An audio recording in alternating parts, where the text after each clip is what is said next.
Chair Esquivel, if you want, you're welcome to begin at any time.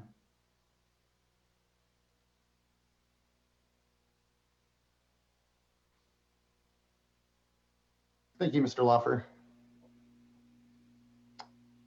Good morning, everyone. My name is Joaquin Esquivel. I'm chair of the State Water Board. Today is Tuesday, October 6th. It is 9:30, and I'd like to call this meeting to order. I'll begin by introducing my fellow board colleagues. With me here today is board member Tam Dodak, board member Sean McGuire, and board member Laurel Firestone. Assisting us as well as our staff, the executive director, Eileen Sobek, our chief counsel, Michael Loffer, our two chief deputies, Jonathan Bishop and Eric Oppenheimer, and the clerk of the board, Janine Townsend. And assisting her is Margie Argel. Obviously, today's meeting is being webcast and recorded, so please do speak clearly into your phone or microphone when you come up and provide comment. In order to comply with COVID restrictions and the governor's executive orders, we don't have a physical meeting room, and instead, as we have for the past 6+ months, we'll be webcasting today's meeting. So you will either be viewing this webcast from the Cal EPA website or on YouTube Live. But if you are looking to provide public comment today, you need to be here on the Zoom platform. And so if you have not done so already, please do email to commentletters@waterboards.ca.gov to receive a password. It's also at the top of today's agenda, so please just follow those instructions if you wish to speak on any item today. I think with that, we can now move on to public comment. And public forum is a time at the beginning of each board meeting when any member of the public wishing to speak on an item that's not before the board can do so. And I'm sorry, I don't have my speaker card up here quick enough. Ms. Townsend, do we have anyone here for public forum? We do indeed have a few public speakers. First up on our list today will be Mayra Hernandez. Ms. Hernandez, we're going to offer you the opportunity to share your video, and we will be unmuting your microphone or giving you the opportunity to mute your microphone. Thank you, Mr. Loffer. Hi, good morning, Chair, members of the board and staff. My name is Mayra Hernandez, and I'm a community organizer with Community Water Center. I want to begin my remarks today by thanking Chair Esquivel for your willingness to listen to us on the matter of Chrome 6 MCL.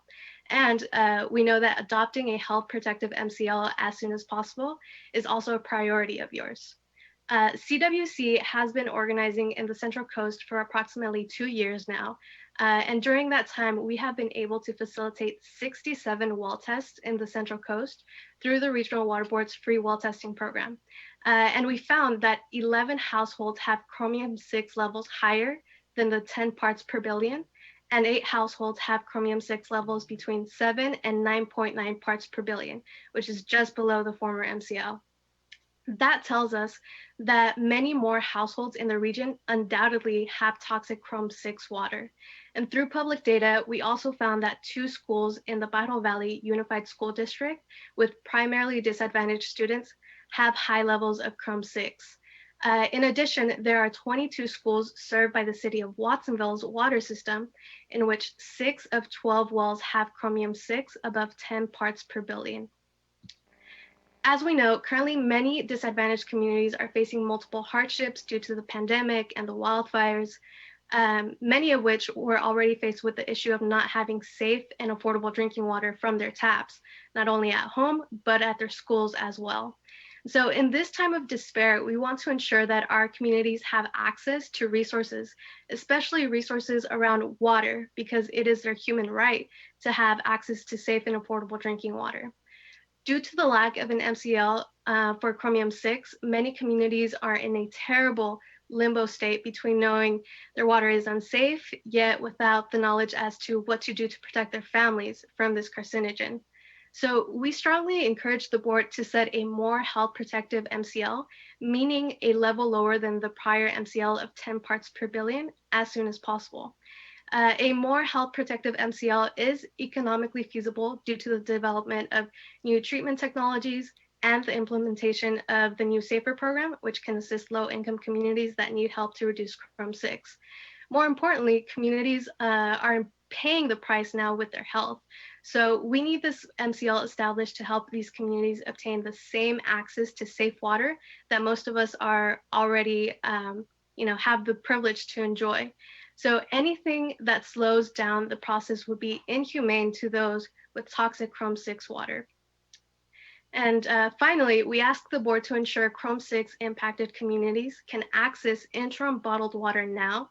And we ask that the board work with communities and technical assistance providers to begin planning for the needed long-term solutions projects now, because every year we wait is 1 year longer of toxic water for children and their families. So thank you for your leadership. Thank you for the time this morning, Ms. Hernandez, and for your comments. Much appreciated. Next, we have Chris Webb. So we do not yet have Chris Webb in the participant room. However, I do want to check because we do have a couple phone numbers that did not correlate to any of the individuals who registered. So Chris Webb, if you happen to be on a phone, if you could press *9 and raise your hand. Otherwise, we will move on to the next speaker. Okay, then Chair Esquivel, I would recommend you move on to Andrew Westerman. Thank you. Yes, Mr. Westerman.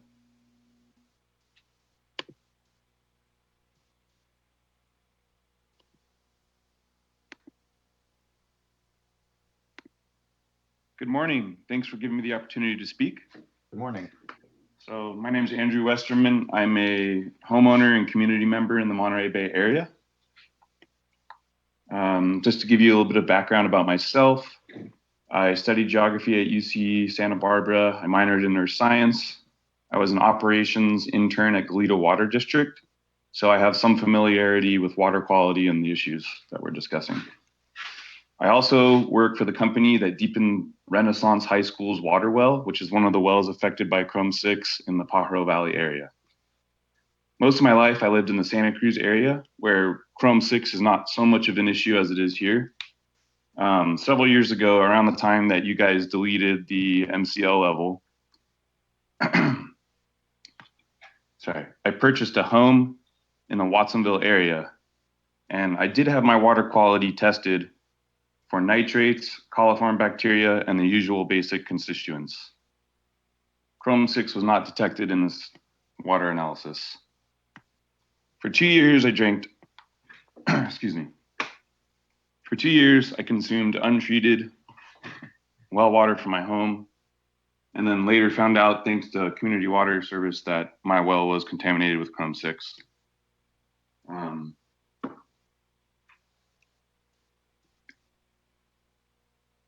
Let's see. So thanks to the test results, I was able to now provide bottled water to my tenants and to myself to consume safe water. So due to recently discovering this Chrome 6 contamination, I would like to just make it known to the board that it is very important and affects community members like myself, and that we do need to establish an MC level.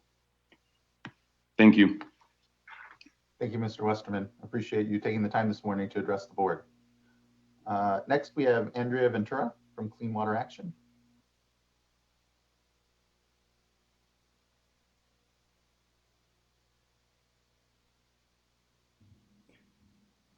And Ms. Ventura, we've given you a chance to share your camera and also asked you to unmute.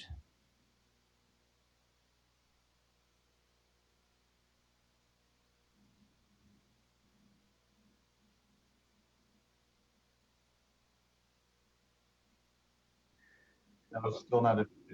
Yeah, Ms. Ventura, I see you're raising your hand. In the lower left corner of your Zoom application, there should be a microphone. How's that? There That you works. Okay, sorry about that because I'm on the phone as well. So thank you for taking the time today to hear me. I'm here on behalf of Clean Water Action and our members throughout the state to also speak on the urgent need to continue work on the MCL for hex chrome. And I just want to say that I've been personally involved in the process of regulating this contaminant for well over a decade. And we continue to be distressed that tens of thousands of people are still being exposed. We appreciate the board's movement on this. but we are very concerned about delay efforts from outside of the board. Most recently, both industry and Aqua have sent letters to this board suggesting that before we reestablish the Hexchrome MCL, we need to revisit the PHG. And this same specious message has been heard in the legislature. So let's just remember the history of this situation. The need to regulate Hexchrome was so clear and so urgent that in a very rare move, the legislature actually required that the state establish an MCL by 2004. And yet, even with that directive, it took the Department of Public Health until 2014, 10 years late, to establish an MCL, partially because of the pressure and delay tactics from outside parties. So new questions about the visibility or the viability of the current science on which the PHG is based are really tired arguments that go back to the establishment of the current PHG. There was a huge pressure on OEHA at the time over the PHG, and opponents to regulation continually questioning the analysis of one of the most respected scientific agencies in the country. It was with Hexchrome that responsible parties started the second peer review request, which is their right, but has also become a knee-jerk reaction to any drinking water regulation to delay further action. And at the end of the day, all this delay does not change the fact that people suffer from exposure to hexavalent chromium. You've heard two speakers already on that, and that we need to protect them. So denial that Hexchrome is life-threatening is not any more credible than denials of climate change. And this is not only borne out by OEHA's original analysis, but also by their review of new science that has come out since. And just a reminder that the court did not disagree with the regulation on the basis of public safety in 2017. It simply decided that the Department of Public Health at the time had not made clear in its economic analysis why the MCL should be set at 10 parts per billion. And ironically, environmentalists and impacted communities agreed about the economic analysis, but we didn't understand why the MCL should be so much higher than the PHG. We'll obviously look at that again when the new MCL is proposed, but that means we need it to move forward and to continue work on this. I do want to thank staff for their hard work. We thank OEHA for sharing their thoughts on the most recent data on Hexchrome, and we particularly thank those water agencies who prioritize implementing treatment for Hexchrome even without an MCL to protect their constituents. Many did that. Since all of California was supposed to be protected by 2004, those who have lagged behind have little excuse for not doing the same, given that they've had a 16-year extension. So we do want to thank the water agencies who have taken this very seriously. I want to end on one last note, and that is yesterday I was speaking to a colleague at the Natural Resources Defense Council. They are unable to participate in today in these comments, but they did wish that I would remind the board that they too did sign on to a letter that encouraged,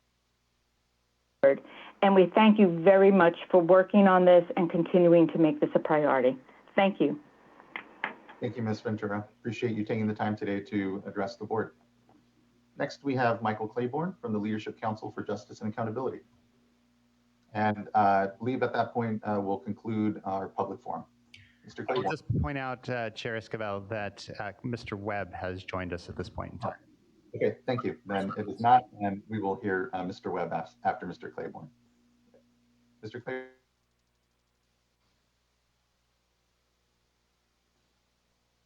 Okay, I think I got this to work.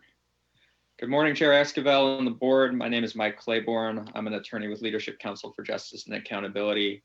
And I'm here representing both Leadership Council as well as Tuleville Mutual Nonprofit Water Company.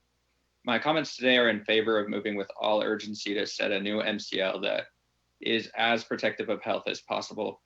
And I'm here today because industry, certain water districts, and responsible parties are urging both this board and the legislature to take action to delay this process even more.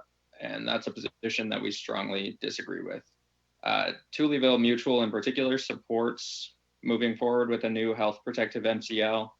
As I'm sure many are aware, Tullyville has hexavalent chromium in its drinking water above the MCL that was struck down in 2017. And all indications are this is a natural contaminant in Tullyville.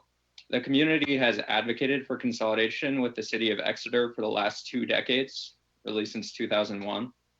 Voluntary talks to date have not worked and don't appear to be working.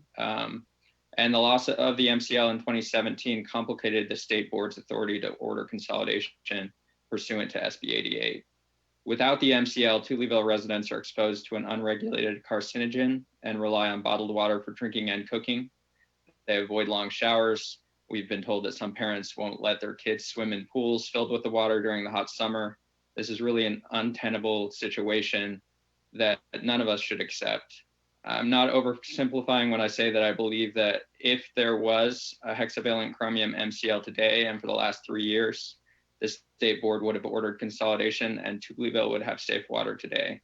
We urge the board not to countenance requests for additional delay and instead continue to move forward with all reasonable haste to set a new health protective MCL. Thank you for your consideration and for staff's work on this and all the work of this board to protect drinking water for residents. Thank you, Mr. Claiborne. I appreciate you taking the time this morning. And that leaves us with Mr. Chris Webb.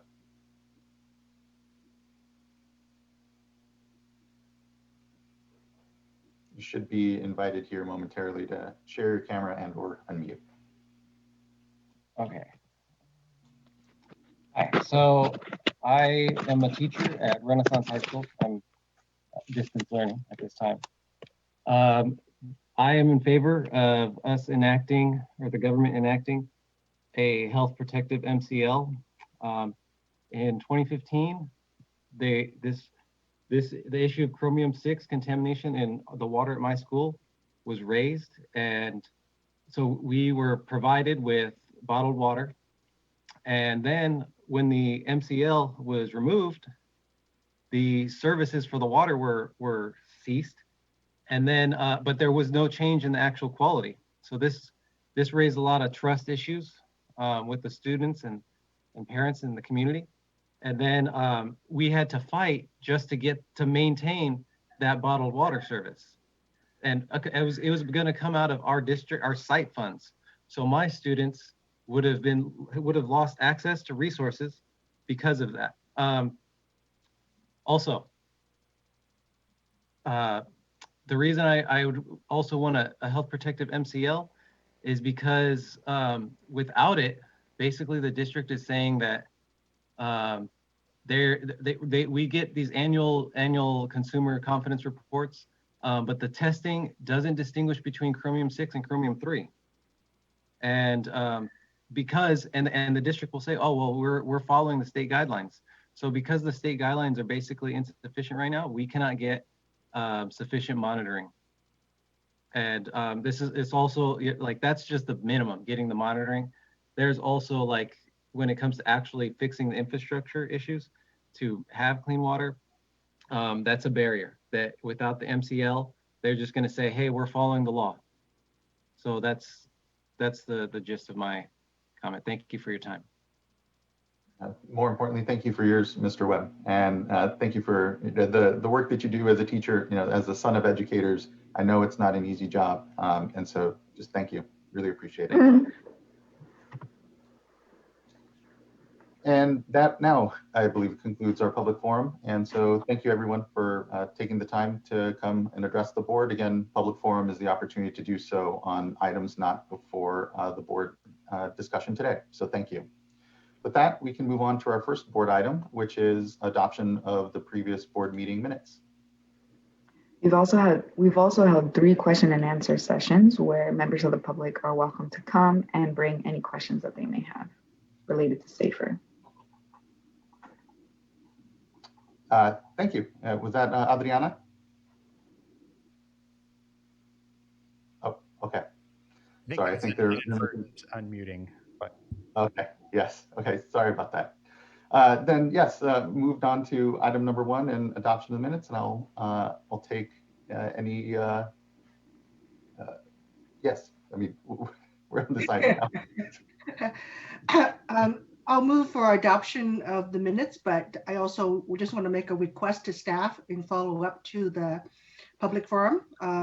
If Mr. Pohemus is listening, I would like for a scheduled briefing on the status of the Chrome 6 MCL, please. With that, I'll move for adoption of the minutes. I'll second. Thank you. Ms. Townsend, can you please call the roll call vote? Certainly. Board Member Dodek, Aye. Board Member Firestone, Aye. Board Member McGuire, Aye. and Chair Esquivel. Aye. Thank you. Thank you as well. And just to briefly touch back on Board Member Dodek's comment, Mr. Polhemus, yeah, we should definitely have an update on where we are in the MCL here sometime soon. And if there's anything you'd like to say further, by all means. Yeah, thank you. I just wanted to give you all a quick update. So we are still on schedule for putting out the economic feasibility, the economic worksheets and calculations. It won't be the feasibility determination, but the information that would be used in the economic feasibility determination as a preliminary component of the draft in November, followed by the full reg package scheduled for February. And of course, we would, as we get that ready and have a recommendation for the board, we would begin board briefings hopefully in December, January timeframe leading up to the release of that draft package. So happy to have any other questions you may have, but figured I would brief all four of you instantly right here because that's pretty much all we have to say at the moment. Perfect, thank you. And I should have allowed you that opportunity after the comments there, but thank you for that. And that brings us to our second item, which is an update on COVID and response. Which happens to be me as well. So I wanted to run through quickly. Obviously, this is a follow-up to the board's discussion of previous board meetings concerning concern about the COVID emergency as it continues to play out here across our economic and societal landscapes. I figured I'd take a moment to just kind of recount kind of where we've been with COVID as far as drinking water safety goes. There was, in my mind, I've kind of broken it into kind of an initial phase of COVID emergency response, and very, very early in the emergency, there was some initial concerns about the quality of drinking water. And we did a bunch of pains to be clear that we believed, and I think it has now been totally proven that the treatment technologies that were previously in place were able to handle and remove COVID. So there was no security issue, water security issue, or contamination through the water distribution system, and make sure the public was at rest regarding that action and being able to continue forward. And that guise and shelter in place was a key component. Following that, there was then concerns specifically around potential materials being available as the economy kind of shuffled through some initial phases of destabilization. Luckily, California wasn't hit very broadly by those. We were on standby to see if we could assist if that did arise, and pretty much everything was averted. There was a couple of close calls, but everything seemed to be rolling along good.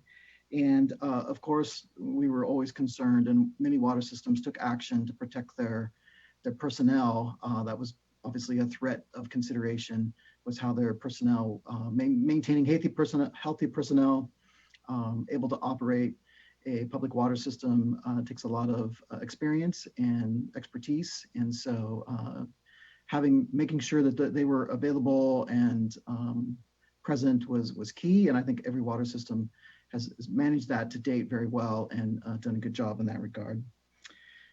Originally, I mean, as the economy started to feel its impacts, of course, I was thinking long-term worries and how it would play out. And everybody's been trying to crystal ball exactly what the economic impacts could be and would be as we progress. And it's such an unprecedented emergency situation and disruption to the economy. It's really hard to know how to do that. There's not other cases we can really follow along that give us some information on how to guess what may be coming.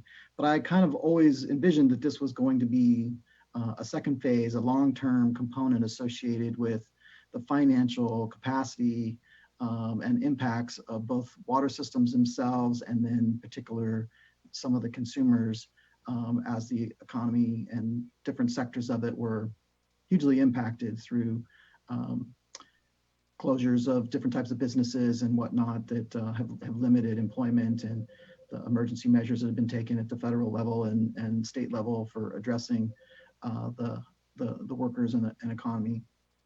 So we do find ourselves at a moment in time where I think we now need to contemplate a little bit deeper exactly, long-term impacts, and those impacts from the economy are starting to show their place. We have anecdotal reports of several water systems, one of them reporting about a 35% non-payment rate in their current billing cycles, and another one reporting as high as 50%. And of course, those are very distressing. I don't know of many water systems that can operate long in that range. And these are not just little tiny systems. Both of these are systems of a reasonable size that you would not expect to see this unless their communities, as their economics, just social economic components and their job sector community lays out is such that it's they're hit especially hard. So one of the key components of all our emergency work we do is both the collection of intel and the planning associated with that. And of course, we find ourselves here at a moment of multiple emergencies running. We are actively, the Division of Drinking Water and Water Board staff are actively engaged in the fire emergencies that are ongoing and the communities that are impacted from those. We've had several instances and bouts now across the state of potential power issues that we had to respond to as well. But I do see now that we should be concerned, and the board expressed this at their last board meeting as well, that we probably need to proceed into further advancement of what we've done. So to date, obviously, just to kind of recap what we've done in partnership with the Office of Public Plan, I'm gonna get it wrong, Office of Research Planning and Performance. We did some work associated with a voluntary outreach web type of component or a survey so that people could respond to us over the web survey and let us know kind of how they were doing with some broad questions and ranges of impacts. On the wastewater side, we've got a reasonable response there that gives us some indication of how they're doing. On the drinking water side, at the maximum after outreach via phones, we were able to achieve 10%, but that doesn't seem adequate to the moment in time. So there's actually now, I think, evolving as we consider this, two main areas or lines of investigation we need to conduct. The first one is some information associated with water systems financial capability and their ability to move forward. And that's kind of at the water system level and proceeding to understand their financial position, what impacts, continued degradation of that financial position may impose and going forward. And then there's a second question, which is more along the lines of what kind of consumer debt potentially could be building up in the water sector. This both has an immediate impact on the society, but I think it has, for our particular purposes in our regulation, a component of understanding what the availability of people's ability to fund water systems into the future, the improvements those water systems will need. We were just talking about CRUM 6, which will take investment from the water systems before us as we modify that MCL. And so there could be long-term impacts associated with that. And those pieces of information, obviously we don't have direct actions that we can take at the moment, but understanding at least some scope of that and whether we need to do some emergency planning around assisting water systems in an emergency basis for inability to acquire materials due to financial impacts, or what it could mean long-term associated with how they will manage customer debt and what that impact could be to them and water delivery as a whole, I think does raise enough concern that we should contemplate proceeding. And the board had asked us here at a previous board meeting to consider multiple options, and staff have been diligently working through a full range of options, everything from obviously continuing the voluntary survey that we were not having much success with, through to possibly on the other end of the spectrum, doing emergency regulations and using our regulatory authority to have information delivered to us specifically in a reporting scheme and or order to try to understand deeper where we're at associated with these two financial questions. So I think today, I should include, we also just trying to figure out what we can do. We looked at what is happening across other states and other areas. So here in the state, the California Public Utilities Commission did take action for their Class A's and B's and has ongoing reporting of some pretty specific financial information associated with that under their authority and jurisdiction, and they manage programs with those water systems appropriately. But I should point out to people that probably don't know that that's 13 water systems in the state. It does represent about 1.5 million Californians, but it is not a very big slice of our water utility sector. Very important one, and enough that we should have that information. And we're working with them to try to gather that information as soon as it can clear some legal hurdles and be made available to us so that we can use that in our assessment and maybe coordinate with what future actions we may do.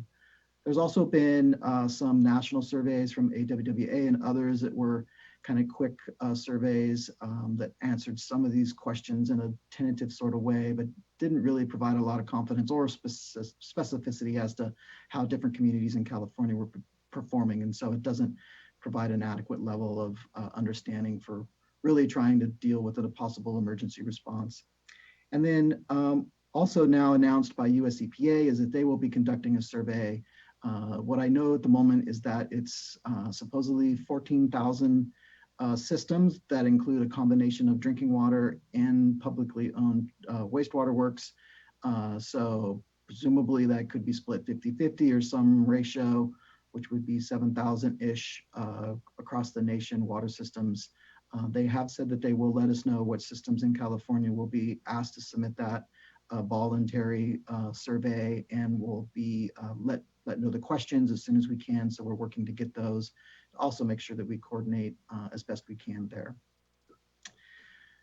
So this all background brings me kind of to a moment of a recommendation on how we might proceed. So following in line with what we have had success doing here in the Division of Drinking Water and our relationships with the water systems we do regulate, for question number one, the financial viability component, I would recommend that the board consider basically putting us on an emergency response posture, which means I will redirect staff to begin conducting a version of a phone survey and filling out our own internal database associated with that. This is a bit short of an order, but we believe water systems will work with us to provide us the information.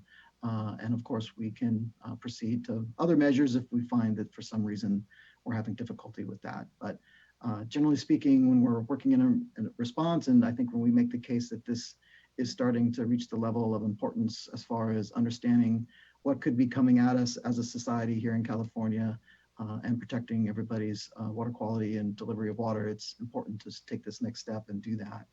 That, of course, comes at cost to us. We will be redirecting staff from some of our normal work, which happens with pretty much all the emergencies we respond to, like the fires and the power outages this year. So I don't want to diminish the fact that when we do sanitary surveys, that's a very important role we play to make sure that water systems are able to continue to provide a system. So there is some risk at this as well in redirecting from our core task over to it. But obviously it's a balancing need associated with a pending possible bigger disaster. I'd hate to be doing the same old thing, knowing that something could be coming and not preparing for that potential poor or bad outcome. The second question gets a bit trickier. The second question, as you recall, was consumer debt, and that has a broader component. And for that, we're a little more difficult at it. We can obviously incorporate that into some of our planning associated with phone surveys, but I think we would suggest that we might be able to get some broad information in cooperation with entities beyond us, and would like to kind of engage in a bit of some sessions with the different industry representatives and areas that deal with water and have membership and can quickly get at possibly coming up with some information and numbers, and then conducting some type of phone survey amongst all of us to be able to get at that. So we are talking in the range between these two questions, enough of a statistical sample to be able to feel like we've got a feel for what's going on. So we're not going to call all 2,903 public water systems, but a large enough proportion of those that our data would be considered to be statistically significant enough and within enough air bounds that we could have confidence that what we're doing is there. That represents 300-400 water systems, at least for question number one, where we're considering the threat is most likely at the smaller water system scale. So we can trim down our population some that we need. Obviously, the second question of consumer debt load and impact can exist in any community, any size water system throughout the state, and needs to be a much broader reach to understand what that is and what the potential impacts are there. So it's a bigger question and a little bit more difficult to get at in some regards. So we need to kind of work with the water systems and partners to come up with an approach there. So I'll end there and start taking questions from you or suggestions. Thank you, Mr. Polhemus. Very early on, especially when the moratorium was put into place, we became concerned about what is the outcome or impact ultimately when it comes to mounting debt, knowing that water shutoffs were used and are used previous to the moratorium by water agencies to ensure payment. The voluntary survey, as you outlined, didn't work out. We didn't get the data points we needed, but I think this board has been clear that we need that information. And it's not just out of curiosity. And we know that it is out of a great sensitivity from a number of water agencies to really provide that sort of financial information to a regulator. As we continue to see with the economic crisis, and as we begin to hear from systems, not just smaller systems, below 200 connections or otherwise, but 5,000 connection systems here that are having these 30, 40, 50% ratepayer impacts.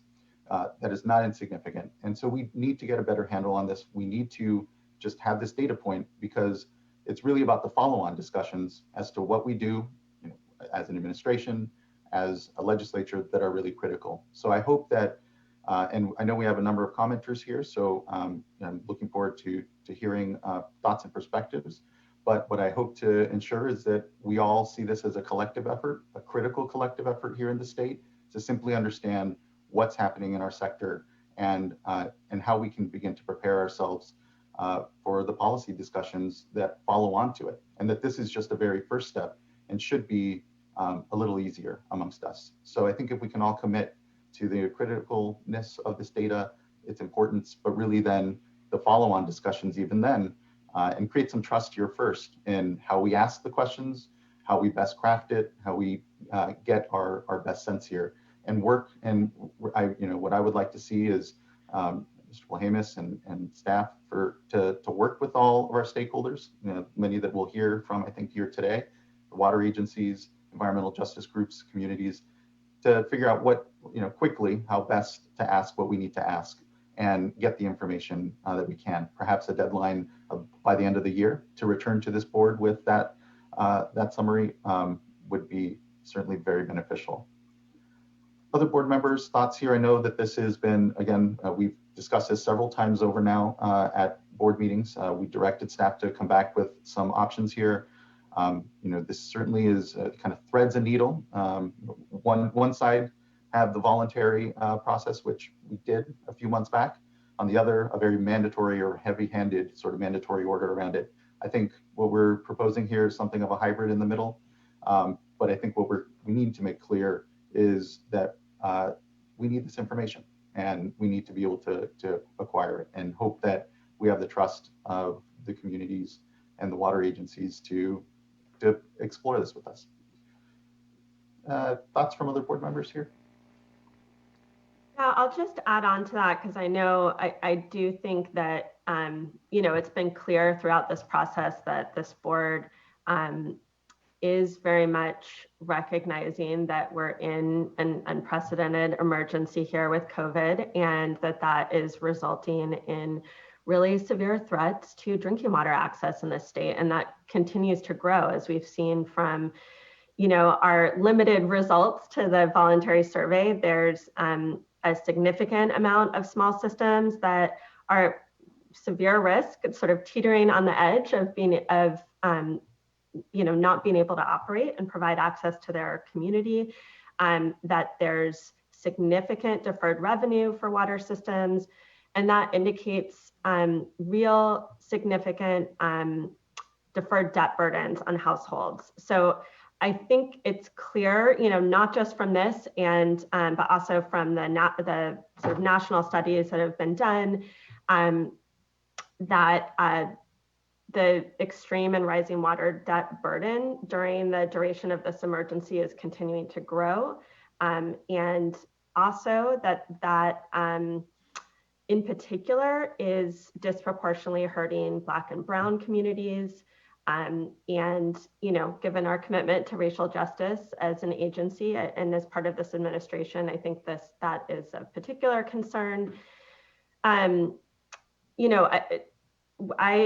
think as an agency and as a state, we have the responsibility to understand the California specific realities of how this crisis is mounting throughout this pandemic emergency and resulting economic crisis. And I think we need to do that before systems and households are subject to the severe consequences. I think that's clearly something that this board and staff are recognizing through these efforts. It hasn't been sufficient to date, as we've said. I think staff have done a good job of capturing the two categories. Wanted to also just emphasize from, I think clarifying the practical need and uses of this kind of data is important. So certainly, and most immediately, I think this is needed to inform our own state board responses, including our use of assistance programs and compliance tools and support that go into systems, that are at high risk of failing.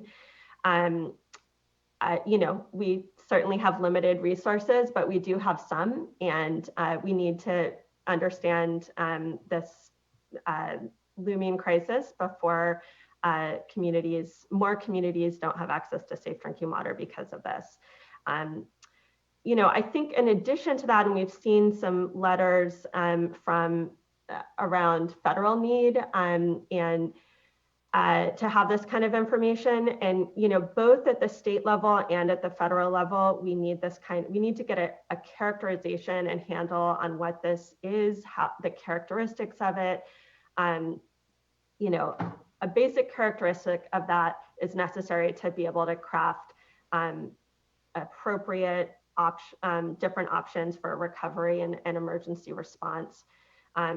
So, I think what I would like to see, and I think this is what's being proposed and what Chair Esquivel outlined, and, I do want to hear specifically from all of the speakers here today, obviously, but in a general way, I think that we need to ensure this board directs staff to take the actions necessary to collect data sufficient to characterize these impacts, both on household debt and operations. I also think it's pretty clear that a voluntary survey is not enough thus far. We need to use all of our tools and seek partnerships to ensure that we have this information by the end of the year. We need to empower staff to be working with those partners, but also report back to us on the status of these so that we can keep a close eye on the progress and, take additional actions if necessary, if the progress isn't on track to be able to get this characterization by the end of the year. So I think, lastly, I just wanted to add, before we go into more specifics from public commenters, that I do think this is a real opportunity for us to establish a tone and practices around data collection from water agencies and partnerships with stakeholders working towards our common goals going forward. I think we all want to minimize burdens on water agencies and on our own staff, given that we're all even more impacted these days. And so I think it's incumbent on us to really narrowly tailor, clear and precise and discrete purposes, and then tailor how we collect that information most effectively and efficiently. I do think we do that in partnership with stakeholders to get that most effectively and efficiently, but I also think we need willing partners on both sides to make that happen. And not just both sides, I guess I don't think there's just two sides here. I think there's a collective commitment to ensuring people in the state have access to safe drinking water and that there's adequate access. So I would be looking for ways that a variety of diverse partners are working with us to make that happen as effectively and quickly as possible. And so, I look forward to hearing public comments on this and appreciate the work that staff has done and sort of vetting out options, what they think is going to be most effective, briefing us prior to this on additional options where we can use more heavy-handed methods if necessary. But I appreciate that we all want to not have to, I think we all want to get things as quickly and efficiently as possible. And so we're looking for that. And yeah, just appreciate the commitment from this board already on this and staff and stakeholders that have reached out on it. Thank you, board member. Yes, other board members. Yes. Board member, sorry. I was looking down at board member Dodick. Was she waving? Yeah, she was. Go ahead, board member Dodick. Oh, thank you. I just actually wanted to follow up on what board member Firestone said. Is there, looking forward as you make these phone calls and collaborate, which I support, is there a checkpoint between now and, shall we say, November, where we say this is not working? I mean, I don't want to wait until it's too late and then we don't have the information we need by the end of the year. At what point is there a check-in to say, this is not going as well as we hoped for, and we might need to reevaluate the method, our process? Sorry. When does that happen? Could you please repeat what you said? Sure. So, I mean, Fury is asking me to repeat myself. Yeah. So I think the process we're contemplating is basically in a couple steps. We need to put together in-house kind of our questions in our data set, which we can, and a data tracking system. And then we need to train staff on what those questions mean and get that in place, and then begin the window of trying to check in with water systems. So this will take, through November, most likely, to get those steps in place. We're able to skip a step because there would be normally in contemplating let's say an order from us that would take a couple of weeks to get ready to send out, and then a week or so to actually deliver the order to the water system. So we're trimming off the front of this 3 or so weeks in estimated time in kind of the best of scenarios, moving as fast as we could. Obviously, if we were to do emergency regulations, it'd be even a little longer time frame to pursue that avenue. Sorry, can you just clarify one thing on that just before you go on? So your suggestion is that, or estimate is that it would take through November to actually collect the data through phone calls? Yeah. I think the goal that was mentioned by the chair of having data by the end of the year would be our kind of goal aspect of it. So I think I would envision this as our first round, and then if we were unable to get response, which I don't believe will be the case, but that would mean, I think, our second round would then need to be, contemplated as then an order. So this isn't going to be a one-time snapshot. Obviously, this is going to continue to evolve as things change. So we're going to have to repeat the cycle anyways, until we believe the emergency's passed. So I would just envision then, if for some reason we were not able to get good results, the second cycle, which would begin around the beginning of the year, would then, possibly be where we would take different steps. And so we kind of need to let one pass go through to know what our success rate is in doing it and working directly with water systems. And then one more question. At this time, Mr. Pohemus, do you have any preliminary thoughts on what core activities will be impacted by this redirection of staff? Yeah, it's really hard to tell, but it's most likely going to be across our main functions. So our sanitary survey work that we do routinely throughout the year, potentially in some districts, the permit writing activities where we're permitting water systems that unfortunately are probably putting on treatment mechanisms to address some of the emerging contaminants like PFAS and others could be delayed. Because those are like our two main core activities. And whenever we borrow for emergency response, those are traditionally where our hits go. And this would be a further extension of that, is my belief. Thank you. I just want to say that I'm appreciative of the ideas, and I know this is not a simple problem. It's one we're all trying to wrap our arms around and better understand. And obviously, as you said, Mr. Pohemus, this is an evolving emergency that we're in, and this is phase 2 or whatever you want to call it as it relates to water systems. And I've been giving a lot of thought to this, and it is, I think, a dire and a critically important question to answer, the two that you framed. And I think, making the phone calls and asking the questions to get a better understanding of what level of financial distress our water system's in makes a good bit of sense. At the same time, I am concerned that even through that process, we might miss some. We can't call all the water systems. There's thousands.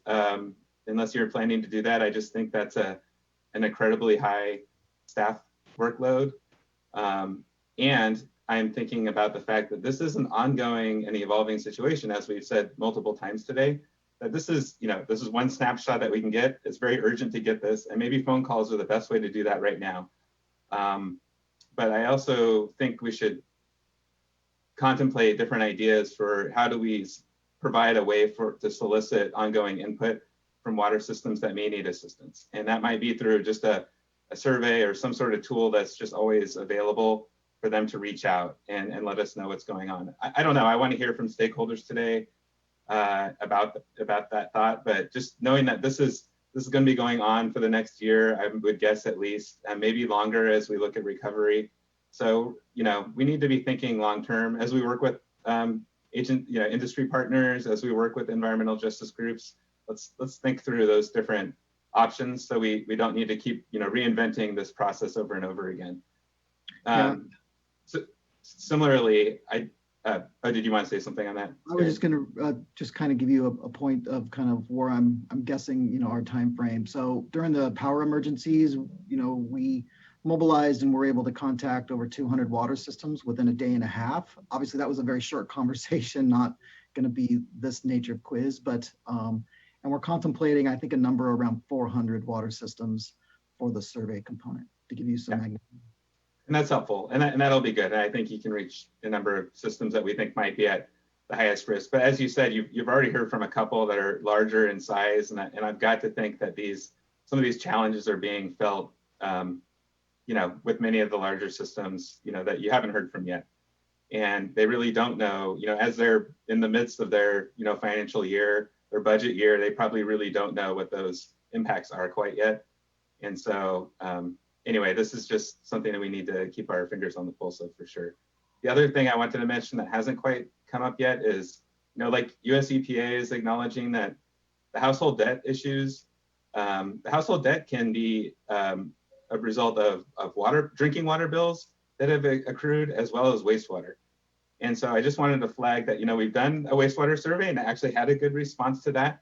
But even that data is now growing a little bit old and stale. And I think we might be able to ask some more targeted questions on that vein too, because I really don't know, what that sort of household debt accumulation is being experienced as it regards to wastewater bills right now. But what I do know is that my wastewater bill is about as high as my water bill for me personally. So I've got to think that folks that are being challenged with employment and other situations now with COVID might be struggling with those bills as well. So I know shutoffs maybe not as quite a critical issue, but when we're talking about household debt and affordability and these types of expenses, I think it's important that we not lose sight of that as well.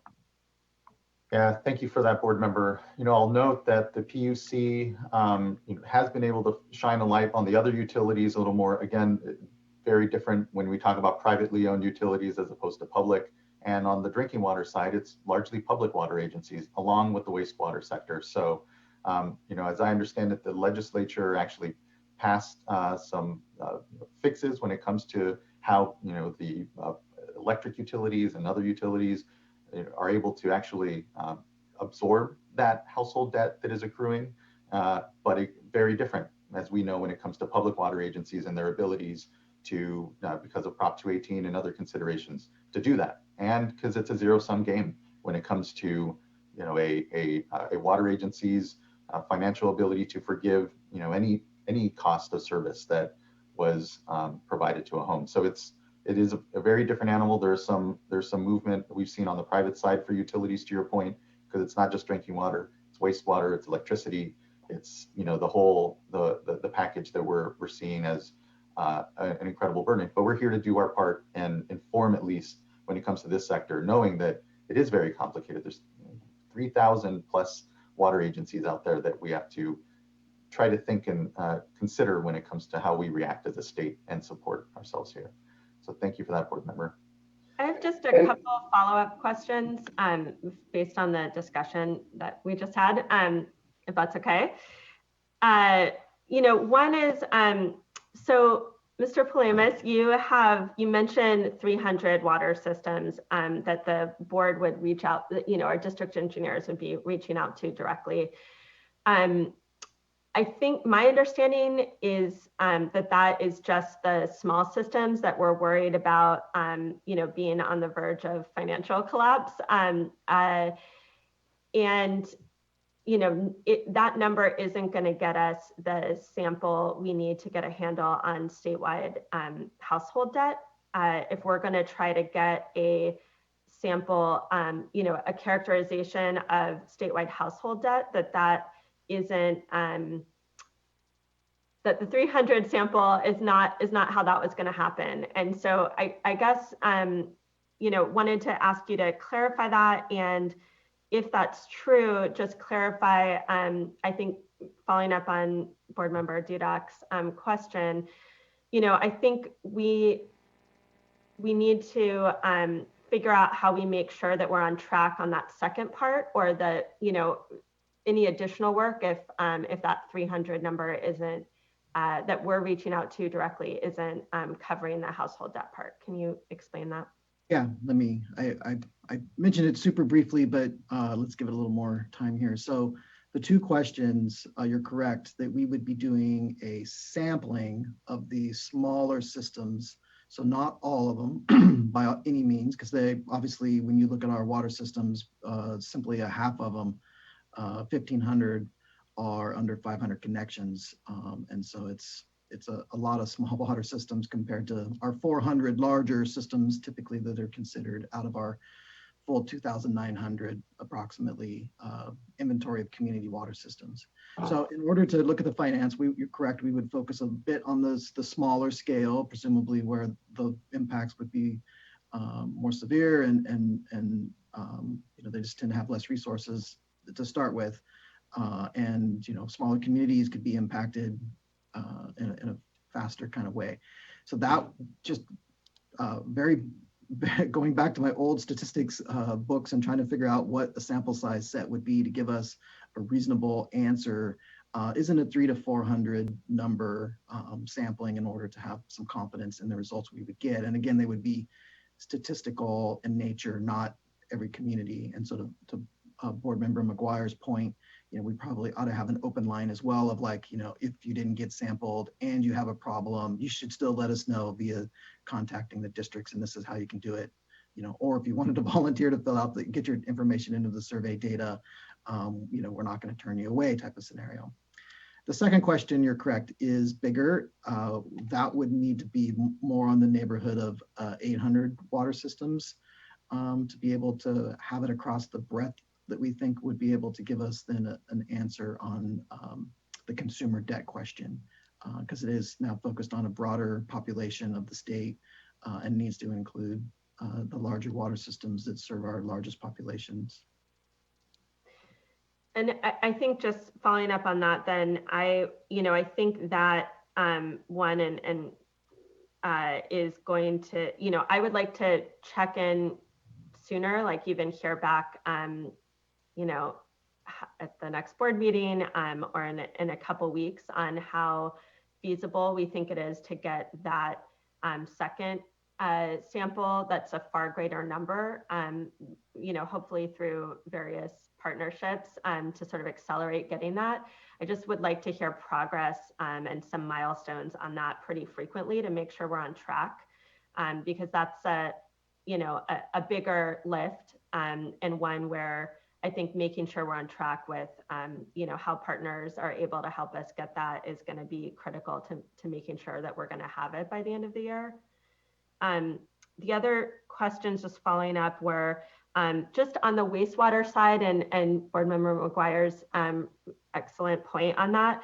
For the wastewater survey that we did, which we had a good response on, did we ask about arrears and sort of household debt, or was it really just system level debt? I'm wondering if we got at that sort of second question that we're talking about, or only about the system level finance. I think it's just system level, but let me ask Mr. Gomberg to comment. He'll have the information at the tip of his head.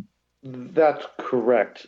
It was just system level debt on the wastewater side, but I did want to mention, again, going back to Board Member McGuire's point, we do, as you all know, collect data annually electronically from drinking water systems, and that questionnaire goes out in February. And one of the things we are trying to do as part of our data collection efforts there is get a much better understanding of what portion of a water bill is for drinking water versus other services that may go on the bill: wastewater, stormwater, electricity in some cases, taxes and other fees in other cases, so that we can really have a better statewide characterization there. I will note, however, in order to have a good data set, we need to be able to use our authority to collect that data.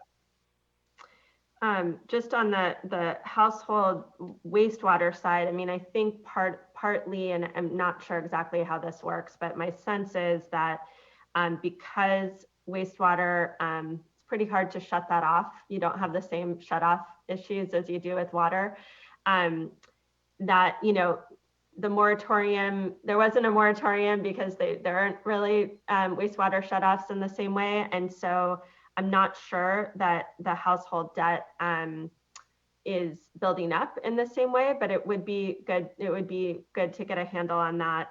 If we think about how we continue to update our information as this is progressing. I think as Board Member McGuire said, this has to be updated and tracked over time. And then just lastly, I think if we're reaching, given the anecdotal information we have on, a medium-sized system that has 50% of its, customers behind on water payments, that's really concerning. It's not going to be captured in, if our direct outreach to the 300 size is that's sort of my understanding. And I just wonder if we're, if that's the case, then it seems like as we figure out this broader survey around consumer debt, we should be making sure that there's a question on how you know, those medium and larger systems also are seeing, you know, the overall system impacts, so that we're at least touching on that as well, even though, you know, it's not, you know, our focus as much, because I think we're assuming that larger water systems have more ability to operate despite impacts on, at least in the short term. And certainly it's on my mind as well. We'll have to contemplate possibly, you know, creating another category of medium-sized water systems that are known to be in economically disadvantaged areas and therefore maybe more likely, and have a group along that to make sure we're understanding what's going on there as well. Yeah, and just to add to that, you know, Mr. Polhemus talked about roughly 800 systems to try to get a statewide residential debt characterization, and within those, that includes large, medium, and small size systems, and certainly we can tweak with those numbers in coordination, consultation with various stakeholders and Mr. Polhemus' staff to figure out of those medium-sized systems, which ones are likely to have more concerning customer debt levels, so we can focus there. And then I would just add, in terms of understanding the interrelationship between the consumer debt and the system financial standing, we can certainly figure out a way to characterize that. If, for example, we have a system where it's 35% or more of non-payment at the moment, you know, what percent of the total revenue that system brings in, you know, that amounts to, so we can get a handle on magnitude. Sense of that. Okay, and just then following up on that, I think just, you know, as we design the sample size for that larger effort, I think it would be important to be able to characterize or segment that based on disadvantaged community status or kind of household expense burden, so that we can see, you know, is this happening? Are the impacts a lot bigger in communities? You know, I think we would assume the impacts would be a lot bigger in communities where they have a really high percentage of low-income households, for example. So, you know, I think that goes to just how we design how we get a representative picture of that can characterize things. So, you know, I think I've heard that staff is, you know, very much thinking about that, but just wanted to reinforce then that that need to be able to not just get a handle on some statewide aggregate number, but also some characterization more broadly on how this is distributed and playing out in California. Thank you, board member. I'll note we have about 13 folks for comment on this item, so we can begin to get into that if, unless there's any other comment from any of the board members. Okay, well, great. Then our first commenter is Michael Prado Sr. And you should be invited here in a moment to share a microphone and or camera. So Mr. Prado, it looks like you're on a phone and you've been asked to unmute if you press *6, and we might have just worked over each other there, but if you press *6 at this point, you should be able to speak.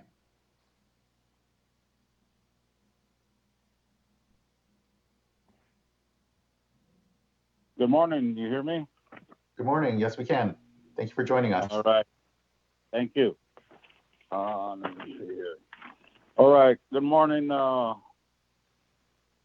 Chairman Joaquin and fellow board members.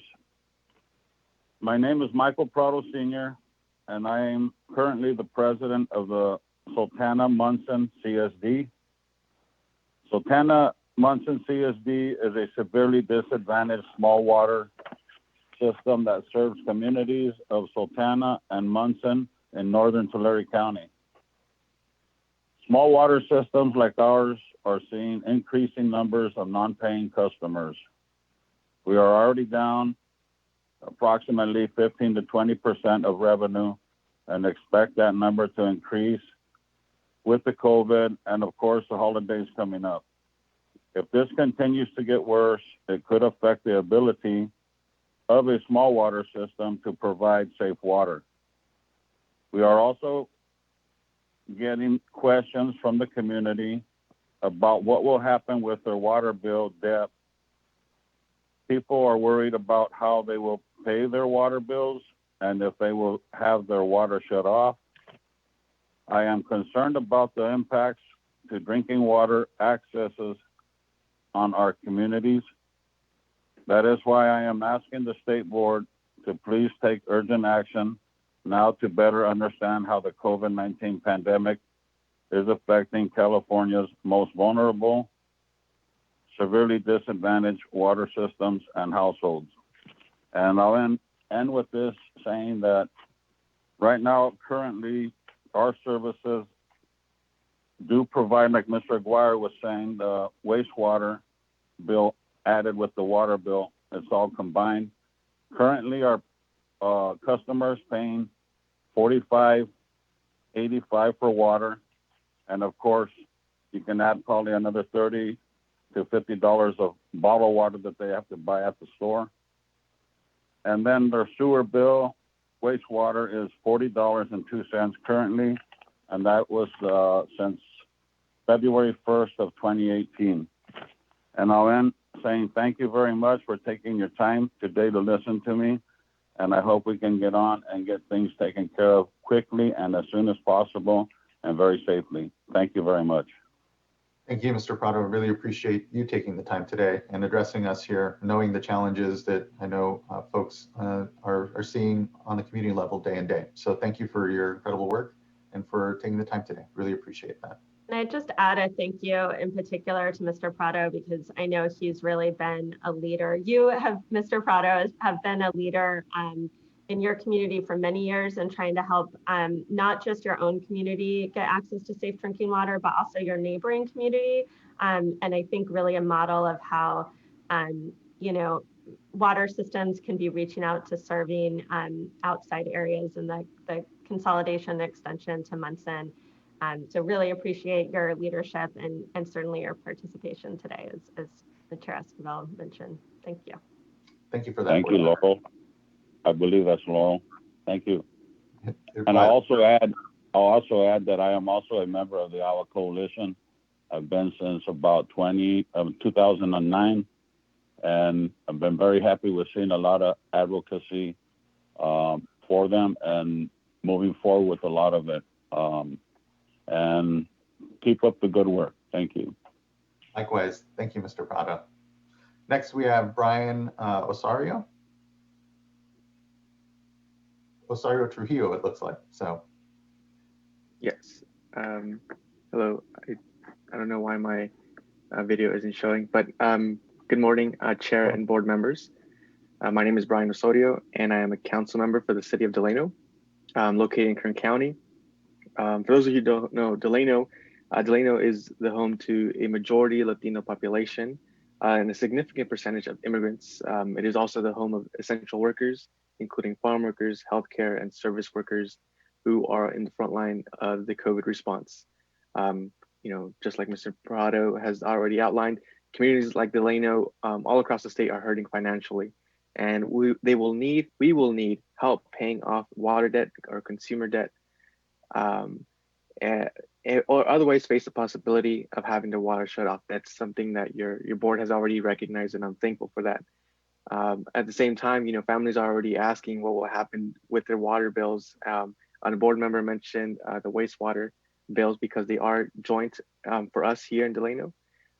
You know, and it's a reality, and it's a fear that people have, and you know, this is why I'm coming to your board now.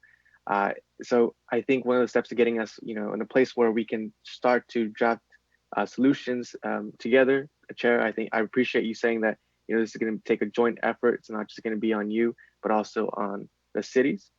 And so I asked the state board to please take urgent action to understand how the COVID-19 pandemic is affecting California's most vulnerable water systems and households.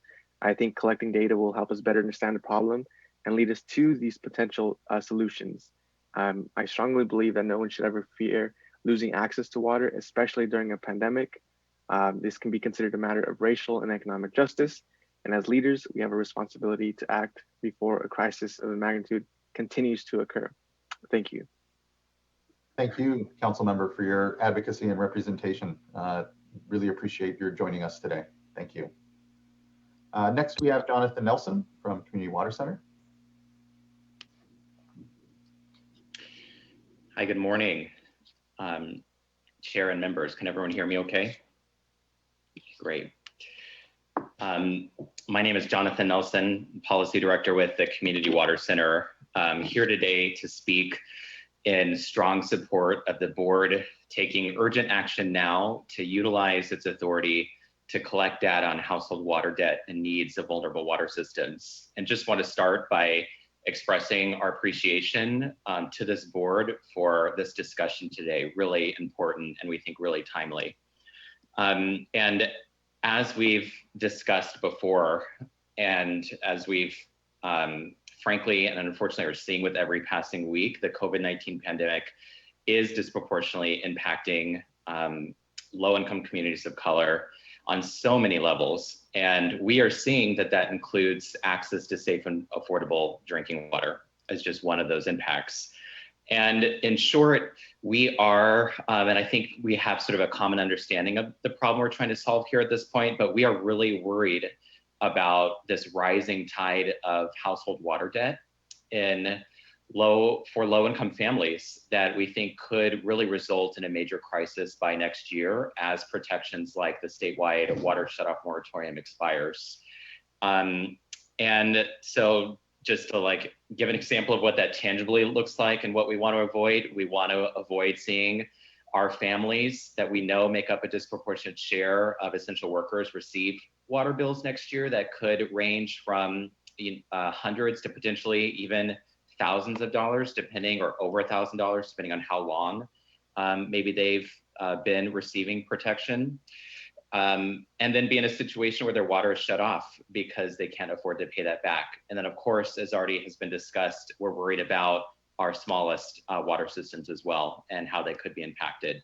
So as we look to the next few critical months, we want to, at Community Water Center, offer a few requests, but even before that, our commitment to really work as a collaborative partner, not only with the board, but with all stakeholders on this, because this does impact all of us, and not just communities that Community Water Center works with, but communities across California. So with that, first, and just to reiterate, we do strongly support the board to collect data on both household water debt and revenue shortfalls of vulnerable water systems, and we need to be looking at both the drinking water side and the wastewater side. Second, we do strongly support the board to utilize its authority, including via mandatory orders, data orders if necessary, to make sure that this data is collected in a timely manner. We've tried the voluntary survey approach and we know that didn't work. So we do support the board to utilize its authorities. Third, we do request that the board collect this data before the end of the year, so by December 2020, so that we can utilize that to inform targeted solutions at all levels of government. Fourth, we do think it's really critical that any proposed approach that's either adopted today or in the next couple of weeks really has a clear plan with really defined and transparent interim milestones, so that way, if data isn't coming in for whatever set of reasons, we can see that, catch that early, and then have time to course correct. And then I think lastly, we know there's disproportionate impacts on the ground, but we think it's really important that to the extent possible that the board include as part of its data collection and analysis information that really helps us better understand that disproportionate impact, particularly to Black and Brown communities and low-income communities. So to close, this is such an issue of racial justice, given the disproportionate impacts of this pandemic.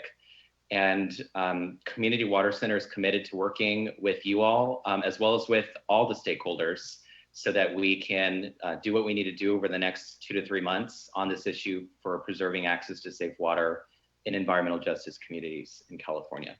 Thank you.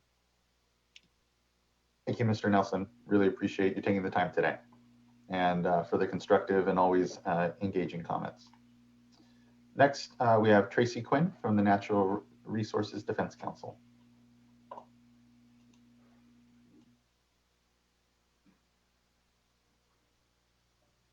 All right, just going through all the processes of unmuting. Thank you so much. Good morning, Chair Esquivel, members of the board. Thank you for the opportunity to speak this morning. And thank you to the members and of the board and staff for working to develop options for collecting data and having this conversation today. We are in an emergency, and I'm concerned about the lack of urgency in collecting important data that could help to prevent a tidal wave of water shutoffs when California's moratorium ends. And we also need to preserve the financial security of our water suppliers. We are 7 months into this emergency and at the point in the calendar year where we should be developing legislation here in California. But it's very difficult when we have no data to understand the scale and scope of the solutions needed. I'm just going to pause and apologize for the construction noise in the background if you can hear it. They're doing some welding outside. I recognize that data collection is complicated, but others have done this already. Nationally, we have seen utility commissions in several states, including California, collect financial and shutoff related data from investor-owned utilities. And as I have mentioned in previous public comments, our best source of data comes from North Carolina, where they mandated data reporting from their water suppliers during their water shutoff moratorium. The data out of Carolina, a state a quarter the size of California, is concerning. North Carolina customers were between $61.7 million and $81.5 million past due on their water and wastewater bills as of the end of July 2020. And North Carolina utilities forfeited between $23 and $31 million in late fees and penalties from April through July 2020. Several utilities in North Carolina have arrears that amount to more than 5% of revenue and have more than 40%, have more than 40% of their customers with arrears, more than 20% of their customers eligible to be disconnected due to non-payment, and or customers with more than $500 in past due bills. Data from North Carolina also showed that 375,000 people were affected by shutoffs or avoided shutoffs as of April. If the same percentage of people were affected in every state, hypothetically, it would be about 12 million people nationally and about 1.5 million people here in California. And we've had our moratorium in place much longer.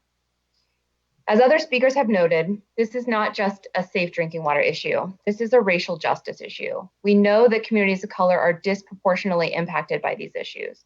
We need the board to collect sufficient data to characterize the problem so that the state legislature and Congress is able to develop solutions to protect access to safe drinking water and ensure the financial viability of our water providers. We can't wait until the moratorium ends to understand the scope of the problem and start developing solutions. We need to start that process now. The voluntary approach didn't work, so I would strongly urge the board to use all the tools at its disposal to require the submittal of data on both household water debt and supplier revenue impacts by the end of the year. I also wanted to say I would like to support all of the recommendations made by the previous speaker as well. Thank you so much. Thank you, Ms. Quinn. Appreciate the time today. Next, we have Cindy Tuck from the Association of California Water Agencies.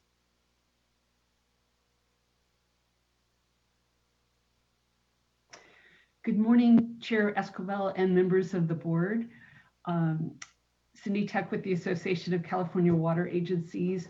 We represent over 450 public water agencies across the state, and they deliver about 90% of the water for the public, for business, and for ag. ACWA really appreciates that the board is having the discussion and all the work that staff has done to prepare for this discussion today. We understand why the board wants to get a handle on the financial impacts and from the suspension of shutoffs, and we have about 4 or 5 comments today. So the first issue or comment that I'm going to make relates to the questions that are asked, regardless of what the approach is. And on the questions, we think it's really important that there be collaboration with the water community. We stand ready to work with staff on the development of the questions. The second comment, and this is something that Board Member Firestone raised, is that we think the questions need to be narrowly tailored. And we think that they should be drafted in a way that the information can be used to help advocacy. As the board knows, ACWA is in a coalition, very broad coalition with environmental groups, environmental justice groups. We're working in DC to try to get funding. So having that tailored so we can use some key data points in that work would be great. Another suggestion is that it's important that the questions be written in a way that makes it possible for the staff at the water systems who are answering it, that they can answer the questions readily. So the questions shouldn't ask for information that the water systems don't have, for example, just, one suggestion.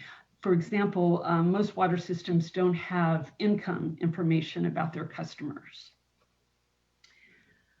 All right. Now, as to the approach, we appreciate that staff has looked at different options, looked at, as Deputy Executive Director or Deputy Director Polhemus referenced, the look at a range of options, and that's been very helpful.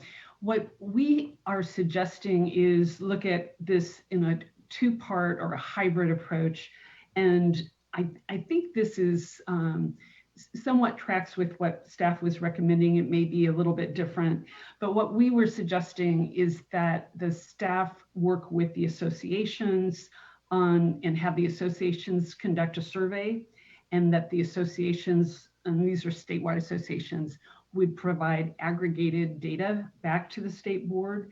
So we are willing to do that if that is helpful.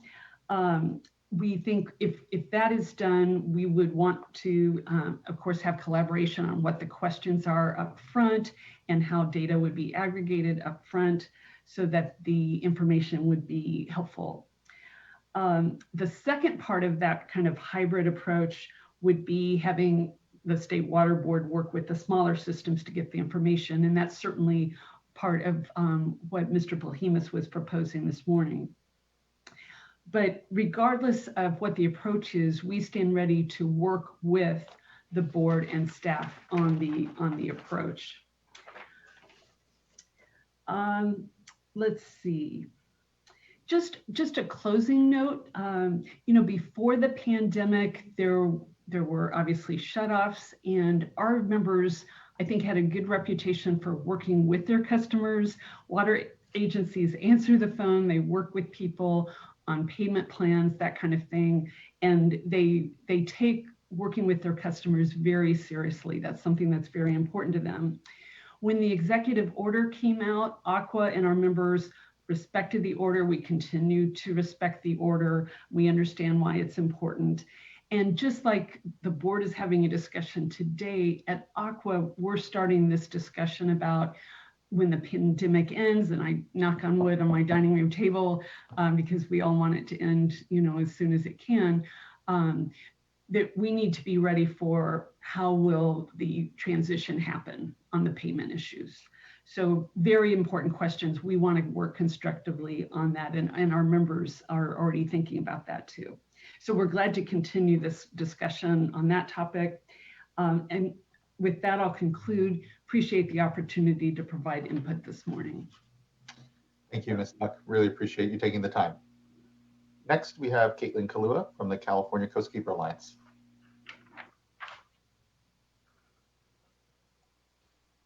All right, good morning. I'm Caitlin Kalua. I'm the policy analyst with the California Coastkeeper Alliance, which represents local waterkeepers throughout California. And today I provide comments on behalf of the Alliance as well as Sierra Club California. Just briefly, just really appreciate this morning's discussion and really appreciate and support the work your staff has done, particularly in light of the pandemic, to collect this information and regarding water affordability, the impacts of household water debt on water access, and of course the overall needs of small water systems that are financially vulnerable and vulnerable to other environmental factors, including wildfire and drought. So as we've already discussed and we've heard today, ensuring water access is an issue of racial environmental justice, and this information is needed to identify where water access is being denied and to develop solutions that help the solvency of both the water system and the end user.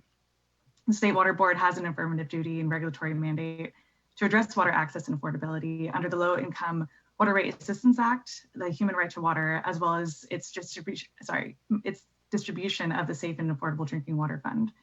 Overall, we encourage the Water Board to use this authority to collect this information as soon as possible. I'm really heartened to hear the efforts to collect this information this year to actually inform water affordability solutions, with earnest. And on that note, we also encourage the Water Board not to necessarily limit these questions to information that all systems have, just noting that I do believe staff has a fairly simple solution in allowing systems to say, not applicable, or we don't collect this information, because again, this is still very valuable information for us to understand who is collecting what data and not to preclude those that have this valuable information to actually share it. So with that, just say thank you and appreciate this effort. Thank you very much. Appreciate your comments today, Ms. Kalua. Next, we have Connor Everts, looking like Mr. Everts may not be in the room here. So I think we're going to Jennifer Capitola. Good morning, Chair Esquivel and members of the board.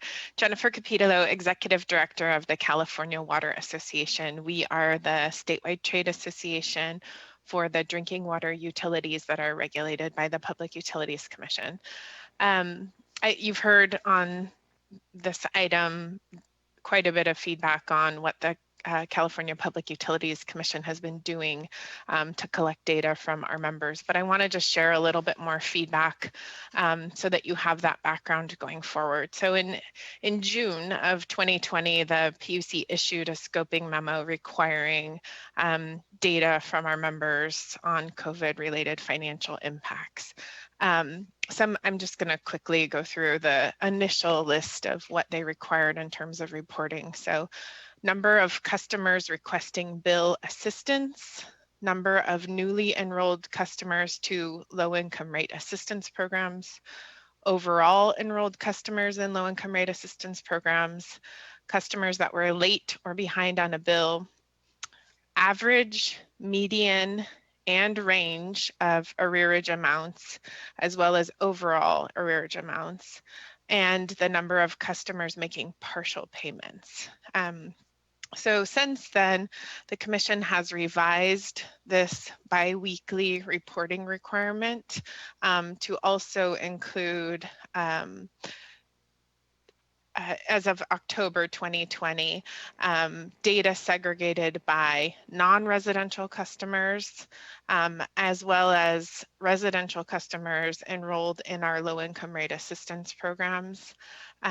So we'll have some more data going forward about who specifically is enrolled in our low-income rate assistance programs and how these factors are impacting them. So I just ask, as you consider this order, we are doing a lot. We are submitting quite a bit of data right now to the Public Utilities Commission. I think Mr. Polhemus said, it's 13 systems that are submitting right now, the Class A's and Class B's. But CalWater, the largest regulated utility, is the second largest utility overall in the state of California.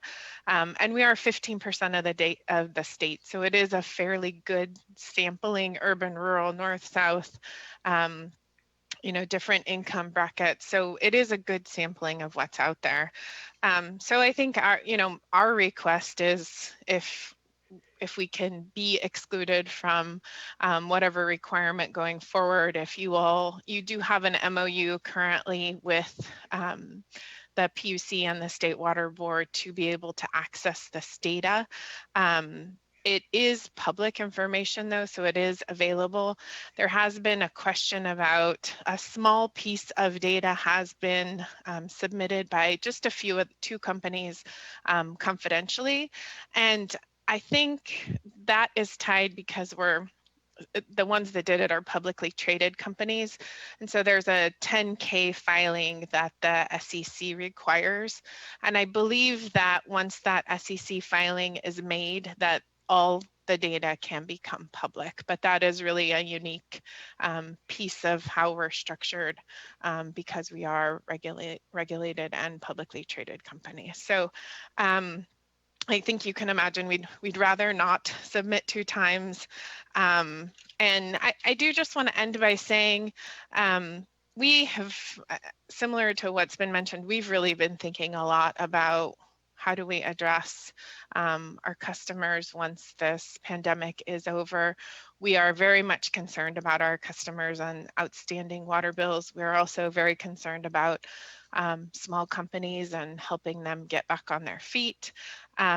We very much understand that data is important here, and we are working in coalition with quite a few of these people that are testifying here today to really push on the feds to try to come through with some funding to assist our customers. And I'm hoping, hopeful that the feds will deliver, but also hope to be part of a state advocacy effort going forward in 2021 to encourage the state to provide funding for our customers as well. Thank you. Thank you, Ms. Capitolo. And sorry for butchering your name there. Oh, no problem. At the beginning. And thanks for the continued collaboration here. I know that when it comes to the continuum between our private and public water systems, yes, the PUC has had, requested exhaustive information here. I think as you've heard, we're not looking to be duplicative in that space. So look forward to that, just fulfilling that need. And just thanks for, as always, the work on the advocacy side, but then just helping create the right trust and space here. So thank you. Thank you. I just wanted to add something Yes, on that is just, I know that we are planning a joint workshop with the CPUC and us on COVID impacts around affordability and economic impacts. And so just wanted to kind of give a note that that's coming up on October 30th, and it's a public workshop. Encourage everyone that I know is participating in this is of extreme interest, and it's a joint workshop recognizing that this isn't just a investor-owned utility issue. It's something that both agencies are committed to working on, and so I think it's an opportunity for us to be sharing maybe some of this initial data and efforts as well. As you said, the investor and utilities are ahead of the ball in providing a lot of this information, and so we have a lot there as sort of a foundation to build on. So I appreciate it. Thanks. Thank you, board member, and thank you again. Next, we have Crystal Gonzalez from Clean Water Action. Good morning, everyone. Good morning, board members and Chair Esquivel. Thank you for the opportunity to provide comment today. My name is Crystal Gonzalez, and I'm speaking on behalf of Clean Water Action. And I'm going to reiterate a lot of what's already been said, and just wanted to echo the need to gain a better understanding of how the pandemic has impacted small water systems, but as I'm hearing, water systems in general and low-income households. Earlier last week, Clean Water Action, along with 40 signing organizations, submitted a letter concerning the need for better information on the size and scope of the current fiscal emergency of our communities. And as mentioned in the letter, and as I'm stating today, we recommend that any data collection effort include the information that establishes the magnitude of the problem, both on the household and water system level, and contains questions that will help us assess the disproportionate impacts of low-income communities and communities of color. This is part of the COVID, emergency, and we've seen that, the determinants of risk, this crisis disproportionately impacts low-income communities of color. And again, I really appreciate the discussion that's been, had from the other commenters, public and board members. And yeah, I think it's just important that we, the board, the public, and other stakeholders have the proper insight on the scope and severity of the issue so that we can collectively, as mentioned, prepare and develop solutions on a federal and state level. And yeah, so just wanted to reiterate that, and I definitely agree that, you know, having more of using that authority, because voluntary responses are just not adequate enough to really gain a statistical level of analysis of what's going on. So thank you. Thank you as well. Really appreciate your contributions and joining us today, Ms. Gonzalez. Next, I have here Ryan Ojakian from the Regional Water Authority.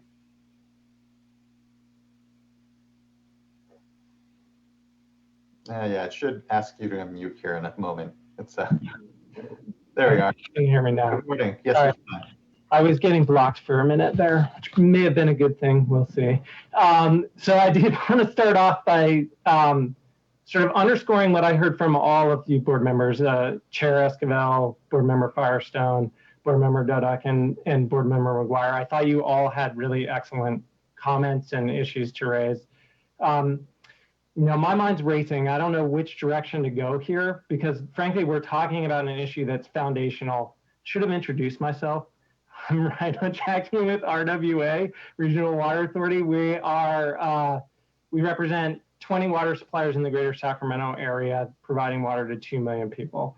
The reason why my mind's racing, as I just sort of demonstrated by not introducing myself, is that this issue is really sort of foundational to what we are trying to do, right? So our mission statement is to reliably provide high quality, affordable water.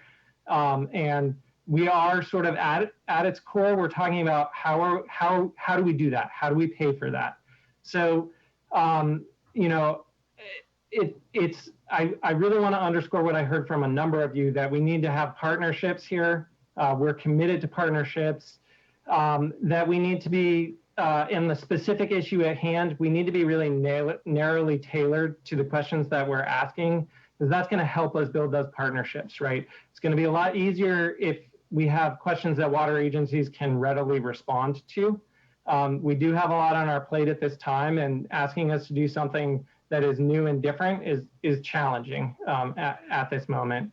But we also want to listen to not just the board, but the other advocates, and hear what the questions are that they need to have answered, and that they listen to us so that they hear how we can best provide that information. And then I think couple of things. In the Water Board's low-income rate assistance report, you mentioned one of the things that we've heard come up here in the report. Water agencies don't have a direct relationship with 60% of those who are at 200% of the federal poverty level or below. That's a real challenging issue that we're going to have to work forward on this.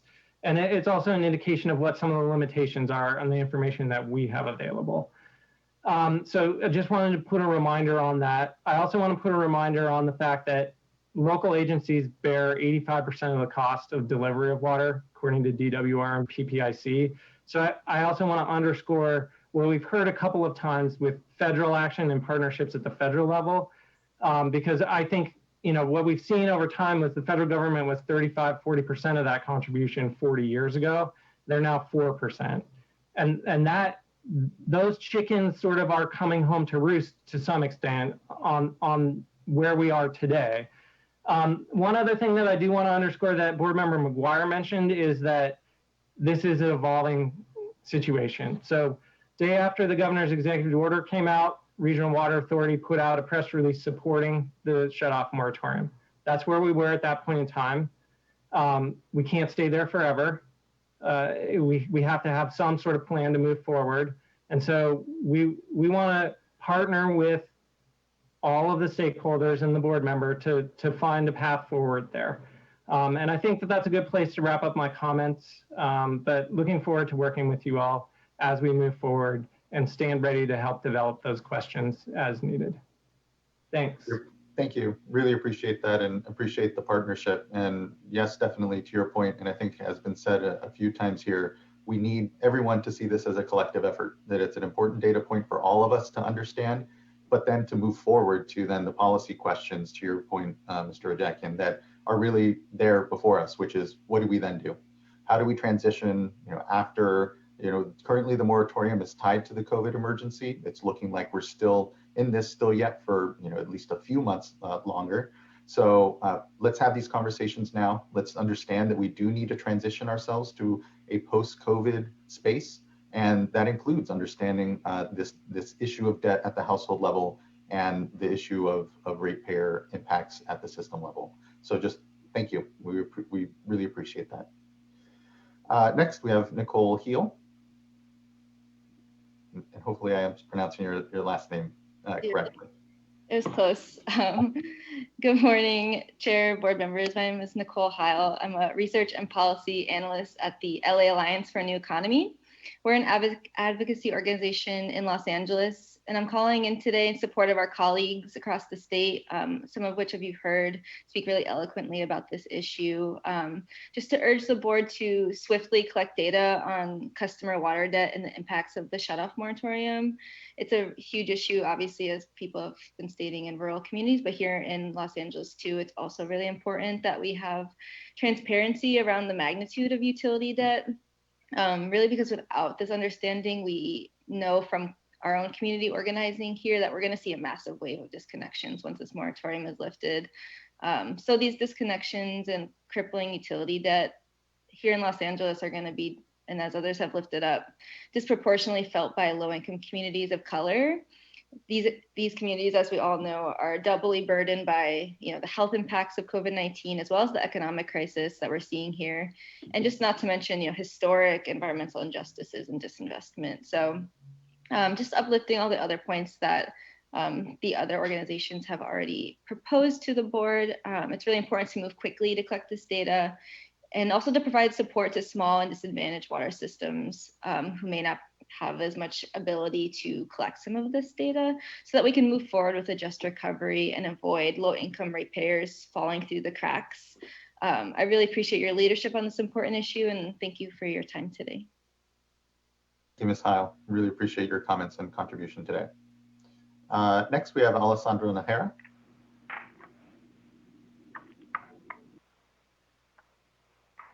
Good morning, Chair Esquivel and members of the board. My name is Alessandra Najera, and I'm a program officer at the Water Foundation. The Water Foundation is an intermediary foundation supporting nonprofits working on water across the West, and our Healthy Communities portfolio supports several of the organizations who have been testifying here today about the increased data collection needs. We really appreciate the Water Board's increased efforts on this issue, and just would like to offer our support in convening interested partners, including NGOs, water agencies, and elected representatives, to partner with the board in successfully meeting the very important December deadline that was discussed here today. We have heard from other states who are watching California's efforts on data collection related to COVID impacts with interest, as they have mentioned to us multiple times that California really sets the standard for the rest of the country. So we would like to offer our support in ensuring we continue to lead on the human right to water and ensuring all Californians can access safe and affordable drinking water despite this crisis. So thank you again for your attention to this important issue, and please do reach out if there's any help that we can provide. So much, and thank you for your leadership here as well. Next, we have Michael Claiborne from Leadership Council for Justice and Accountability.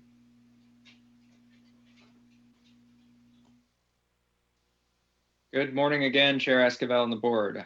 Michael Claiborne, an attorney with Leadership Council for Justice and Accountability. I don't think I'm alone in expressing frustration and disappointment with the results of the voluntary survey. We expected, honestly, better participation from water systems. And we expected to have data that we're looking for today. So we're disappointed, we're frustrated. And I agree with prior commenters that this is both an issue impacting access to drinking water and a racial justice issue, given the disproportionate impacts of the pandemic and lack of access to affordable drinking water.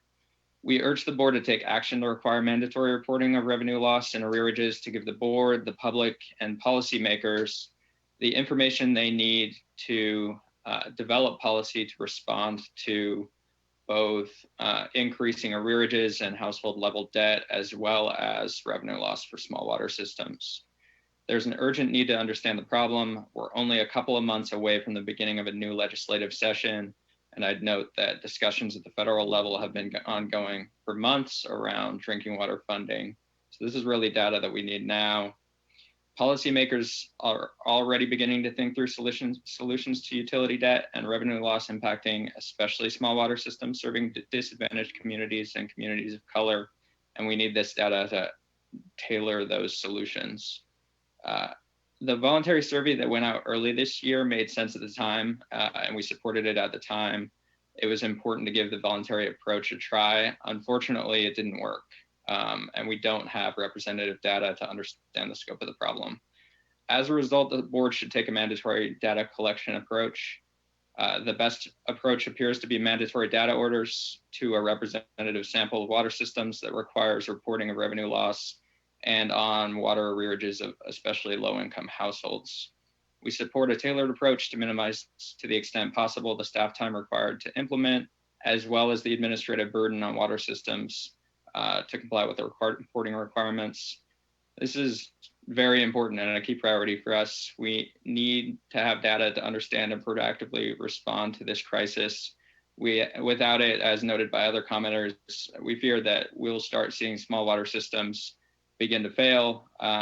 And when the water shutoff moratorium is lifted, we worry about a wave of disconnections. It will be less costly and less of a burden on the state board staff to get a handle on this problem proactively before it becomes a broader crisis.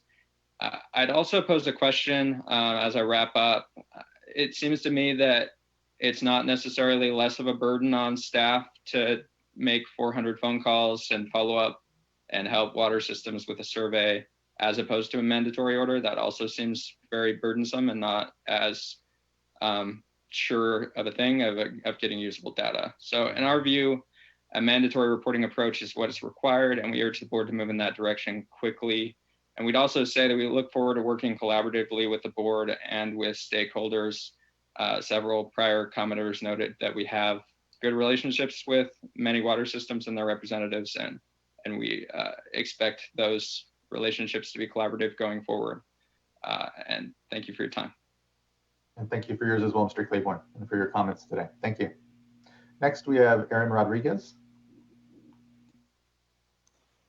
Good morning, board chair and members. Thank you for the opportunity to comment and for all the work and collective discussion this morning. This is Erin Rodriguez, California policy advocate on behalf of Union of Concerned Scientists, commenting in support of the board collecting water affordability data on household water debt and needs of vulnerable water systems. As we've heard from many other speakers this morning, this is an issue of racial and environmental justice, and we need the State Water Board to act now so that we can better understand the scale of the problem and develop proactive solutions before an even greater crisis around water access and water shutoff occurs. We request the board utilize its authority, including the use of mandatory data orders to water systems in order to collect this important data. And we ask that this data be collected as soon as possible and before the end of the year so that we can use it to start to develop proactive water affordability solutions. Thank you again for your leadership on this important issue. Thank you as well.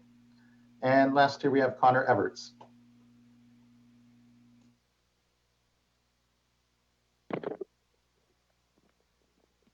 I'm trying. There we go. Can you hear me now? Oh, yes, we can. Good morning. All right. Thank you for coming back to me. My name is Connor Everts, and I'm speaking today for the Environmental Justice Coalition for Water, the Southern California Watershed Alliance, the Environmental Water Caucus, and Food and Water Watch. The reason so many groups is there's so much concern that we're on the edge of a huge cliff, and people are just piling up, and they're already anxious and worried about concerns, whether they're renters or homeowners, about this huge water debt that's accumulated during this time. We've seen what happens when mandatory data collection works successfully, as during the last long drought or accumulation of climate change, and water shortages were turned around by serious levels of conservation because we had real numbers. We need that more than ever for affordability now.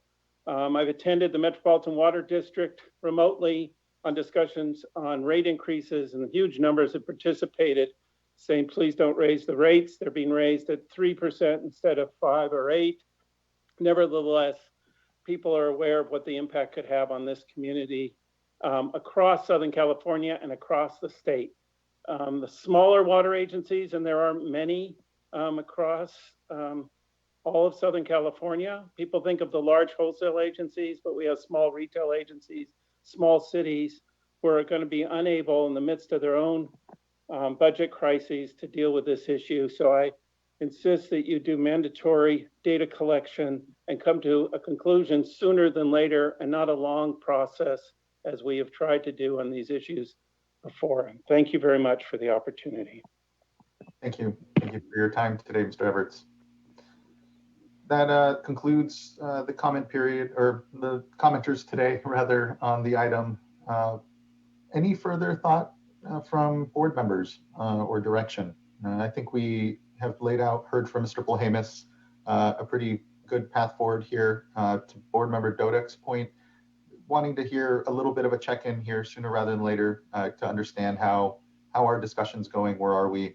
But it sounds like we have a pretty strong plurality rather of commenters here in support and looking to collaborate and ensure that this, again, I think we're very definitive here. We need this data, we need to gather it, and the board is moving forward to do so and putting its own staff resources and time, and again, looking to make sure that we target these questions, that we appropriately ask the right questions, and ensure that it isn't overburdensome, and we get a good response in participation. And so just thank everyone for their good comments today. We've had a good 2 hours here of discussion around this. But really critical, and so committed to making sure that we get the data. And thanks everyone for their advocacy. Mr. Polhemus, anything would like to help sort of wrap up on? Yeah, I just wanted to wrap up. Otherwise. Thank you. Sorry, can I suggest something just before you talk? Sorry. Yes. I think given the kind of the urgency on this and following up on that, commitment to ensure that we can move forward in partnership and, don't have to use a mandatory, more aggressive pathway. I think it would be great to hear, a pretty quick response from staff. Like, I would love to see, staff have already done a lot of development of what the questions could be and what the study design could be from the information we have. I would love to see that, shared with stakeholders, getting feedback, and then coming up with a deployment plan on how we do that really in the next couple weeks, and reporting back to us at the next board meeting on just the progress on that. You don't have to have it signed on the dotted line, but at least getting back to us quickly on, we don't have much time to pivot here. So figuring out, is that going to be on track? And then, what is the plan when we would have, regular check-ins after that on milestones so that we can make sure we're on track on that. So, I think this is a good moment, commitment moving forward, but it would be great to hear back, at the next board meeting about what the milestones realistically should be in terms of checking back with us and making sure we're on track to get that by the end of the year. Yeah, so from my standpoint, and what I'm interpreting as far as the board's direction to go, is I'm going to be putting us into basically emergency response mode. So this isn't going to be like a normal policy or project you normally work on. So it will have high priority and will go into our command structure associated with dealing with an emergency standpoint. Again, that means we're basically stopping a lot of work and putting it aside knowingly that that's the case, but that we'll be able to respond quickly. So I'm going to have to go off and make assignments here later this week and put team members in place, and we'll get a schedule together very quickly. You're right, we have a head start on some questions and stuff, and we'll be moving with great haste to address this as quick as we can. And we will definitely report back routinely as different steps progress along. I need to get a little bit better of a schedule together before I can commit to those, but we'll definitely make that the board aware of that, and the public. Yeah, I just want to emphasize, because I think this was shared by a lot of the commenters, that I think for us to be most effective, putting out there, like, as soon as possible, what the questions are and what the study design is, the sampling design is, and getting, some collaborative feedback on making sure that that's going to be effective as quickly as possible is really key. And, you know, I think we, in order to especially collect data where we're not calling directly, but we need, you know, 800 something systems, you know, sitting down with the variety of stakeholders that were here today and others to nail down both the questions and how we're actually going to collect that collaboratively. I think that's sort of, you know, what I'm hoping we can just get a report back on, you know, at the next board meeting or as soon as possible thereafter, but at least a check-in on that. Understood. Thank you, board member. Anything further, Mr. Polhemus? No, I was just kind of include my rep up there in response to Board Member Stone. So we'll get going on this. We'll definitely report back and try to make stuff available to the public on our website, even in between board meetings, so that people can see our progress. Perfect. Great. Thank you. Thank you. And thank you everyone for their participation in the discussion in that item. That wraps up item number 2. Let's go ahead and take 10-15-minute break. You know, it is already 11:30. It means we'll have probably a late lunch at around 1 after we get through item number 3, which is the perchlorate detection limit change. So just kind of hoping to game out what the afternoon here is looking like for folks. So let's go ahead and take a, let's just say a 10-minute break, and we'll come back here 11:45, you know, nearly 15 minutes. So, okay, we'll see you guys here in a moment, and we'll continue on to item number 3 at that time.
Hello, everyone. It's 11:45. I think we're ready to start coming back. And again, we'll be moving on to item number 3 now, which is consideration of a proposed resolution adopting revised detection limits for purposes of reporting for perchlorate. Yes, unfortunately, it's me again. So, fortunately, very fortunately, good to have you again. Good to see you, Mr. Wilhelmus. yes, thank you. I'll just very briefly introduce this and turn it over to staff right away. So this is our item on lowering the DLR, the detection limit for reporting requirements in our regulations for perchlorate. Just very briefly, we set these limits so that we have information to understand what's going on below the MCLs and consider future action. So it's while some people may not think it's as important as an MCL, it certainly is very important when it comes to understanding what we have to deal with and how it's throughout the state. So you've seen this item before the board. We had a workshop and had some good public comments, and I'll have Melissa Hall come on and present our item for you today quickly, how we've adjusted from those comments and what we propose going forward. So Melissa, take it away. Thank you, Mr. Wilhelmus. Good morning, Mr. Chair and members of the board. Next slide, please. Since not all of the staff that are involved with this have video or will be speaking this morning, the slides just to show you the faces of the staff who, under non-COVID conditions, would be sitting up at the staff table or in the first row and available to answer questions. So clockwise from the upper left-hand corner, we have Dr. Eric Nivolino as the staff person who completes our MCL reviews and prepare the rulemaking package for this proposed regulation. Me in the middle. Mark Bartson, who supervises the Division of Drinking Water's Technical Operations section, is my supervisor. Robert Brownwood, who is our branch chief for the Division of Drinking Water's Program Management Branch. Kim Niemeyer is the attorney providing legal counsel on this item, and Darren Wilhelmus is the division's deputy director. Next slide, please. Today's public hearing is to consider a resolution to adopt regulations reincorporating 2 definitions and to lower the perchlorate detection limit for purposes of reporting, or DLR. Next slide. In this presentation, I'm going to briefly recap the rulemaking timeline so far, then describe the proposed regulations and how staff came to the current proposal, and finish up with a summary of public comment. Next. The notice of proposed rulemaking for the initial proposal of a perchlorate DLR of 0.002 milligram per liter was published on March 6th of this year. Public comments on the initial proposal were received at an Administrative Procedure Act hearing held on April 28th, and through written comments received through the close of the comment period on May 1st. Upon consideration of comments received, staff revised the regulation proposal to add a further DLR of 0.001 milligram per liter 2024 and provided notice of that change on July 20th. Comments were accepted through August 18th. We're here today adopting the proposed regulations, and depending on the submittal date of the rulemaking record and contingent upon administrative law's approval, we're expecting the regulations to take effect on or before April 1st of next year. Next. While not making the title of the proposed regulation, the proposal does incorporation of 2 definitions for source water assessment and possible contaminating activity that were to following options of the Drinking Water State Revolving Fund policy back in 2014. These 2 definitions were located in portions of the regulations that were primarily used for funding purposes, but are also still referenced by other non-funding regulations and are still needed. The definitions are identical to those removed.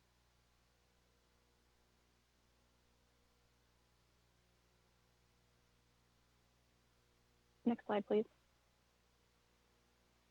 The primary purpose of this rulemaking is to revise the current perchlorate detection limit for purposes of reporting, or DLR, which is what the rest of this presentation will be focused on. Next, please. California's Health and Safety Code Section 116365 requires that the State Water Board establish primary drinking water standards, which includes maximum contaminant levels, or MCLs, at levels as close to the public health goal as is technologically and economically feasible, while placing primary emphasis on the protection of public health.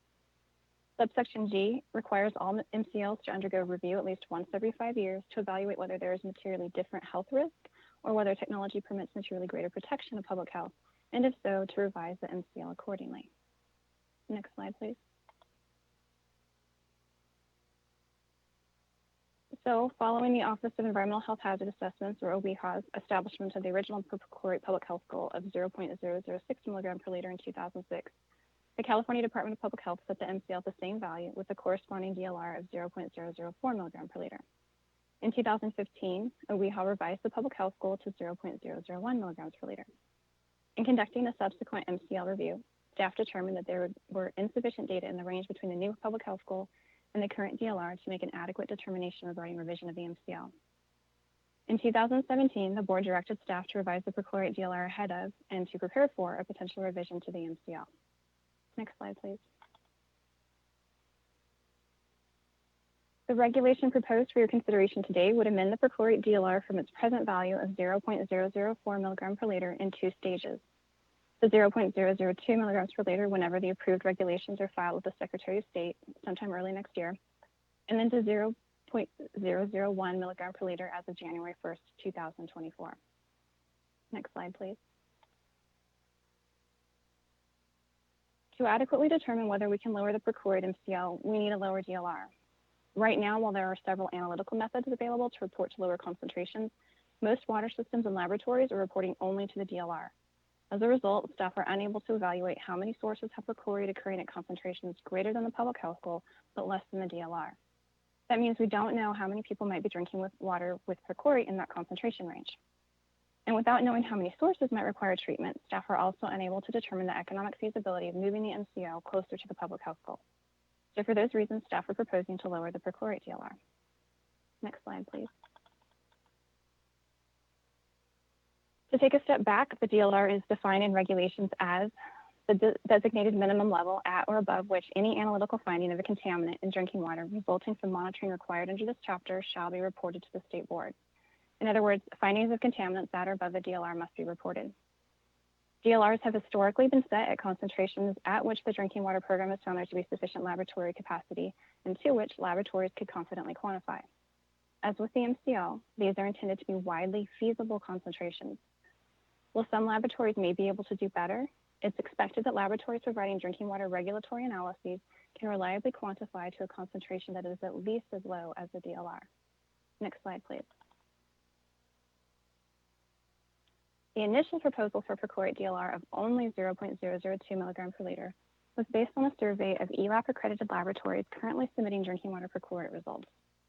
Based on perchlorate data submittals to our data system and responses to the lab survey, staff determined that capacity at the 0.001 milligram per liter level is currently insufficient to support all required analyses for existing water system monitoring frequencies. For that reason, staff initially rejected the 0.001 milligram per liter DLR alternative. Next slide, please. The table shown here summarizes the results from the laboratory survey. The methods listed were in widest use as of late 2017 and early 2018 and are assumed to be representative of current conditions. I want to note that at the time of the survey, staff were not contemplating a delayed effective date, so questions and evaluation were focused on laboratory responses regarding capabilities at the time of the survey, rather than what we might want them to be in the future. Next slide, please. Based on comments received, staff revised the initial proposal. The proposal for your consideration today is for a DLR of 0.002 milligram per liter for now, based on apparent current capacity, and a DLR of 0.001 milligram per liter as of January 2024. This revised proposal recognizes that it is technologically feasible to analyze perchlorate to 0.001 milligram per liter, while allowing time to increase laboratory capacity to process perchlorate samples so that water systems are not put in a position of potentially having monitoring and reporting violations due to factors outside of their control. To decide how much time to allow, staff consulted with the Environmental Laboratory Technical Advisory Committee, or LTAC, and with staff of the Environmental Laboratory Accreditation Program, or ELAP, regarding the time required for laboratories to acquire the necessary instrumentation, to train analysts, and to gain accreditation to perform methods identified as capable of reliably quantifying to 0.001 milligram per liter. The responses indicated approximately 18 to 24 months for a large municipal laboratory and 4 months for a large commercial laboratory to work through all of these steps. To allow for variability in financing, approval, where we are in the budget year cycles, and procurement processes across commercial and municipal laboratories, and in consideration of the current economic uncertainty associated with the COVID-19 pandemic, Staff are proposing a 3-year delay in the effective date of the 0.001 milligram per liter DLR to allow adequate time for the laboratory industry to develop sufficient analytical capacity at that level. That works out to about a 1-year buffer beyond the longest time required for those processes, and conservatively assumes that EPA methods 331.0 and 332.0 and associated instrumentation purchases would be necessary. Next slide, please.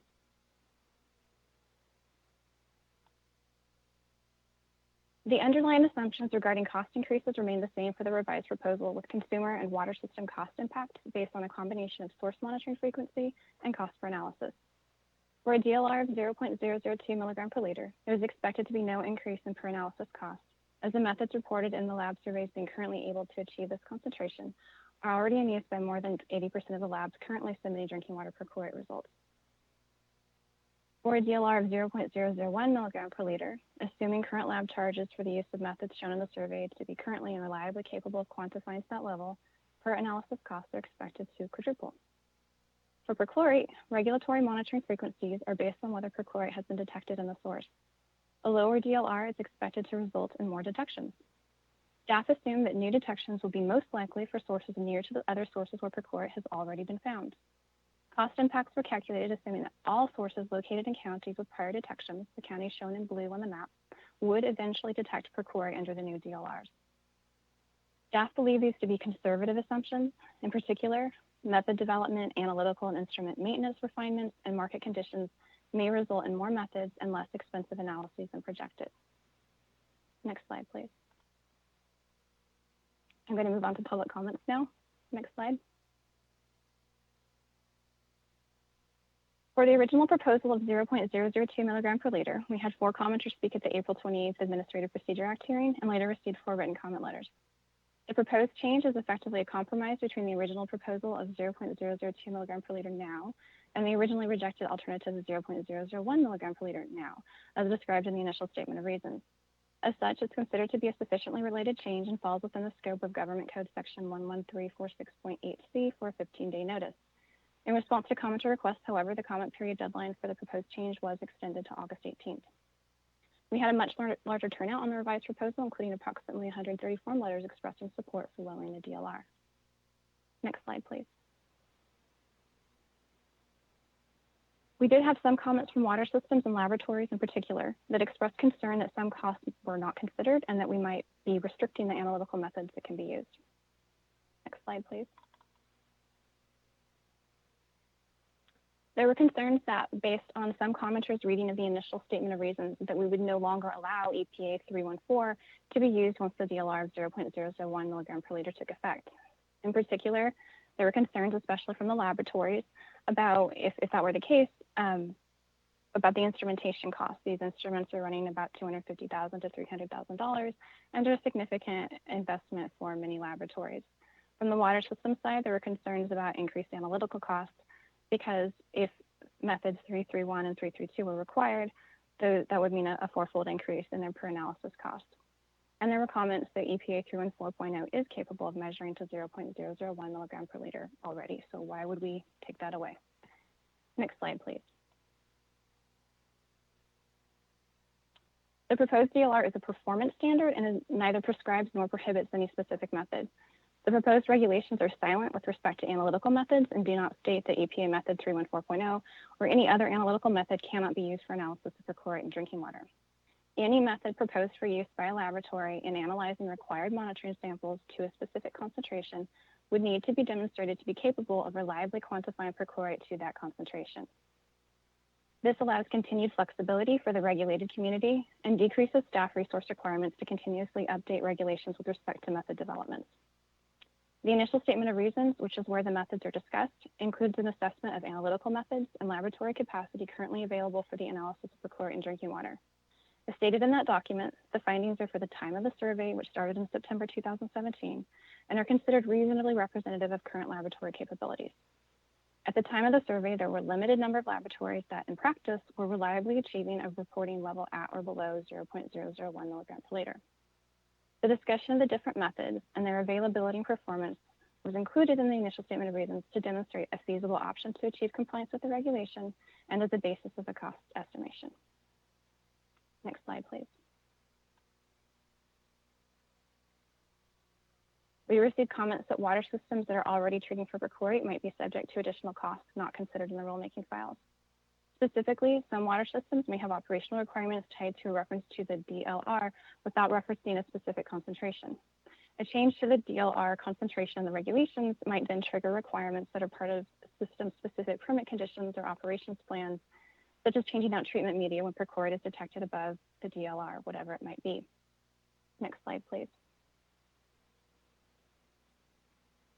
Staff have consulted with the field operations branches regarding permit and operations plan conditions referencing DLR. Field staff will consider, upon request by the water system, modifications of permit and operations plan conditions to reference a fixed concentration, such as the current DLR of 0.004 milligram per liter instead of to DLR, or to consider other modifications that would allow the purpose of these conditions, which is generally to ensure continuous compliance with the MCL, to still be achieved without incurring additional operational costs of the water system. Next slide, please. We received requests, particularly from water systems, to consider splitting the DLR rulemaking into two parts, to resurvey laboratories in 2024, and then revisit the possibility of a DLR of 0.001 milligram per liter after that. Next slide, please. As you can see, we're not proposing that change. Well, State Water Board staff will continue to review perchlorate result submittals over the next few years as an indicator of changes in laboratory capacity at the 0.001 milligram per liter level. No changes to the proposed regulation are proposed at this time. Establishing a regulatory deadline gives water systems and laboratories the confidence and certainty of a fixed target to work and plan toward and encourages them toward that while allowing a compliant schedule as they work toward that goal. This approach also provides for more efficient use of board staff resources relative to rulemaking.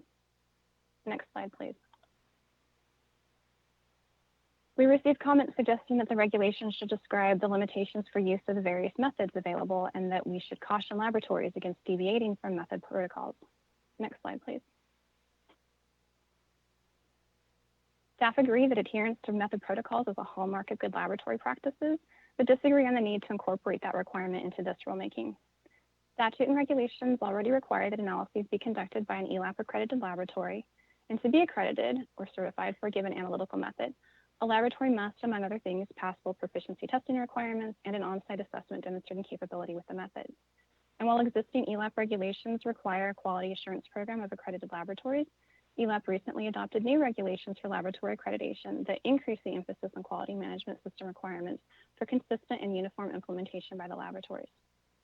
Although laboratories are not required to fully implement those new regulations once they're approved until 2024, the quality control requirements the laboratories may follow in the interim also include quality assurance objectives. Next slide, please. We received comments suggesting that perhaps as a cost-saving measure, we should require monitoring of only sources not already testing or most likely to see new detections of perchlorate, and that we could then require monitoring of the 0.01 at the 0.001 milligram per liter level immediately. Next slide, please. If the proposed regulation were to be modified to require only the systems identified to monitor sources to the 0.001 milligram per liter level, the occurrence of perchlorate above the PHD or public health goal but below the current DLR and water sources outside the identified systems, along with which sources of those might require treatment, would remain unknown.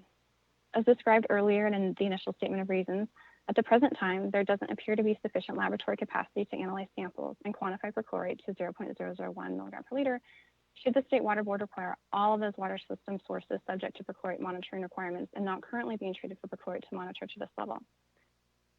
Sources which are already treating or blending for compliance purposes are the sources for which the most sensitive analytical methods are most likely to already be in use, and it's unlikely that there would be a reduction in demand for lab capacity from them. This proposal would add to the existing demand on lab resources without the benefit of time to develop additional lab capacity or over which to spread the demands on the laboratory industry. Next slide, please. We also received one comment that we had failed to consider the principles of toxicology and asserting that the potential health risk from perchlorate exposure was unsubstantiated and that therefore this is all unnecessary as a cost burden to impose. Next slide, please. Consistent with Health and Safety Code Section 116365C, the public health goal is established by the Office of Environmental Health Hazard and Assessment. The public health goal identifies concentration levels of contaminants at which there are adverse public health risks. State law requires the State Water Board to set MCLs as close to the public health goal as is feasible. The public health goal technical document is scientifically peer reviewed and is publicly available. Next slide, please. This is going to close the staff presentation here. Additional information about the rulemaking package is available on our website at the address listed on the slide. For more details, the proposed regulations, the initial statement of reasons, the supplemental documents, the complete rulemaking package so far are available at the link that's shown on the slide and in the notice of proposed rulemaking. All of the information relied on to develop the proposed regulations is available there. Next slide, please. That's the end of the staff presentation. We'd be happy to answer any questions the board may have. Great, thank you, Ms. Hall. Anything from my fellow board members? I don't have any questions off the bat myself. Great, thanks for the good presentation, Ms. Hall. It looks like we have two speakers on the public speaker card here. So we'll start with Andrea Ventura from the Clean Water Action. Hi, can you hear me? Yes, we can. Okay, great. So thank you for this opportunity, and thank you for staff for working on this and for working with us over this process. I'll be brief. Our basic concern is that we have a public health goal of 1 part per billion or 0.00 milligrams per liter. And as staff just really did a good job of explaining, it is the responsibility and the law of the state to try to set drinking water standards as close to that public health goal as possible. And that means at the public health goal, if possible. We know that technologically this is feasible, as you just heard. So we initially had suggested that the 2 parts per billion was not appropriate, that would set an actual barrier that the state was putting in place to allow us to ultimately protect more Californians from perchlorate at the level that a WEHA has determined should be the public health goal. We were able to meet with staff. They were very clear on their thinking about lab capacity. We also understand that we are in circumstances right now that are unprecedented for labs to be taking on greater investment. We were able to discuss that with them, and we think that the proposal they've come up with of setting it at 2 for now so that they can start collecting data to consider a revision of the MCL makes sense, but that they can automatically move into the 1 part per billion DLR and not have that barrier of setting an MCL if it is determined that it is necessary to be revised at 1 part per billion. So I want to really applaud that willingness to think about this, to hear our comments, to commit to protecting more people in California. This is not so much a matter of revising what water systems that are already treating for perchlorate have to do. It is basically a way to ensure that we protect all people that are being exposed by being able to look for this contaminant, see it accurately, and setting the proper rules for treatment when it's necessary. So we want to thank the staff for being willing to listen to us. We've heard them as well. We think this is a good compromise. We certainly would oppose having to come back and revisit this in a few years to determine whether it should be 1 part per billion or not. We think that this, the way it's written, is the way to go, and we support this proposal. Thank you. Thank you. Thank you for your time today, Ms. Ventura. Next, we have Patty Avila Garcia from the Community Water Center.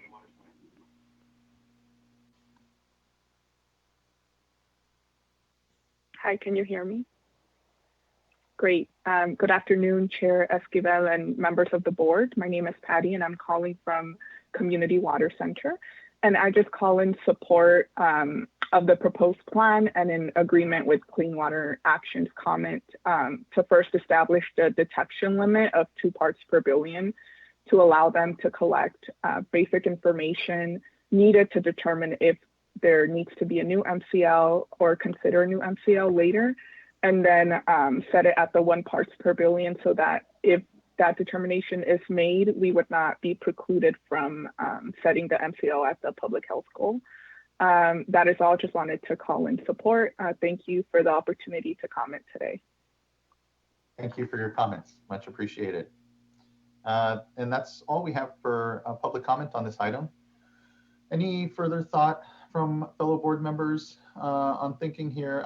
I do appreciate the way the Division of Drinking Water has staged this detection limit implementation, acknowledging and using the expertise from our environmental laboratory accreditation program to understand if there's the laboratory capacity to even do what we're requesting, to not frustrate ourselves in that space, and acknowledging that it may take a little time. And so building that in, I feel comfort voting on that today in this process. I will note, though, that I think it will be important, perhaps the year before the 2024 deadline hits, just to get an assessment and understanding of how things have progressed. I mean, that's 3 years out from now, so we'll see the board constituted then as what may be coming up and discussed. But I think it's important to check in.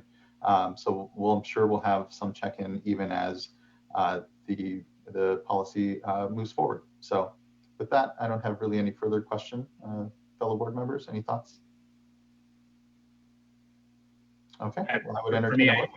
Yeah, I was going to say, I think this is a really prudent approach and appreciate staff's, thinking through this, and perhaps we can use this with other drinking water standards in the future. This type of approach when we're thinking about laboratory analytical capability and doing that balancing, which I know is challenging and not an easy thing to do, but it seems like we've found a way through that here. So I appreciate that. So with that, I don't have any other comments, but I will be happy to make a motion to adopt. I will ditto and second the motion. Great. Yeah, and sorry, I know we're gonna do roll call, so I could say this afterwards, but just I just really appreciate the ability to forecast what to expect for water systems, because I think them being able to plan is really key. So I think I appreciate staff's work on this. Great, thank you. Ms. Townsend, would you call the roll? Yes. Board Member McGuire. Aye. Board Member Dodick. Aye. Board Member Firestone. Aye. And Chair Esquivel. Aye. Thank you. Thank you as well. And the vote carries and the item is adopted. So thank you everyone for the good work and on that. So, it brings us to 12:15 here. We have the next item is an update on the Safe and Affordable program and fund. I'm tempted to say, let's go ahead and just transition to that discussion and see if it brings us to about 1 o'clock and we can take a break for lunch and then move on from there. If that sounds good with folks, I think we can go ahead and do so. All right, well then let's go ahead and move on to item number 4.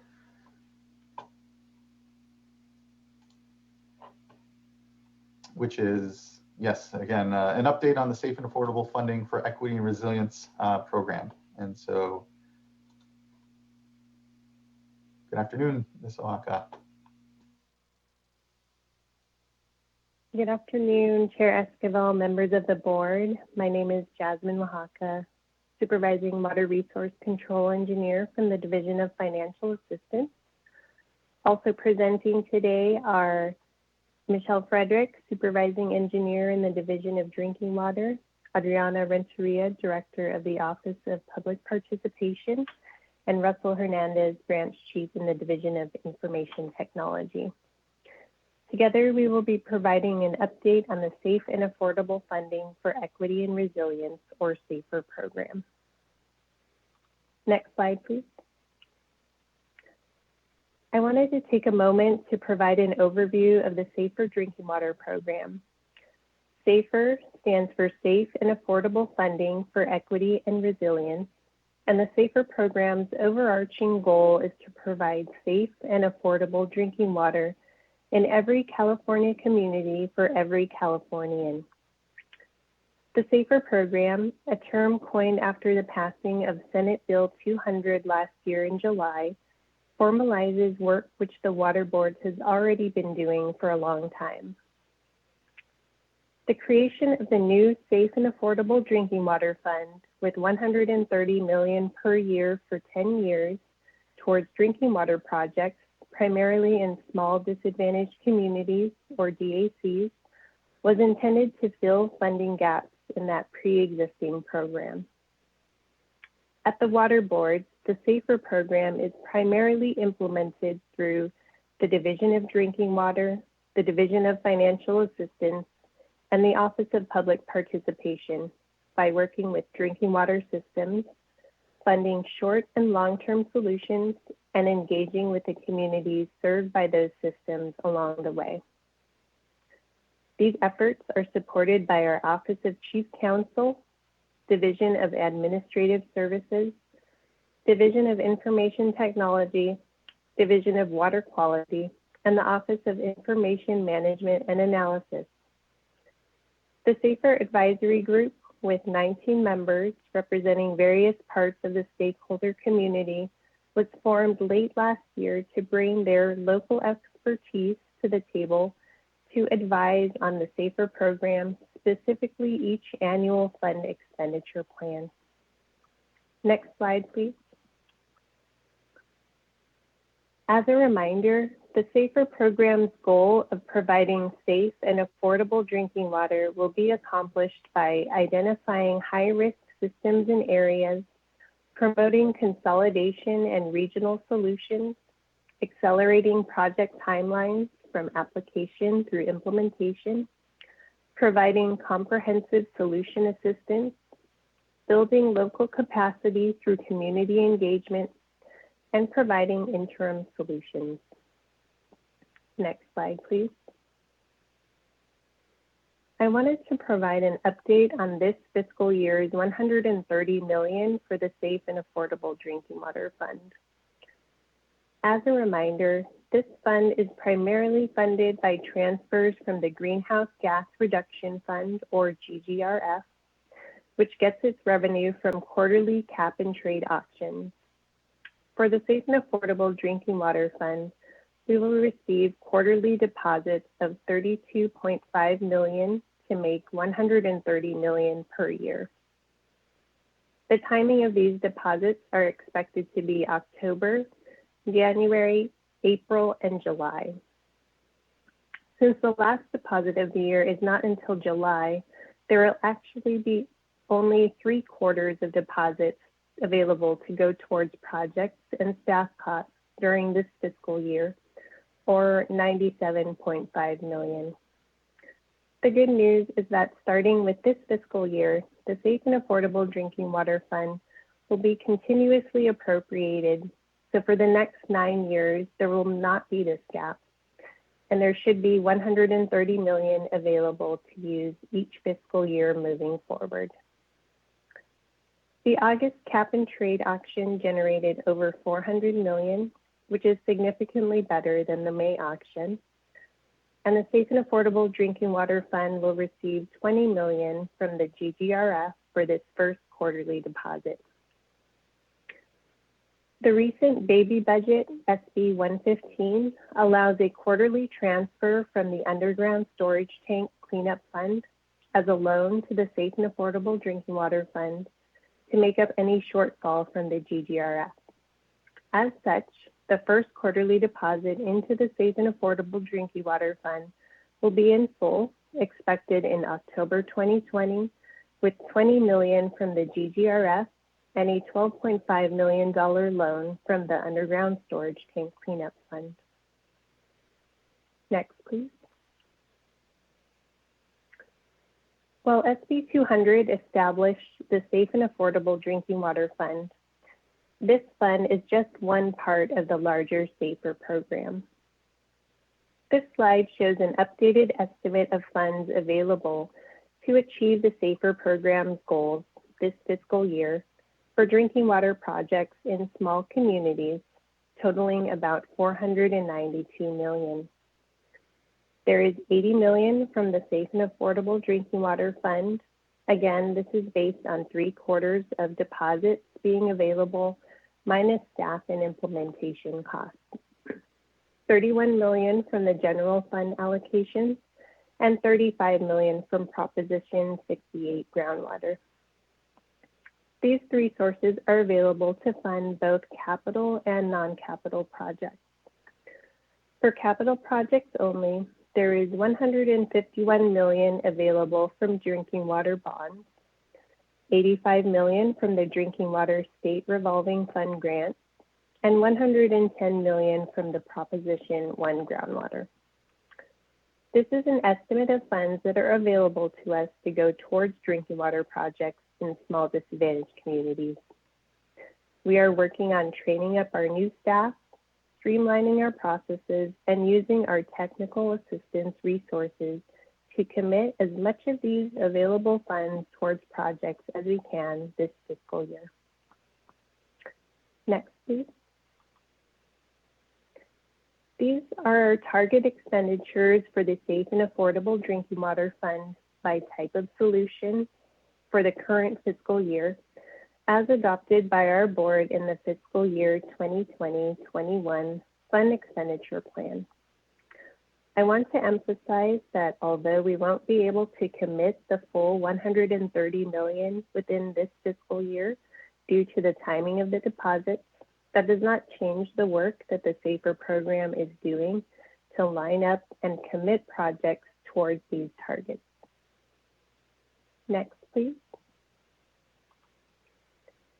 The Fund Expenditure Plan established performance metrics through a few specific numeric goals. This slide shows our past year's accomplishments, new goals, and how we're doing so far in the new fiscal year. Our goals are to provide interim solutions to 150 communities and schools, executed or completed planning assistance projects to 150 communities, and completed long-term solutions to 100 communities. As our new interim water agreements and technical assistance agreements are put in place, we expect these numbers to improve significantly in the coming months. Next, please. I wanted to share a few things that we are working on towards implementing the goals of the Fund Expenditure Plan. We are working to identify projects to commit to the various SAFER funding sources. For those to be funded by the Safe and Affordable Drinking Water Fund, this needs to be timed with the availability of the funds as they are deposited. We are having discussions with EJ groups on how we can partner to provide interim water supply assistance to the 250 plus eligible systems that are out of compliance or potentially at risk. We are developing new technical assistance agreements to increase our capacity. One example is with the California Urban Water Agencies. And we are looking to our other SAFER funding sources for the capital projects to reserve safe and affordable drinking water funds for the other types of projects. Next, please. The Fund Expenditure Plan also established a few numeric targets for the short and long term as part of the stated narrative goals. This slide provides a glimpse of how work is progressing towards these goals. A few to mention here are that 95 out of 182 systems with chronic maximum contaminant level violations are implementing at least one solution. 4 systems have been consolidated since July 1st of this year, and 41 out of 300 plus systems have returned to compliance. Next, please. I'll be showing a few maps on these next slides with the intent of showing the volume of work towards the SAFER program goals already going on throughout the state. This map shows executed drinking water capital projects in communities serving small disadvantaged communities over the last 5 years. Blue represents planning projects and red represents construction. As planning is completed, projects transition to construction if there is capital funding available, generally in the form of grants.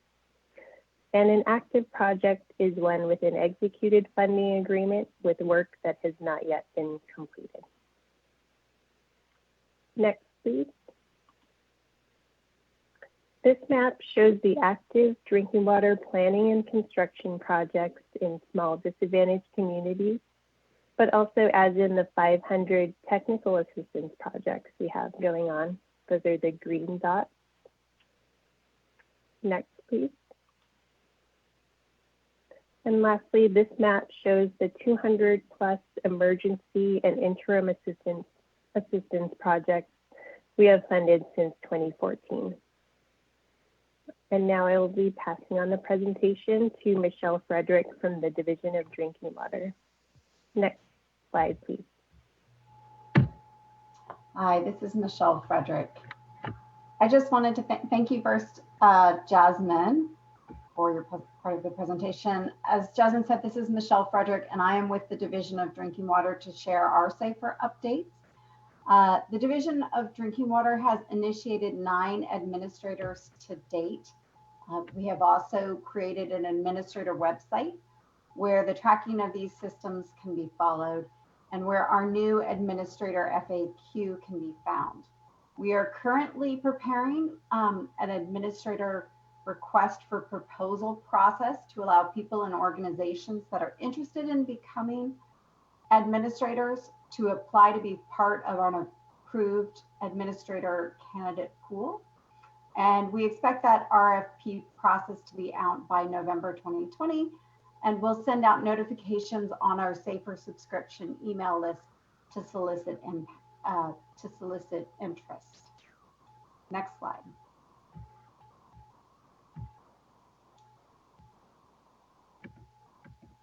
We would like to share also our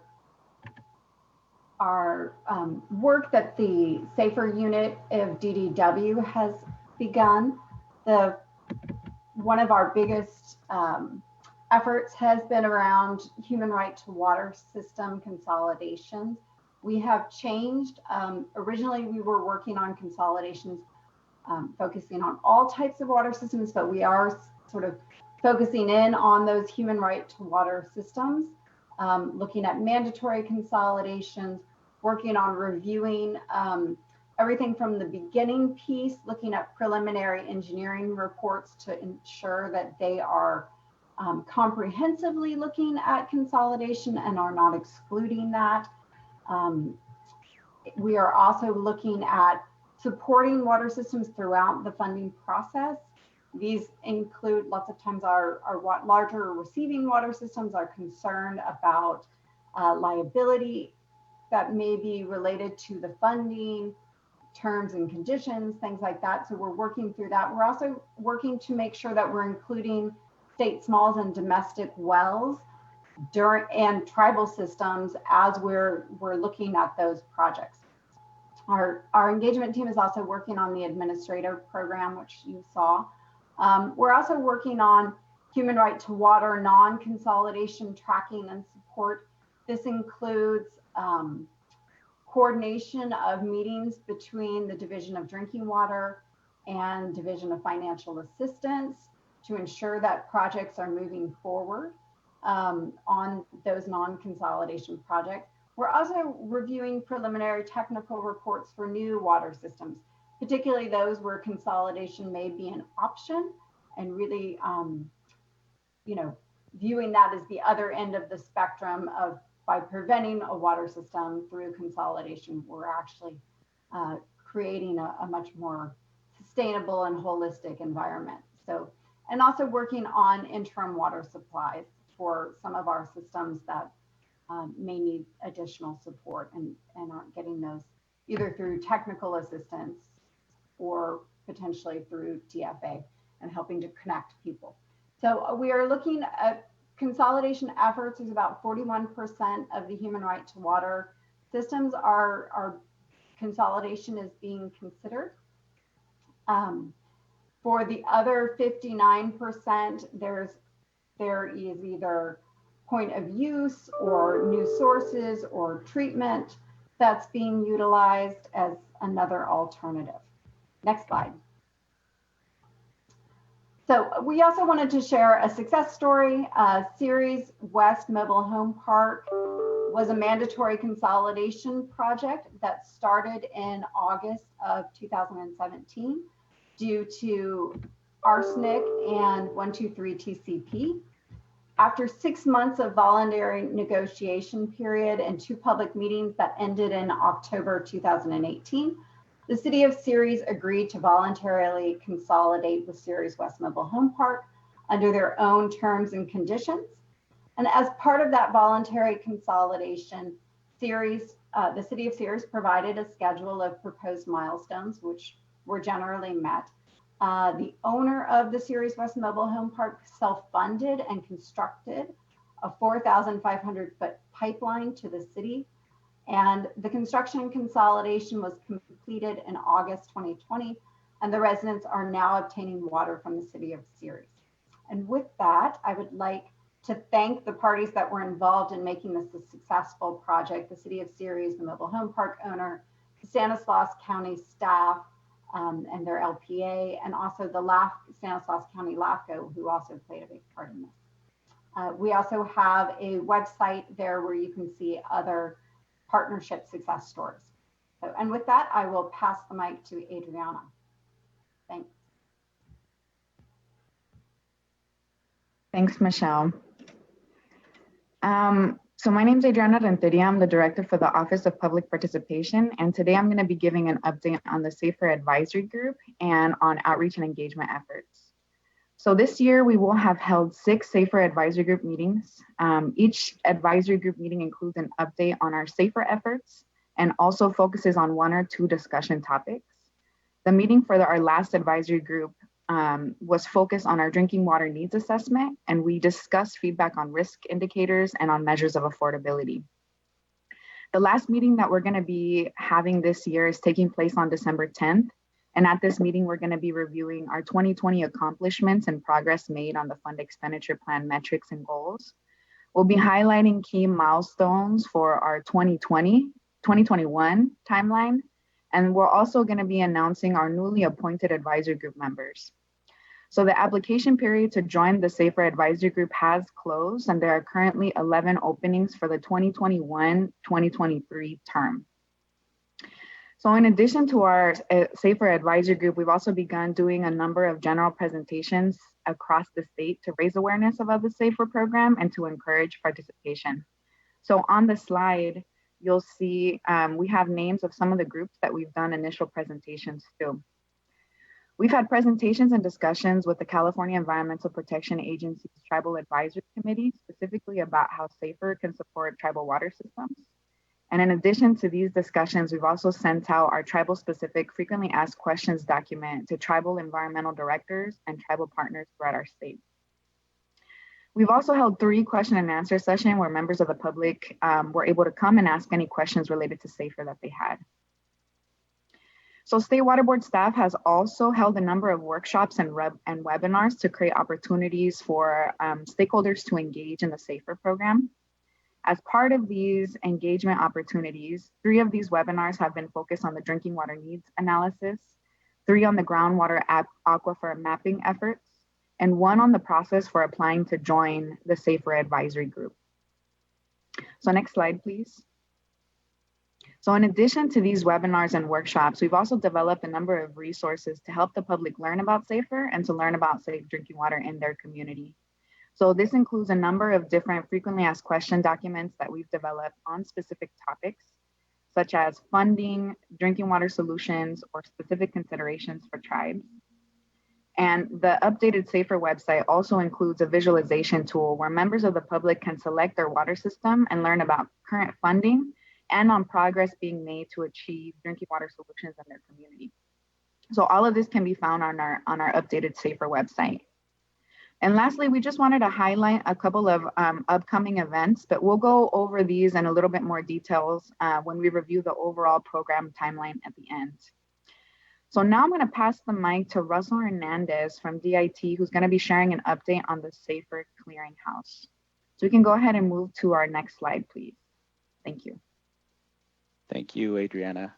Good afternoon, Chair Esquivel and board members.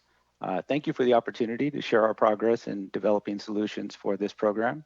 Again, I'm Russell Hernandez. I'm the IT Business Operations Manager. Just a little background, the SAFER project development team is tasked with developing services that will automate the SAFER program processes and tools to conduct analysis smarter, faster, and more accurately. Our focus is delivering the SAFER clearinghouse functionality and related system automation in 5 phases, as you'll see shortly. In IT, we hit the ground running with our new dedicated SAFER project staff, and we made great progress with the completion of phase 1, which ended in July. In these early phases, we're making time and effort investments now to ensure that our data is accurate, timely, usable, and relevant. The information that comes out of the SAFER clearinghouse is available to the public through visualizations. This information sharing ensures that our work product is transparent, and that makes us all accountable for the work that we do on this project. So we laid the foundation for building out the SAFER clearinghouse solution, which for phase 1 included designing, populating, and implementing the SAFER data model. We also designed the Water Board's data sharing strategy, which includes the SAFER data lake.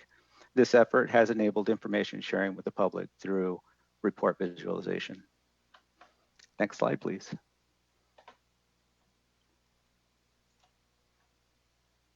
All right, for phase 2, which will be ending in March 2021, the following activities are being analyzed for consideration, and some are under construction now. We're developing essential SAFER functional needs in the area of data management, which includes batch data uploading features. And this will give our program the ability to capabilities to intake data from various sources, formats, resulting in more complete data sets, better internal tracking, and the ability to automate tasks. Secondly, we have plans to implement a portal for counties and LPAs to submit state, small, and domestic well data. And there's many other proposals for enhancements on the table listed there. Next slide, please. This timeline gives you an idea of the upcoming work. Among other features under review for phase 3 and beyond, for phase 3, we are targeting the development of portals for the public and water systems. We are planning to automate the calculation of new data fields for risk assessments, affordability assessment, and cost estimates. Moving on to phase 4, we plan to launch the public-facing portal. And in phase 5, our plan would be to integrate system-level data from new data sources. Many are under review right now. At this point, we have about 5, but it will be growing. We'll be developing new system APIs, application programming interfaces for system sharing of system-level data with our modified Drinking Water Watch program. And there's many other enhancements that are on the list and automation tasks. This concludes my update on the SAFER clearinghouse workload. Thanks, Russell. And this is Michelle again to share our collaborative efforts on the drinking water system status page. Thank you for advancing the slide. Hopefully my camera is working now. The drinking water system status page is a collaborative effort between different divisions inside the State Water Board. And this slide shows you sort of what this looks like. It also provides the link at the bottom for where that is and where that can be found. It gives information for water systems that have MCL violations and are on the Human Right to Water list. It shows violation type, the impacted population size, an estimated median household income, and different funding efforts. for the water system.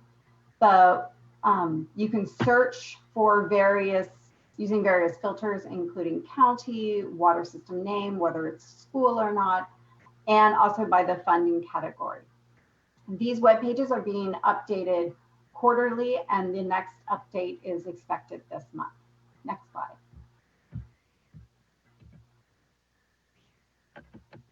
And then this is just to give you a specific example of a slide that shows where this could be utilized. Los Molinos Community Service District is an example of a small DAC water system that serves about 1,500 people, that has arsenic over the MCL and is located in Tehama County. This project is in the construction phase and has received approximately $2 million in funding to install treatment for Los Molinos Community Service District, and also includes two consolidations. One is New Orchard Mobile Home Park and Millstream Mobile Home Park. Both of those also have arsenic above the MCL. We anticipate that the consolidations will be completed this fiscal year for those two, followed by completion of the installation of the water treatment itself for the community service district this year or in the next. So this just gives you an opportunity to see how these status pictures work. And then next slide.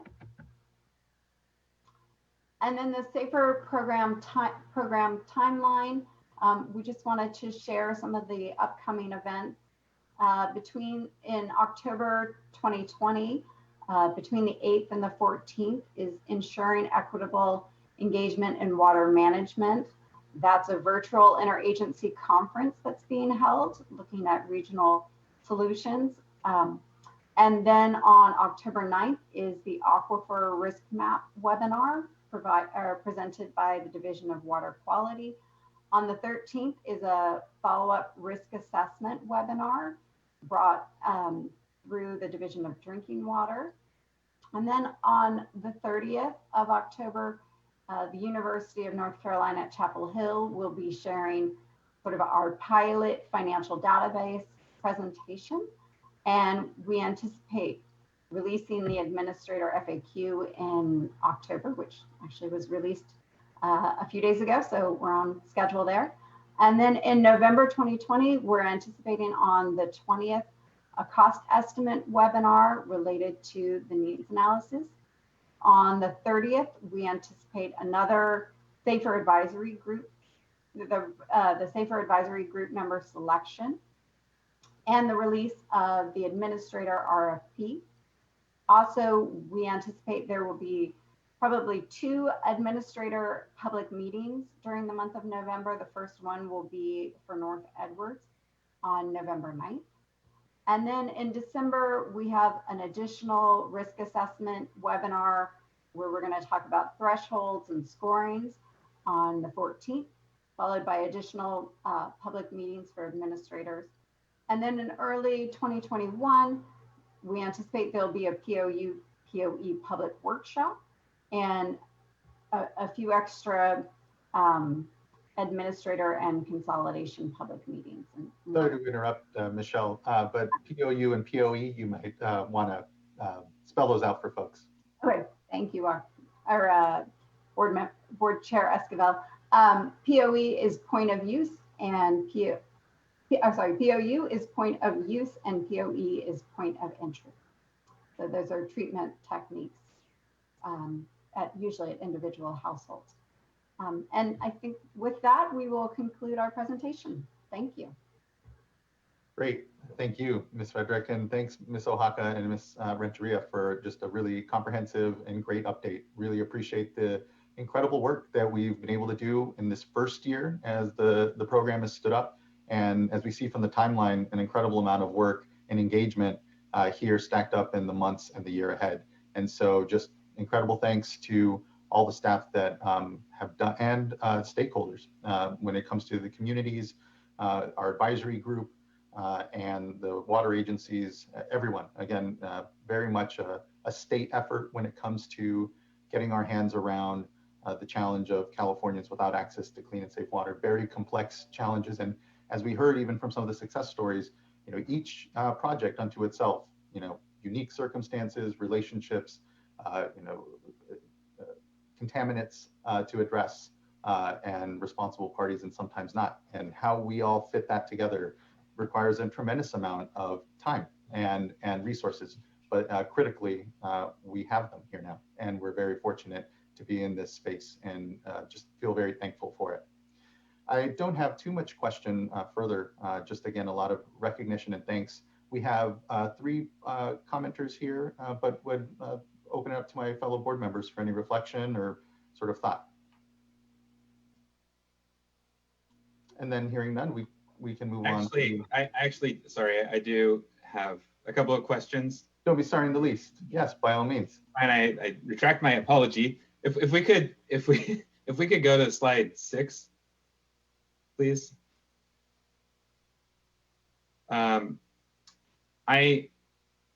Which should be the fund target expenditures plan for the year. I heard some, I think to me anyway, some somewhat surprising news this morning or this afternoon about that first quarter in particular of funding that the program is not anticipating to receive now for this year. And that's a significant hit in my mind. That's $32 million. That's it kind of floored me actually. And so if you go back to this slide.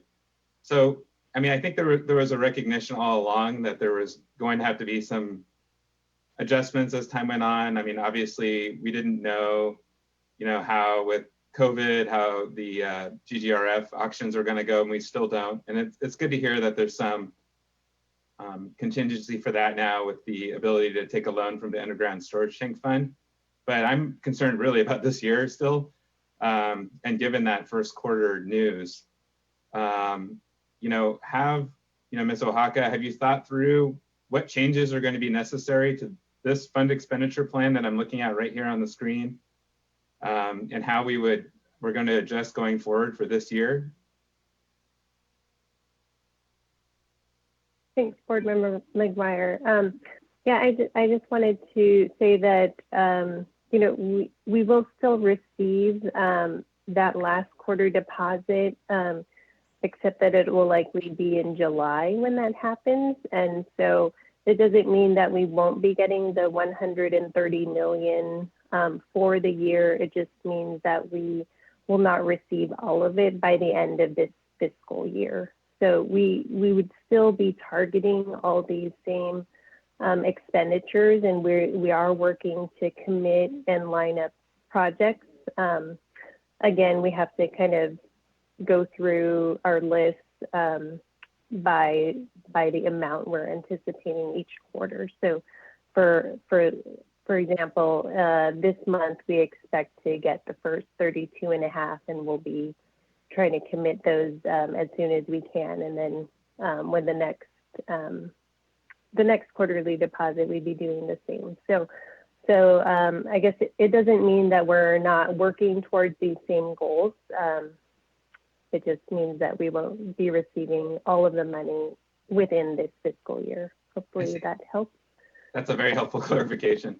So it's kind of a lagging fund then. So at the end of the 10-year period, after that final fiscal year, there will be one last payment potentially in that July. Exactly. Okay. Yes. So it's just this first year where there's this little gap in the beginning, but we will catch up. Okay. Thank you for helping me understand that a little bit better. And then my other question actually has to do with that column under administrator. So some other good news was that that we heard from Ms. Frederick was that there's now, I think, 9 administrator processes in play here. And I noticed a 0 for that column. And so just wondering how that's going to work for this year as well. Okay, sure. So I'm sorry, I've explained this in previous presentations, but didn't go into detail today. But for the administrator fund, we did have a general fund allocation, AB 72, I think from 2018 or 2019, and that had 10 million in it towards administrators. So we do plan to use that first before we start using safe and affordable drinking water fund towards administrators. Thank you. And that amount did get reappropriated, I think, until 2021 as far as being committed, and then 2024 for liquidation. Okay, thanks. Yeah, that maybe wasn't on your pie chart of funds, so that's helpful though to be reminded of where that money is coming from. Thank you. Mm-hmm. Good questions. Thank you, board member. And thank you for the clarifications, Ms. Oaxaca. Not hearing any further comment, then we can move to the public comment. And the first individual we have is Patty Avila Garcia from Community Water Center. So we had 3 speakers who were interested in this item. However, only one is presently on the call. Ms. Avila Garcia was on earlier and did drop off, and Ms. Evelyn Wendell was on and dropped off. So Kristen Johnson is our only speaker on this item. Thank you for that, Mr. Lawford. And so Ms. Johnson. Great. Good afternoon, Chair Esquivel. Good afternoon, board members. I'm Kristen Johnson with Coachella Valley Water District, and really just wanted to take the opportunity after hearing the update to really echo what I heard from the chairman and say thank you really to the staff for the incredible effort everyone has done over the past year in standing up this program. It has been Herculean, and the efforts do not go unnoticed. And also to piggyback on Ms. Frederick's note about, a success story, I did want to come in this public forum and share that Coachella Valley Water District just this morning broke ground on a consolidation project that is being funded through the SAFER program at the Westside School in Thermal. Currently, this school serves 500, yes, thank you, 500 K through 6 students, and their current on-site well has no redundancy and no backup power. And so this construction grant that we've received will be installing a 1,350-foot pipeline that will improve water supply reliability and fire flows for these 500 kids at this school. So we're so excited to be moving forward with this construction project. It took a while to get all of the funding agreements in place, but we're very happy to be making progress. And thank you to Chair Esquivel for his participation in our virtual groundbreaking video. So if you want to go to the Water District's Facebook page, our video, the virtual groundbreaking video, is uploaded there. It's also on YouTube. If you just search for Coachella Valley Water District, you can see a nice video presentation with some comments by our elected officials as well as the chairman on this great milestone. So thank you so much. Thank you, Ms. Johnson. Really appreciate it. And thanks for the leadership of Coachella Valley Water District and continuing to be a really strong partner in consolidation and continuing to connect communities to more certain and affordable and secure water supplies. So, these projects don't happen but for local leadership, and so it goes acknowledged and thanked. So I appreciate you coming today. And those videos are very hard for me to do. I'll just note that, for as much as I have to be here before this camera, sometimes those videos can be very interesting and hard to do, I feel at least. But anyway, glad to do it. And just thank you so much again for the leadership. It's really appreciated. Thank you. And that's our only commenter for the item at this point. Any further thoughts, board members? I'll just add a couple things. Definitely, first of all, I am so grateful to staff that have really taken on this Herculean effort, and I, been gracious enough to work with me through this process, because I know that all of us at the board and board members are really committed to making sure that this is successful, and so just really appreciate that, and just acknowledge, like you said, Chair Esquivel, that we've come a really long way in this first year of getting, our systems and staffing and sort of program stood up. And I do feel like we're now at this pivot point where we have more ability to really focus on the outcomes. We have a lot of ambitious outcomes we're trying to achieve. Not that we weren't focused on them before, but I think we have the opportunity to really accelerate on those. And I appreciate the really transparent way that staff are putting up those metrics, are consistently helping us all reflect on how we're going to achieve those and how we're on track, and sort of learn throughout this process, because it's going to be difficult to get the kind of outcomes we all want to see. And so really appreciate that. Relatedly, and I think just wanted to highlight, because the series Mobile Home Park was a great example in that and Coachella Valley Water Agency are both great examples to me of kind of common situations we're in, where we really need local leadership is what actually implements all of this. I think, continuing to reflect on how we support and accelerate areas like the Coachella Valley Water District and the various communities there, where they have a plan, very, a collaborative joint vision, and we just need to accelerate the outcomes. And then also just how our tools played out in the example of the series Mobile Home Park. So my understanding is that we actually did initiate or show, take the first steps in a mandatory consolidation process. And that really helped in ultimately accelerating and achieving what we all want, which is a voluntary consolidation where the groups can sort of have more self-determination about the terms and how that's done. But I think just, continuing to learn from how we get to these places faster, how we use our tools, how we continue to, reflect and learn together, and sort of recognize the range of local partners and the role that we play within the state. So really appreciate all of the work, and it's great to get this regular update and look forward to the continued progress. Thank you so much, board member. Well said, very well said. And just to kind of connect us back to the discussion this morning, when it comes to then, these data gathering exercises, these understandings of, what is out there, what are our water districts facing, particularly those in disadvantaged communities, the real focus of the Safe and Affordable and Safer program.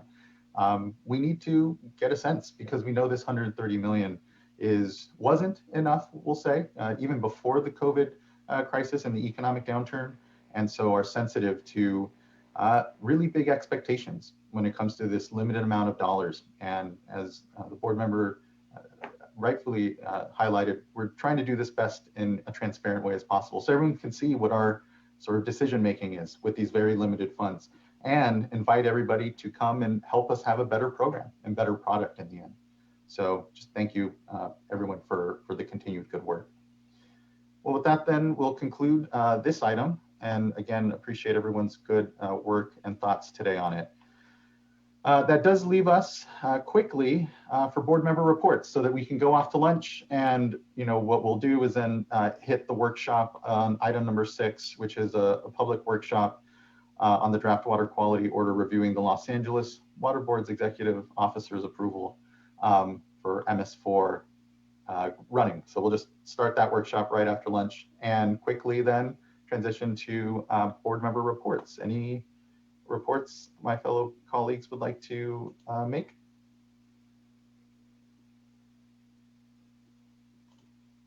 I don't have a lot, but I would just note that, board member Dudok and I got to conduct a water rates proceeding that I was my first one. So I was on College Lake and Pajaro Valley Water District, and I think important project, and it was good to be part of that as a hearing officer. And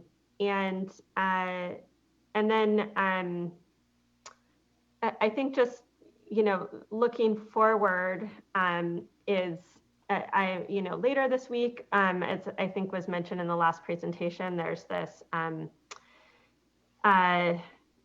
equitable involvement in regional water management summit, getting the names right, but it's I think multi-day effort. I know our staff is participating. I am going to be one of the keynote speakers in that to help kick it off. And it's, I think, a recognition that, we need it to be successful in regional management. We need to be looking at equitable involvement, how we get all of the stakeholders to really be part of developing and implementing those visions.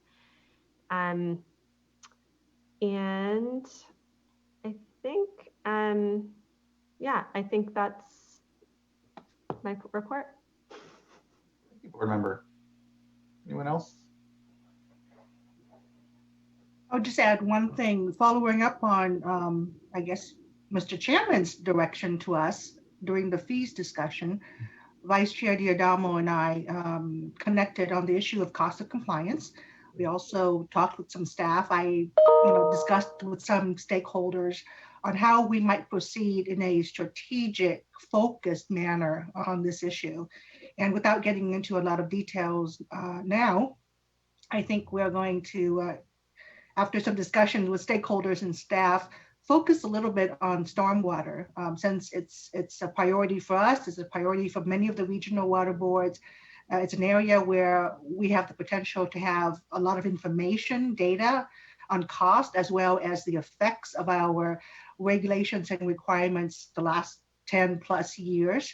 So I think that's a good area for us to potentially focus on and perhaps do some strategic efforts concerning cost of compliance. So I just want to just give that really brief check back. We'll probably discuss more when we convene to have our priorities discussion at some point in the future.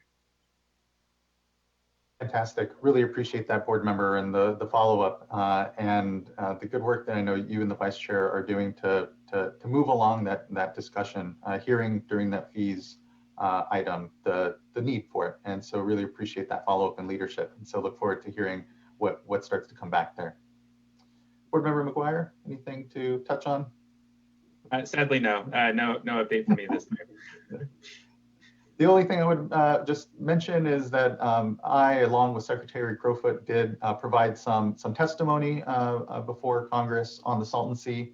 Talked a bit about certainly the history of liability going back and forth between the state and the feds, but the need for real implementation from a local perspective, because it's who is lost out when it comes to the inactions that we've seen decadally on that project. So appreciated the opportunity and the invitation to reflect both as my current capacity, I think, and also given some of my historic, I wouldn't say historic, but prior serving roles. So anyway, and other than that, don't have too much more by way of board member report. So I think that wraps up that item number 5, and will clear us then to be able to take up item number 6 right after lunch. Let's go ahead and say we'll 55-minute lunch. We'll come back.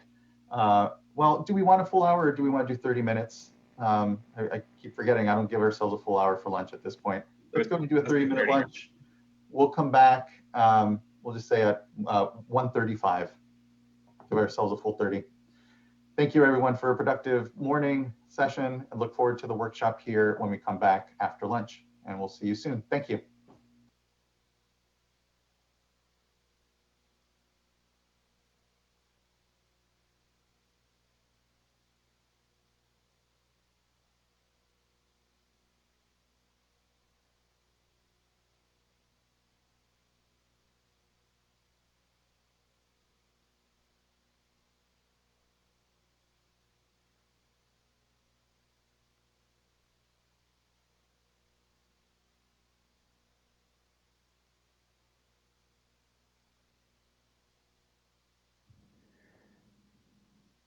For those of you who are in the Zoom meeting for the lunch break. If possible, we ask that you leave your line open just to facilitate getting people into the meeting.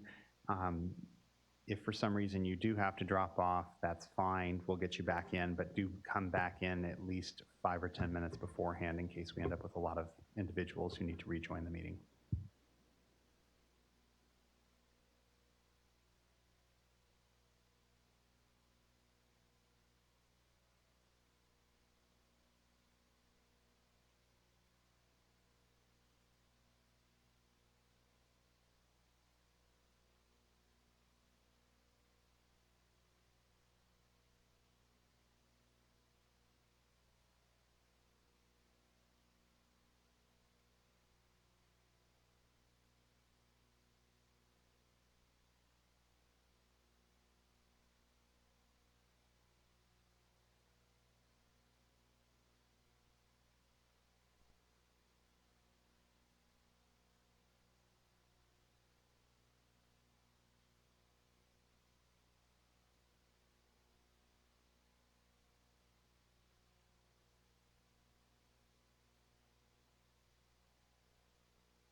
Hello, everyone. It's 1:35, 1:36 actually, so we can start getting back here. We will be moving on to item number 6, which is a workshop. And I have an opening statement here. So this item concerns a proposed water quality order reviewing the approvals by the Los Angeles Regional Water Quality Control Board's executive officer under that region's municipal stormwater permit of 9 watershed management plans and 1 enhanced watershed management plan. These plans were developed by Los Angeles regional municipalities as alternative methods to comply with the permit's water quality-based requirements. And the approvals were petitioned to us by a group that includes the Natural Resources Defense Council, Heal the Bay, and Los Angeles Waterkeeper. We'll begin with a staff presentation. We have here Chief Deputy Director Jonathan Bishop and Assistant Chief Counsel Phil Wiles, as well as Ryan Mallory Jones, an attorney from our Office of Chief Counsel, and Ali Dunn, a senior environmental scientist from our Division of Water Quality. They will be giving a short presentation to introduce the proposed water quality order in more detail.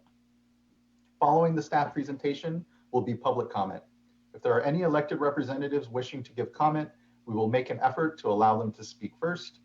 We then have 2 panel presentations. The first panel representatives will be the Los Angeles Regional Water Quality Control Board, and it will feature the Executive Officer, Renee Purdy, along with Executive Officer, Jenny Newman, and Assistant Chief Counsel Jennifer Fordyce, and attorneys Sophie Froelich and Adriana Nunez.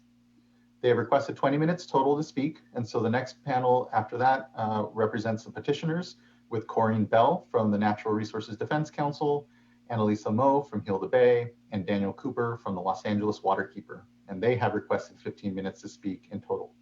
So after those 2 panels and previously any comments from electeds, we will then open up the comments to anyone who wishes to speak. If you wish to speak but have not yet completed the virtual speaker card online, please do so as soon as possible and make sure you receive the information to join us here on the Zoom meeting if you are watching currently via the webcasts and have not yet joined us here. So more information is available through our agenda and is available online as to how to provide comment here. So before I turn it over to the staff presentation, I want to remind everyone that this is just a workshop today. This is not an action item, and there will be no final board action on this item today. We on the board and our staff will be taking in the comments provided today and considering them prior to taking action, which would occur at a future and noticed board meeting. All that said then, we can proceed to the workshop, and I think I'll hand it over to our Chief Deputy Director, Jonathan Bishop.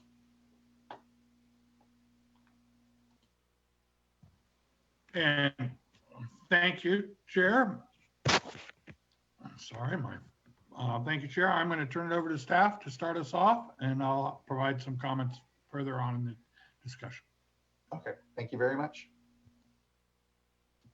All right, can everybody hear me? Chair Esquivel, members of the board, thank you for this opportunity to present. To everyone tuning in today, thank you for participating in this workshop. My name is Ryan Mallory Jones. I'm an attorney here with the Office of Chief Counsel. I'm going to try and probably fail to be brief. This is a long order with a lot of technical detail, and there will be issues I won't touch on in this introduction. What I'm going to try and do is give an overview of our recent history here at the State Board with the concept of alternative compliance in municipal stormwater, which is sort of the base issue here with these petitions. In the water quality order, an overview of the contents of the order itself, and a brief discussion of the comments received and changes made or not made in response. So for some background, in 2012, the Los Angeles Regional Water Board adopted a municipal stormwater permit, an NPDES permit under the Federal Clean Water Act for most of Los Angeles County. This permit contained a novel approach for complying with water quality standards, where traditionally municipalities under California's Municipal Separate Storm Sewer System, or MS4 permits, are required to comply immediately with water quality standards, the requirement to not cause or contribute to exceedance of water quality standards in the receiving water, and to engage in an iterative process and escalating series of responses where they are in violation. The Los Angeles 2012 Municipal Stormwater Permit offered an alternative to this approach, what we've referred to as alternative compliance, which allows municipalities to be deemed, so a sort of legal status, allows them to be deemed in compliance with water quality standards and TMDL specific limitations. So considered in compliance even where not actually achieving those standards, in exchange for engaging in a rigorous technical planning process that would result in implementation of a long-term plan designed to achieve water quality standards. The permit offered two paths. The first is the watershed management programs, which allowed permittees to devise a long-term plan underpinned by a model-based, localized analysis meant to give us and the public confidence that water quality standards would be ultimately achieved and that legal benefit of deemed compliance was earned. The other option, enhanced watershed management programs, is largely the same, except that it allows permittees to bypass that underpinning reasonable assurance analysis in drainage areas where they could retain the 85th percentile 24-hour storm event, the basis being that we were so confident that such a BMP would result in attainment of water quality standards that the reasonable assurance analysis was not required.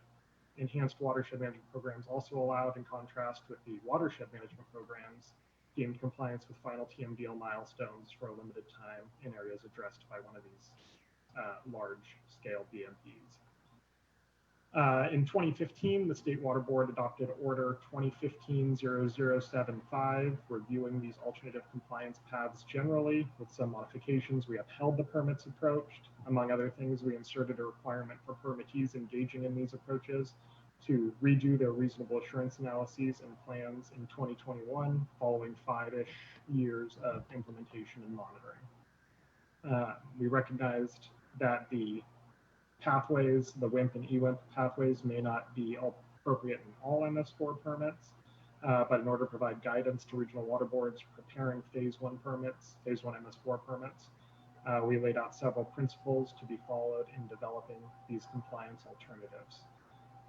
They should, 1, continue to require compliance with water quality standards, 2, allow compliance with TMDL requirements to constitute compliance with receiving water limitations, 3, and these start getting more specific to the alternative compliance paths here, provide for a compliance alternative that allows permittees to achieve compliance with receiving water limitations over a period of time, as described above. 4, encourage watershed-based approaches, address multiple contaminants, and incorporate TMDL requirements. 5, encourage the use of green infrastructure and the adoption of low-impact development principles. 6, encourage the use of multi-benefit regional projects that capture, infiltrate, and reuse stormwater. And 7, require rigor, accountability, and transparency in identification and prioritization of issues in the watershed, in proposal and implementation of control measures, in monitoring, and in adaptive management of the programs. We said we expect the regional water boards to follow these principles unless there is a specific showing that application is not appropriate for region or permit-specific reasons. At the time this 2015 order was adopted, the plans at issue here were newly approved, and we declined to extend our review to include the plans themselves, but we committed to following up and keeping a close eye on their development and implementation. So that brings us to this water quality order, which is intended to fulfill that commitment of oversight and ensure the plans contain the level of sort of rigor and accountability needed to justify the benefits they provide. So with an eye particularly on those principles from outlined by this board in the 2015 order, we took a close look at the 9 watershed management programs and 1 enhanced watershed management program whose approvals were petitioned to us. So to this order, this consolidates 3 petitions. In these petitions, there were specific claims of defects identified in the plans. While we considered those claims in our review, those identified claim defects. Ultimately, our review was intended to determine whether the plans lived up to the standards we set and that the Los Angeles Water Board set in its permit. So again, due to the detail in this order, I'm going to try and cover this in broad strokes. We reviewed the plan with our eye, particularly as it developed, on three primary components: the level of rigor put into the development of the plans, the sufficiency of the limiting pollutant approaches, which I'll talk about later, used by the municipalities, and the sort of accountability provided by the schedules. On the development side, we looked particularly closely at the source assessments that were performed. Generally, we found that they lacked sufficient detail, and by this, we do not necessarily mean that municipalities failed to actually consider relevant data, but that in many instances, there was no real clear narrative explaining how those source assessments impacted the development of the plans themselves. So it's more of a level of detail put into the narrative of the plan rather than necessarily an issue with the underlying analysis, which we did not get into too much in regard to the source assessment. We emphasize that the program should discuss what data was used, what was relevant, and how it either substantively impacted program development or why it was not used. And where gaps in important data were identified, we required that the programs identify the assumptions made in their place and commit to a plan for obtaining that data. Next big category is the limiting pollutant approaches. Almost every plan we looked at here used what they generally referred to as a limiting pollutant. In concept, what a limiting pollutant is, as was used here, is the pollutant with the highest needed reduction in the watershed management area. So they analyzed the water quality issues in their area, and the pollutant with the highest needed reduction was chosen to be limiting. The assumption behind the limiting pollutant in general was that a schedule designed to treat this pollutant would inherently drive reductions in other pollutants. The goal of this is to focus compliance schedule implementation on as few pollutants as possible, to reduce the analytical burden, reduce the cost of implementation, reduce conflicting implementation priorities, and to just generally streamline the approach. We support these goals, but we found that the limiting pollutant approaches were generally insufficiently justified, essentially by finding that simply assuming that addressing the pollutant with the largest needed reduction would drive reductions in other pollutants does not necessarily provide the assurance required that the other water body pollutant combinations would achieve compliance with water quality standards, and that assurance is necessary for the deemed compliance benefit. And part of this was driven by observations made in many of the plans themselves, where, for example, they would acknowledge that the schedule that they identified was insufficient for some of the water body pollutant combinations they intended to address through the plan. So we identified a variety of elements that we think are necessary at minimum to provide this reasonable assurance when putting a limiting pollutant approach together. They need to look where relevant at the similarity of the fate and transport mechanisms of the pollutants at issue, whether the pollutants to be addressed are addressable via the same best management practices, and lastly, whether the pollutants are addressable via the same schedules. We felt that we really need to see that affirmative consideration of whether the BMPs selected would be effective for all the pollutants to be treated, whether the placement of BMPs pursuant to the schedule would actually effectively address runoff containing the pollutants to be limited. Variety in sources, for example, may make a limiting pollutant approach unworkable in some instances. And again, we recognize that the municipalities may be working with incomplete or imperfect data, and where that's the case, we don't have a problem with them making assumptions, but want those assumptions documented in the schedule provided to fill in those blanks. As we went through the plans, we identified the water body pollutant combinations that we thought were addressed appropriately, for which reasonable assurance had been provided. Those that municipalities intended to address through a limiting pollutant approach, but we feel needed more justification. And lastly, those that they did not address at all through a limiting pollutant approach or a compliance schedule at all. And I'll talk a little bit more about the relevance of those categories. later. Lastly, we looked at the schedules of each plan going up to the required redo of the plans and reasonable assurance analyses in 2021 that I mentioned earlier. We generally found, though not in all cases, that the plans provided enough clarity and detail to be accountable to the progress to which they committed. That is, we could tell that they would be making progress and we knew what that progress was tied to. In this area, we really tried to review the plans with an eye towards maximizing flexibility, which is one of the key draws of these programs. So long as the milestones were supported by control measures, even if the control measures were not yet specifically identified, we generally found that the plans provided the level of accountability required. For example, several municipalities provided volumetric capture or treatment milestones in specified sub-watersheds. They did not yet identify the exact BMPs that would be implemented, but they provided sort of a category that was discrete and justified by the reasonable assurance analysis that we thought was detailed enough. Obviously, as implementation was coming out, they would have to choose a site and identify that. This and others, identified specific BMPs in specific places, and we were supportive of that as well. This draft order does propose one important clarification to how deemed compliance works. Generally, whether a permittee is deemed in compliance is measured by implementation of control measures. The control measures are tied to generally achievement of a water quality goal, but where that water quality goal isn't achieved, as long as the control measures were implemented, they continue to be deemed in compliance. So of course, adjustments will need to be made to the plan. We identified one exception, that where the milestone to be met was based entirely on non-modeled controls and therefore not supported by that underpinning reasonable assurance analysis, the actual water quality improvement must be demonstrated.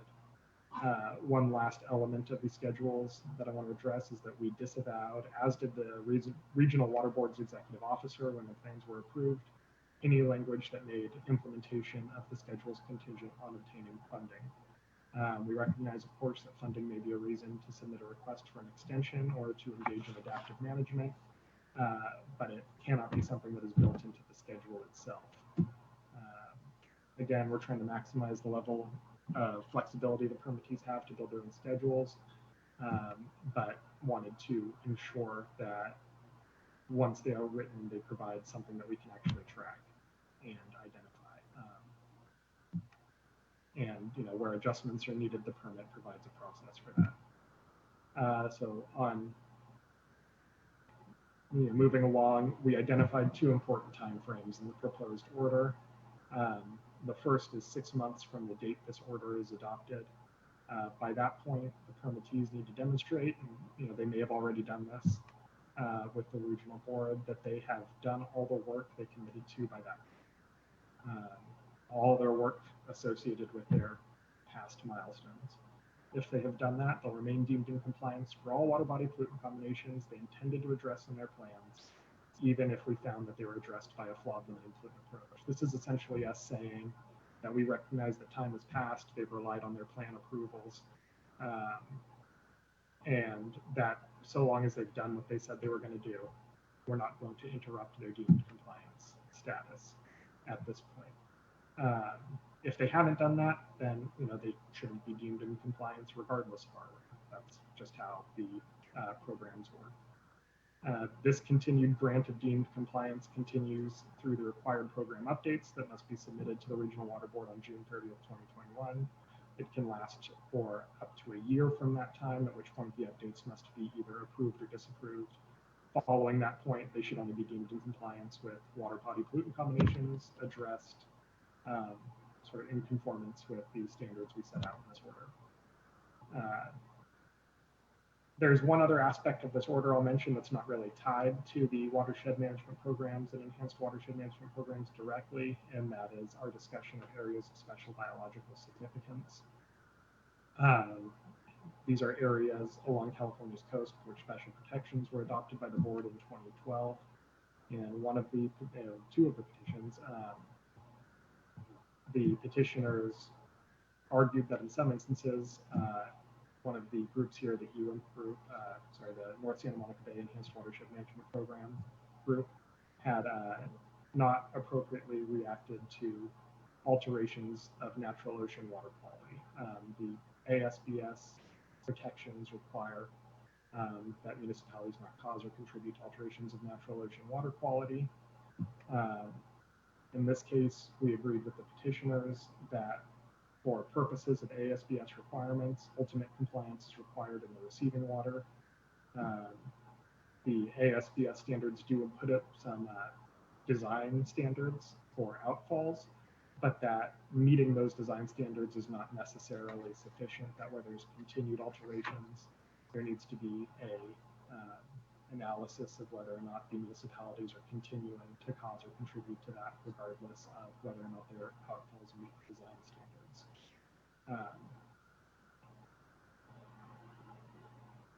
On the other hand, where there was no alteration of natural ocean water quality, the petitioners argued that permittees were still nevertheless required to meet those design standards for the outfalls. We agreed with the petitioners in the initial draft, but following comments and a review of our discussion, we changed our conclusion in this new draft and concluded that no action was required pursuant to the ASBS requirements where no actual alteration of natural ocean water quality is occurring, again emphasizing that ultimate compliance is required in the receiving water. So turning to a brief discussion of the comments we received, we released our initial draft order in December of last year, and the written comment period ran until April 3rd, 2020. Many of the comments were related to process in response to comments about the LA Regional Board's permit renewal process. We removed language that directly amended the LA Board's permit from the draft and instead directed the board to either update its existing permit or renew its permit with the requirements we identify. We initially granted a year for the for the permittees to redo their plans or to address the issues we identify in our order. We received a lot of requests to align that requirement with that June 30th, 2021 date for submittal of the updated programs, and we made that change. We received a lot of comments on the discussion of limiting pollutant approaches in the initial draft. We had tied the elements we felt needed to be addressed explicitly to permit requirements. After hearing from the LA Board and other stakeholders, we corrected the discussion, and this is acknowledged, this is discussed a lot directly in the draft order, but we corrected the discussion to make clear that these requirements don't derive from explicit permit language, but we concluded that those are the elements that we view as necessary that represent the minimum of what's fundamentally necessary to provide reasonable assurance through a limiting pollutant approach. Essentially, this represents a change in process, but not outcome. I also described that there are some additional requirements we view as necessary for milestones based entirely on non-modeled controls because they're not supported by the reasonable assurance analyses in the same way that other milestones are. Initially, this discussion applied to not just non-modeled controlled, but also non-structural controls generally. In response to comments, we changed the draft to allow for to acknowledge that non-structural controls can be modeled, that they can fit into this reasonable assurance analysis, and change the discussion to just apply to non-modeled controls.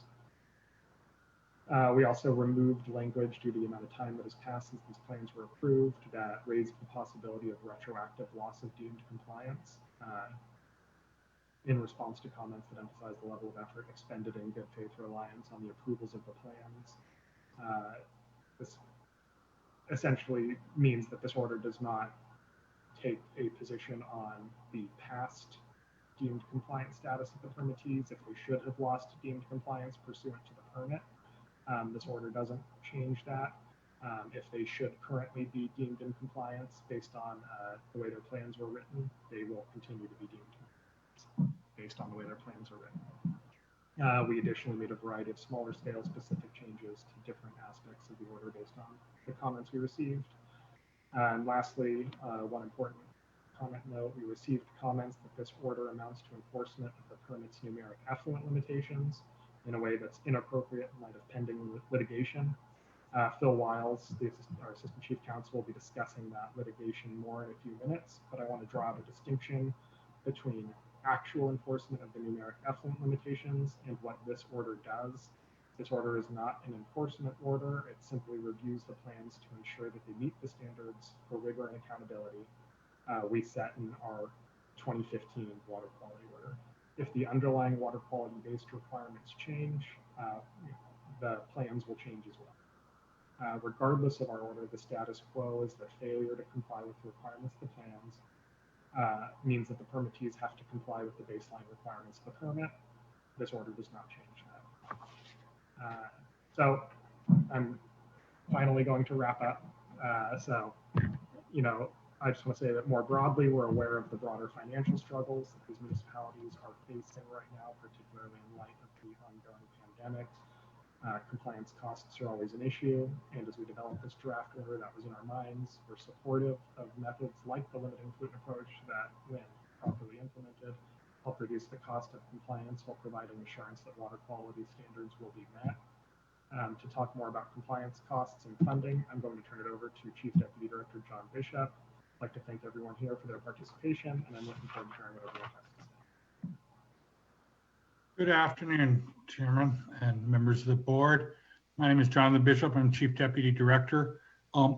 As you heard from Ryan, this order is focused on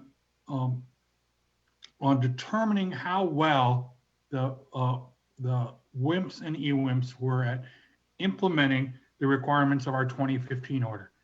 As such, staff doesn't actually think that this is new requirements on the permittees, but actually it's really a reinforcing the rigor and accountability that the board imposed in 2015.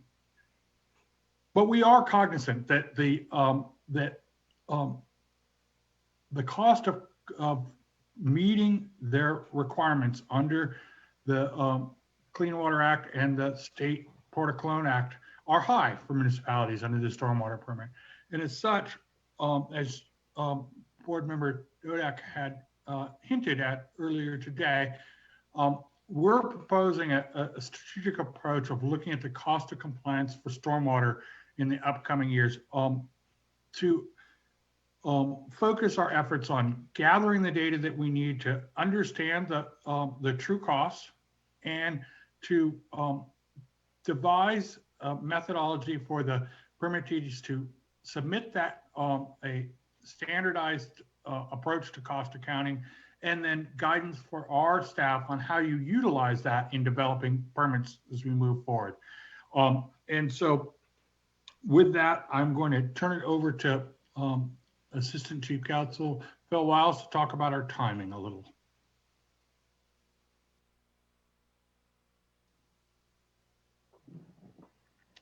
Good afternoon, Chair Esquivel and board members.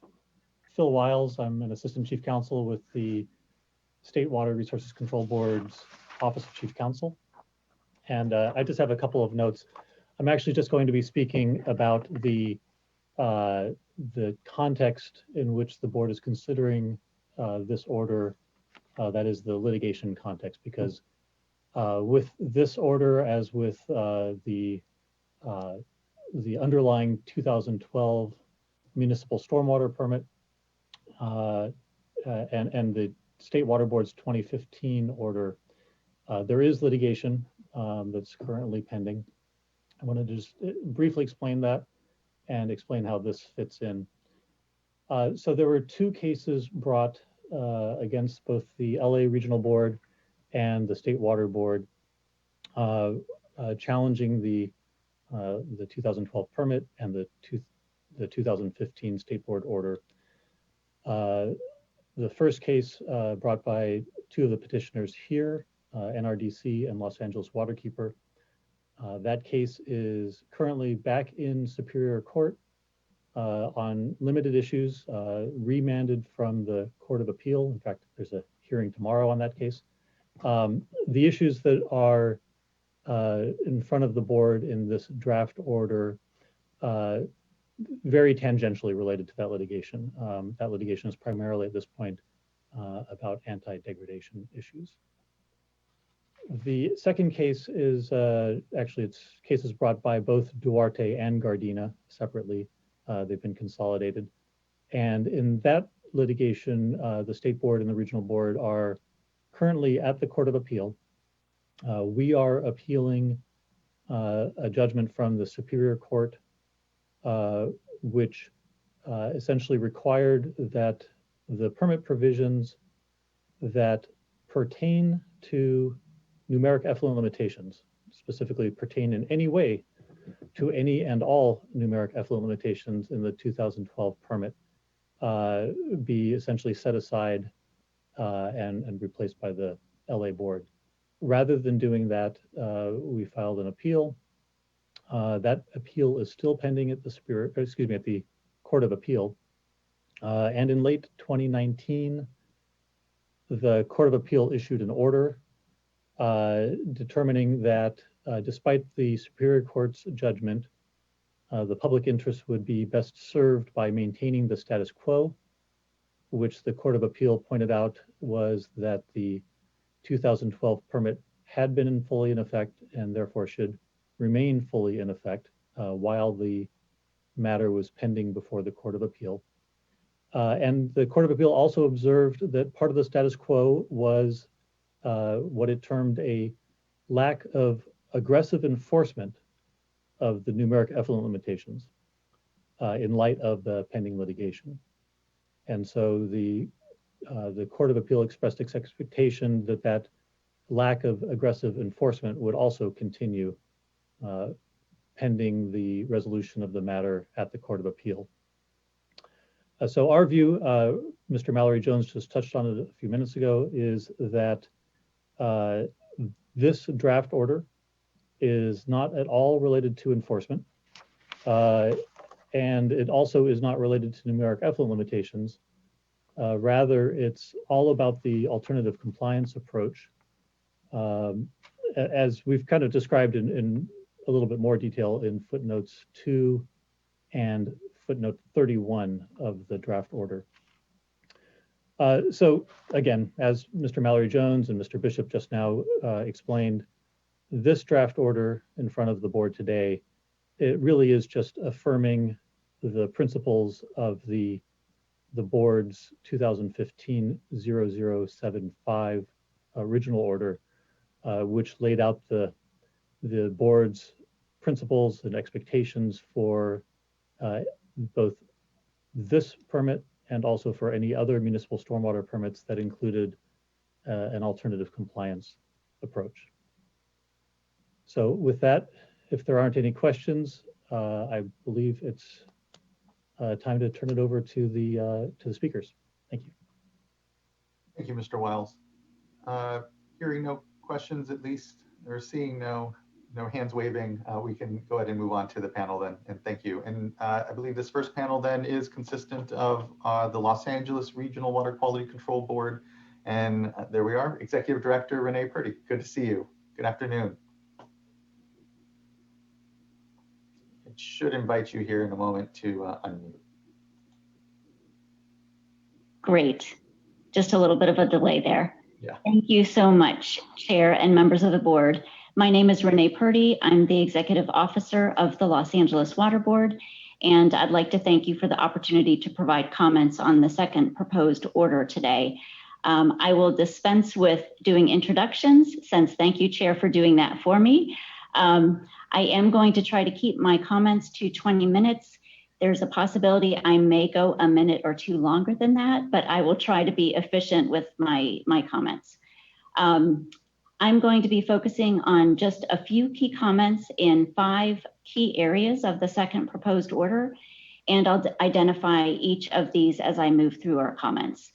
I first want to thank State Board staff and express our appreciation for their consideration of our written comments that we submitted on April 3rd, as well as our June 19th response to their request for some clarification of our written comments.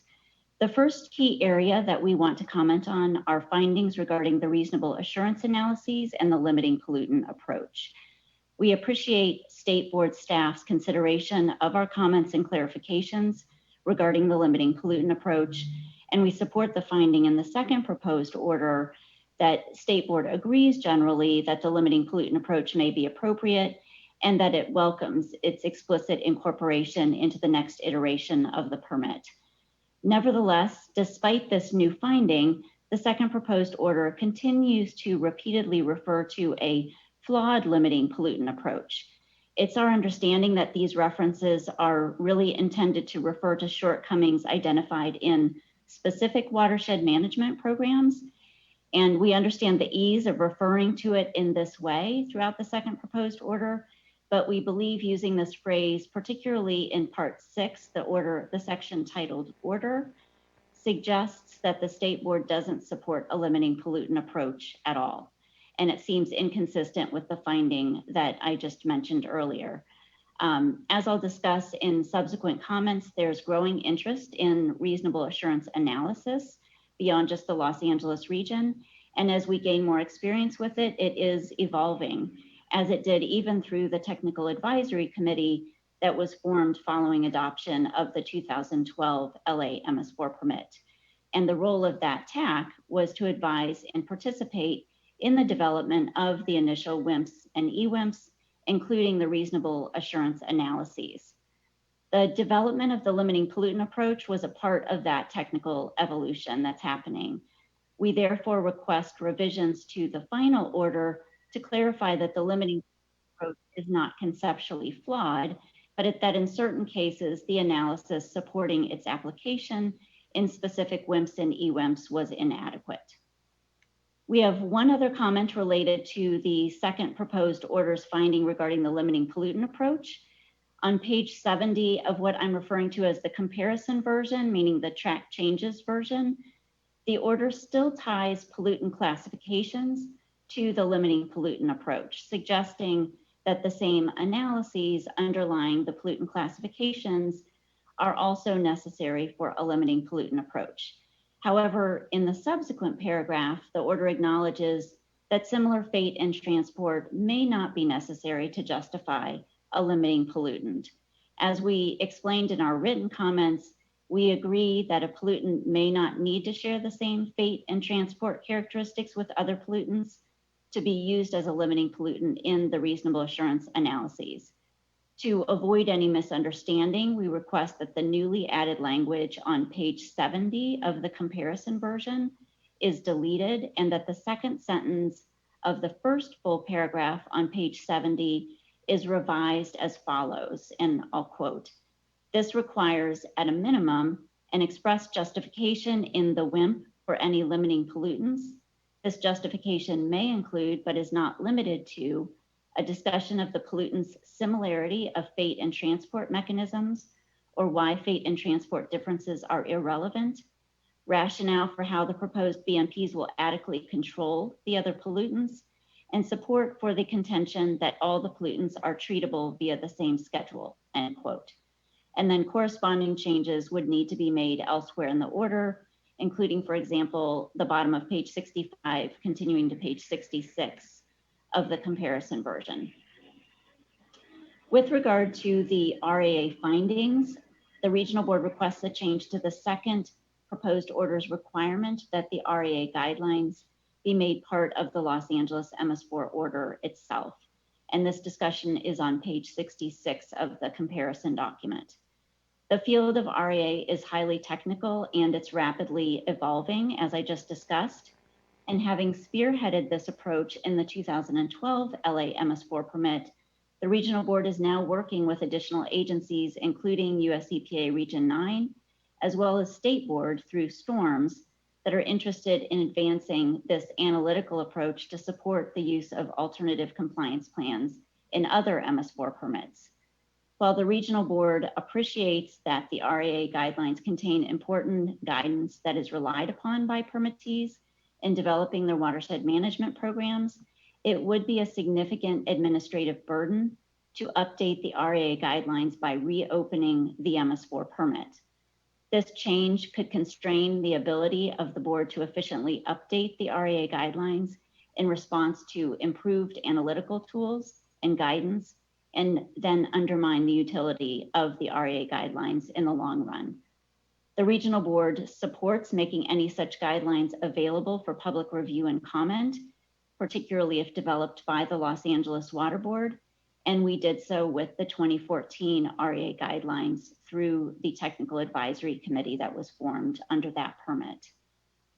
I would also note that the current draft of the tentative regional MS4 permit, which you probably all know that we released in August and when adopted will replace the LA MS4 order, incorporates by reference a couple reasonable assurance analysis guidelines or guidance documents that could be used by permittees, including Region 4's guidelines, as well as newer guidelines that have been developed by the US EPA in 2017. This is consistent with approaches for other highly technical documents that are relied upon in NPDES permits, such as EPA's Technical Support Document, or TSD, and laboratory analytical methods. Permits typically reference these types of documents or an equivalent, but do not make them a part of the permit itself.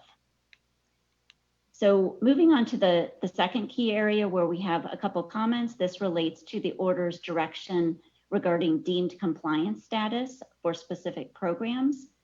Our first set of comments in this area pertains to the second proposed order's specific and general findings about non-modeled controls, which you heard Mr. Mallory Jones speaking about, and permittees' deemed compliance status. As we stated in our written comments, non-structural controls are an important part of a multifaceted approach to achieving compliance, and we do not want to devalue or discourage implementation of these types of controls. We appreciate replacing the reference to non-structural / non-modeled controls with a reference to only non-modeled controls, but we do remain concerned that the direction in the second proposed order still penalizes the use of non-structural controls. Generally, the second proposed order requires that, and I'm quoting, where the requirements for achievement of an interim compliance deadline consist entirely of non-modeled controls, permittees must not only demonstrate implementation of the controls, but also actual achievement of any applicable water quality-based milestones. That's at pages 82 and 83 of the order. The second proposed order suggests that non-modeled controls are insufficiently reliable to warrant deemed compliance status because they are at best educated guesses. However, we disagree that deemed compliance status is only appropriate for modeled controls, as it is possible to conduct a quantitative analysis of the projected pollutant reductions from non-structural controls without modeling per se. Therefore, the regional board is requesting clarification in the final order that this demonstration is required for controls for which there is no quantitative analysis of the projected reductions, instead of using the term non-modeled controls. And I want to give one example of this type of quantitative analysis, which is the work done by CASQA to estimate reductions in copper as a result of legislated restrictions on copper content in brake pads. In this case, brake pad copper releases were estimated from vehicle reduction studies or emission studies, and also from information on brake pad debris distribution data from laboratory tests. And watershed models, which we rely on largely for the reasonable assurance analysis, unfortunately are lagging in terms of their ability to predict as model output pollutant reductions such as this that can be achieved through non-structural controls. Our second comment on this is that we read the second proposed order as allowing deemed compliance retroactively for all past milestones, but not prospectively. We agree with this approach since decisions about these non-modeled controls were agreed to by an RA subcommittee of the TAC, which was, as I said, formed as a requirement of the LA MS4 order. We do request, however, clarification and possible changes to the second proposed order for some specific WIMPs where the order seems to contradict this general direction about looking just prospectively.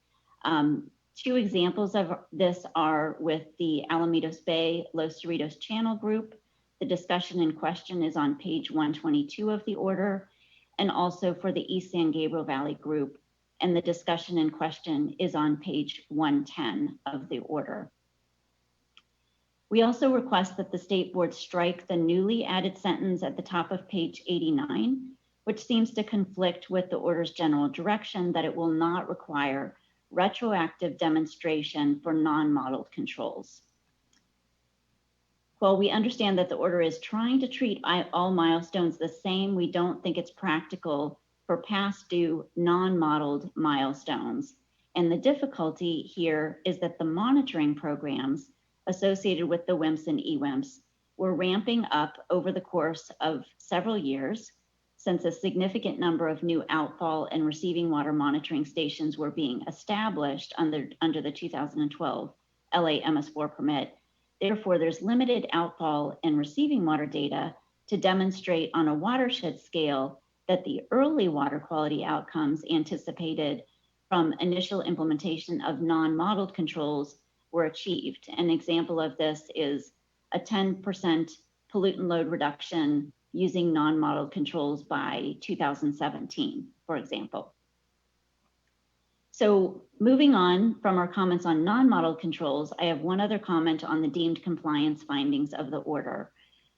And that is specifically about when and how watershed management groups may retain deemed compliance status when using the limiting pollutant approach. For specific watershed management programs, the order parses out which pollutants or pollutant classes were intended to be addressed by the limiting pollutant approach.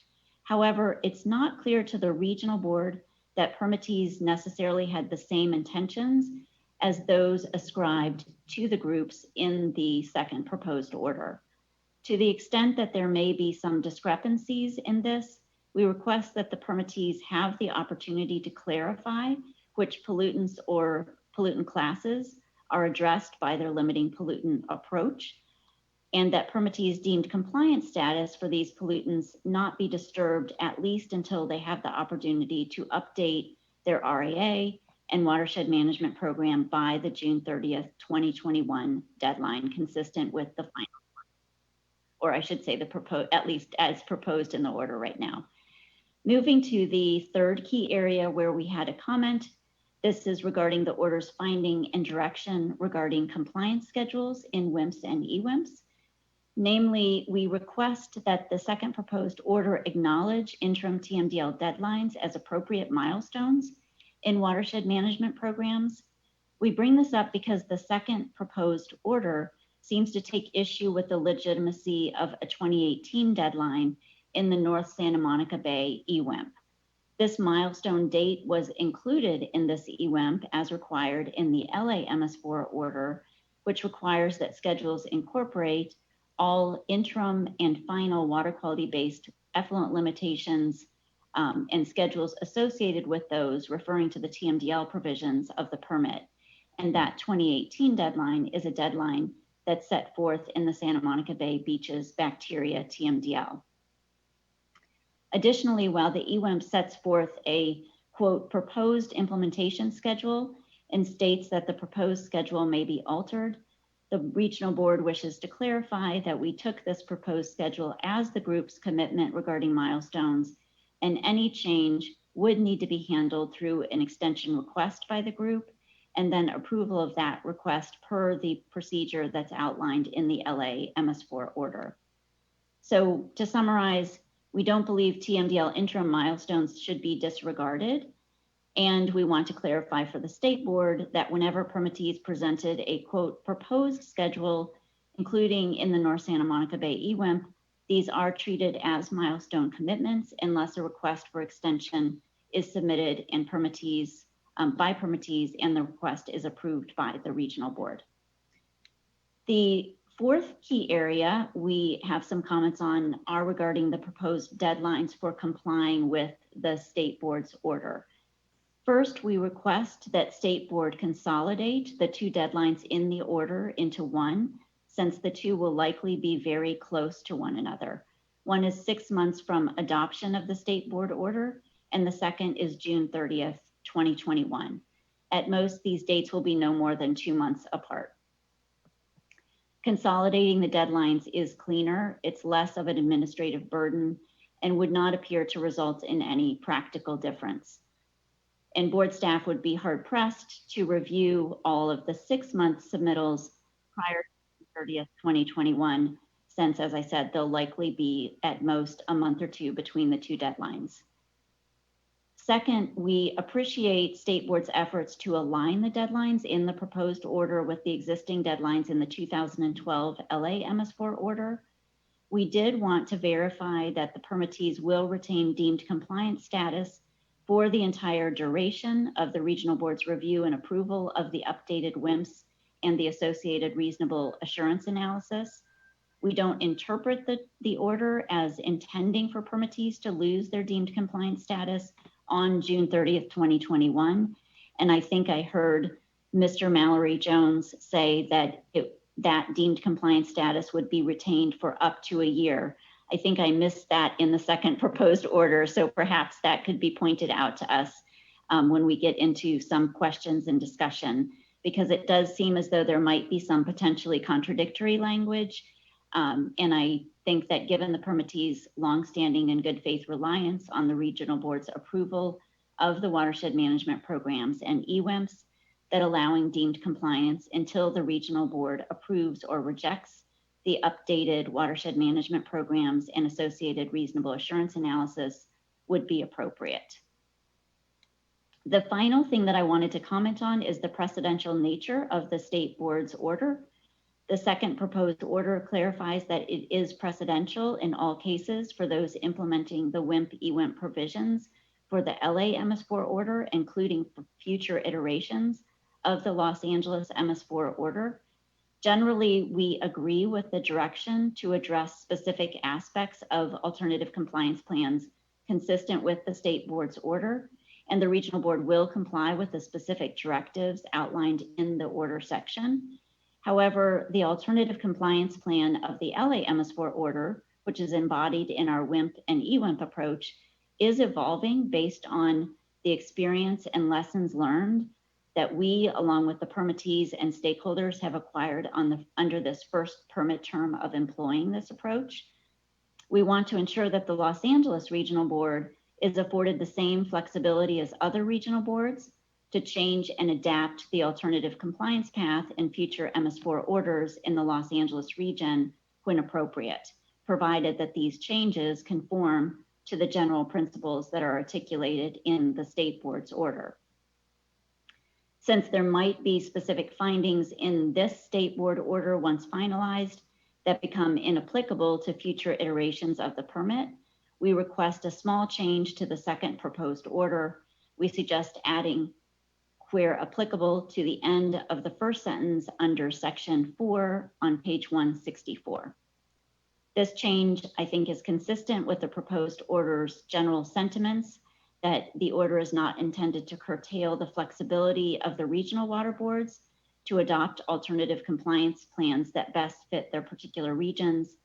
And it also is consistent with the practical reality, as I said, that the Los Angeles Water Board's alternative compliance plan is evolving as we gain experience.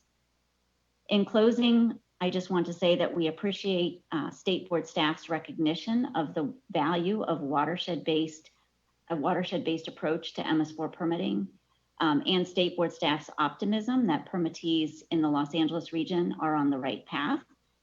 As the second proposed order acknowledges, the WIMPs and the EWIMPs contain aggressive goals and ambitious plans and real projects that, as implemented over time, are going to improve water quality as well as provide other environmental and community benefits and support local water resiliency. We appreciate that it's not State Board's intent to undermine these efforts. We also agree with the need for rigor and transparency when employing alternative compliance approaches in MS4 permits. And as I've noted, the approach that we spearheaded in the LA MS4 order has growing interest across the state, and I think even beyond California, and is benefiting from these broader conversations and also the ensuing advancements that we're seeing. With that, we're of course available for any questions. The rest of the panelists are here to help support me if there are questions that I won't be able to answer. So we're happy to entertain any of those now or as the conversation continues this afternoon. Thank you. Thank you so much, Ms. Purdy, for your work and continued leadership, certainly, in this whole space. I would just flag that when it comes to your concern around just the deemed compliance portion of this and wanting to make sure we have some clarity there from staff, given that Mr. Mallory Jones did bring that up. I'll just flag that I'm interested in getting clarity on that for you. We don't necessarily, I don't know if we have to do it now. We can just wait, I think, perhaps, and we can go to our next panel. But just a flag for Mr. Mallory Jones that I'll be wanting to hear a bit more. So I appreciate that. Thank you. I think then we can, well, and fellow board members, anything you'd like to flag or ask here before we transition to the second panel? Okay, hearing none, thank you. Next we have, I believe, the petitioners here as our panel, and would then call up, I believe here it's Corey Bell, Annalisa Moe, and Daniel Cooper. And it looks like perhaps Annalisa Moe will be kicking us off.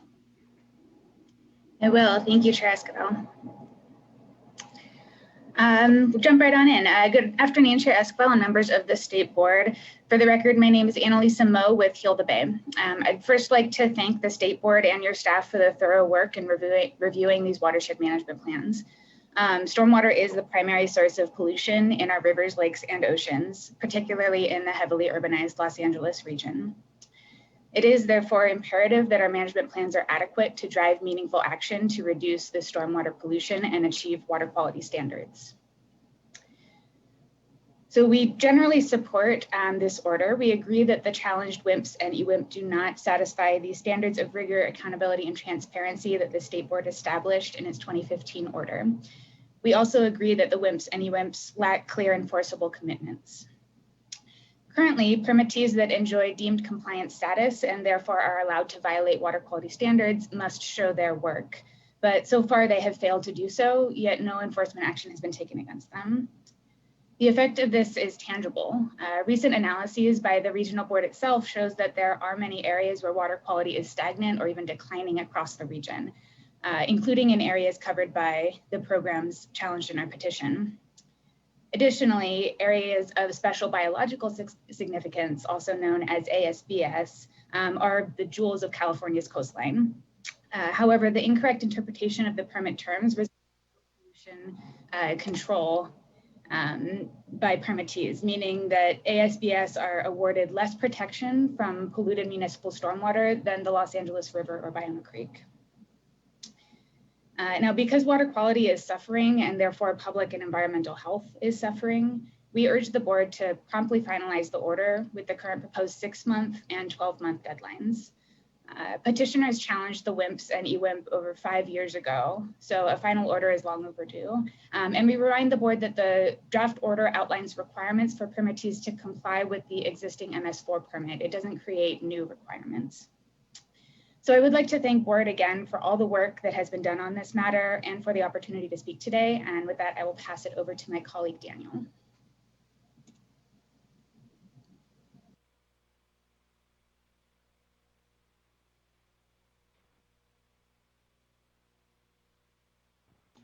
Good afternoon, Mr. Cooper. You should be invited to unmute yourself here. There we go. How's that? Can you hear me? Okay, sorry about that. That's all right. I'm Daniel Cooper. I'm here on behalf of LA Waterkeeper. And I think a little context for the petition would be useful. So the permit was adopted almost 8 years ago at this point. And it created safe harbors for the first time where permittees, where they engaged in the WIMP and EWIMP process or development of those documents, they were then insulated from enforcement where they were violating water quality standards in the receiving water.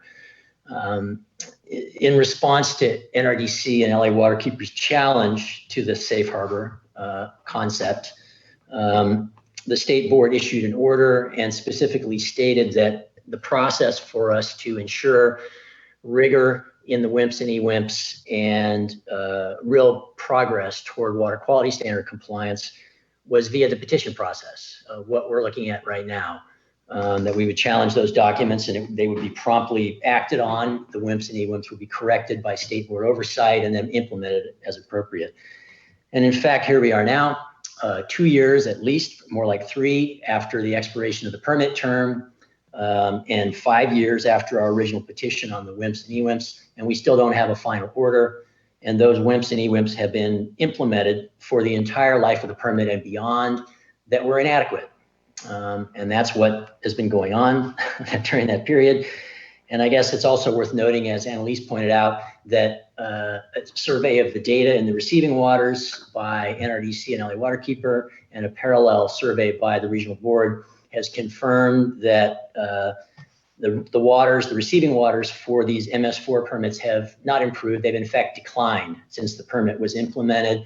And so these failed WIMPs and EWIMPs simply aren't working from any objective measure, meaning, water quality protection and human health protection in the receiving waters, including LA area beaches. So any idea, any concept, any argument by the dischargers that this order shouldn't be issued immediately so that we can get on the track toward correcting those EWIMPs and WIMPs is misplaced. In fact, the 6-month and 1-year schedule continues to cause us heartburn, but we're prepared to accept it so we can move on and get this stuff going. So we support the existing schedule and the existing order. I'd like to respond to a couple things that Ms. Purdy said quickly about what was going on with this order. I guess the first one is she seemed to assert that the detail and specificity in this order could potentially undermine reference to RAA guidance documents issued by other regional boards or US EPA.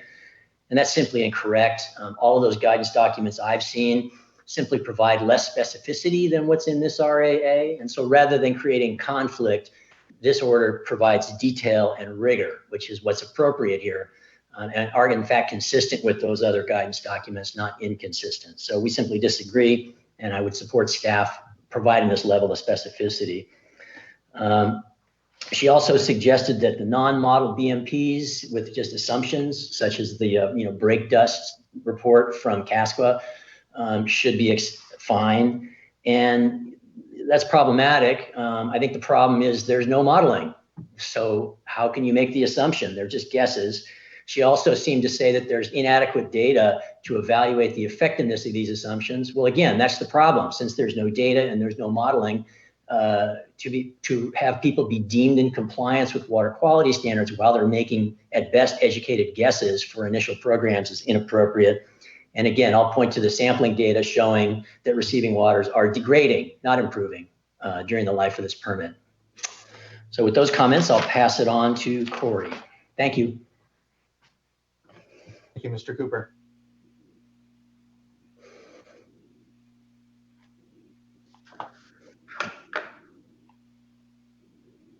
Good afternoon. Hi, can you hear me? Yes, we can. Great. Good afternoon. I'm Corey Bell, an attorney with the Natural Resources Defense Council. I'm going to focus on the lack of additional costs associated with the timelines in the draft order and incorporation of the order into the next MS4 permit. I'd like to remind the board that the second draft order outlines the bare minimum that's required for permittees to comply with a permit that has been in effect since December 2012.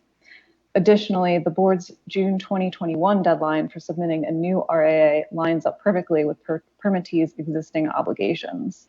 Therefore, correction of the deficient analyses by June 2021 is already required by the MS4 permit and imposes no additional costs. This is simply what permittees already must do. Whether the analyses themselves require additional work or costs is to be determined and will be addressed after the analyses are completed in roughly a year.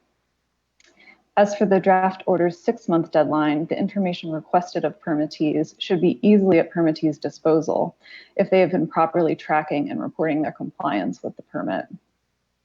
Further, permittees have known of the draft order's requirements since at least 2015, when the State Board issued its clarifying order on the permit, and permittees were notified of these requirements again when the first draft order on this petition was issued almost a year ago. Finally, when adopting the final order, we request that the State Board again makes clear that the order must be incorporated into the next MS4 permit. 2 drafts of the MS4 permit have been issued to date, and none of them have fully incorporated the draft orders requirements, even though the permit drafts were issued after the State Board released their draft orders. This is yet another reason that the board should act quickly and issue a final order so that it can be promptly incorporated into the permit currently being drafted for LA. That, in addition to the fact that finalizing the order will help ensure that water quality does not continue to decline because of inadequate WIMPs and EWIMPs. Thank you again for the opportunity to comment today, and we're happy to answer any questions you might have. Thank you very much, Ms. Bell. Any questions for the panel from fellow board members at this moment? Okay. Then with the 2 panels having now proceeded, we can start moving on to our individual speakers here. And so I have first on my list, which I think is the same as a scrolling bar here. Let me just make sure. Yes, Ms. Karen Cohen.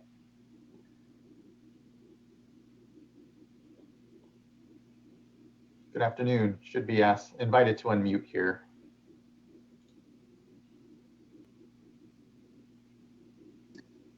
There we are. All right. Thank you. Good afternoon, Chair Esquivel and members of the board. My name is Karen Cowan, and I am the Assistant Executive Director of the California Stormwater Quality Association. For quite a few years, CASQA has actively worked around the state on compliance pathways for MS4 permit limitations. So we're commenting today from a statewide perspective with a particular focus on ensuring the decisions made on the order do not set precedent beyond the LA region, either from a legal or practical precedential perspective. As always, our approach is to provide comments that are constructive with the goal of collaborating to identify solutions, which is a good transition to note our appreciation to Water Board staff for considering our written comments and addressing 5 of our 7 primary concerns in some way.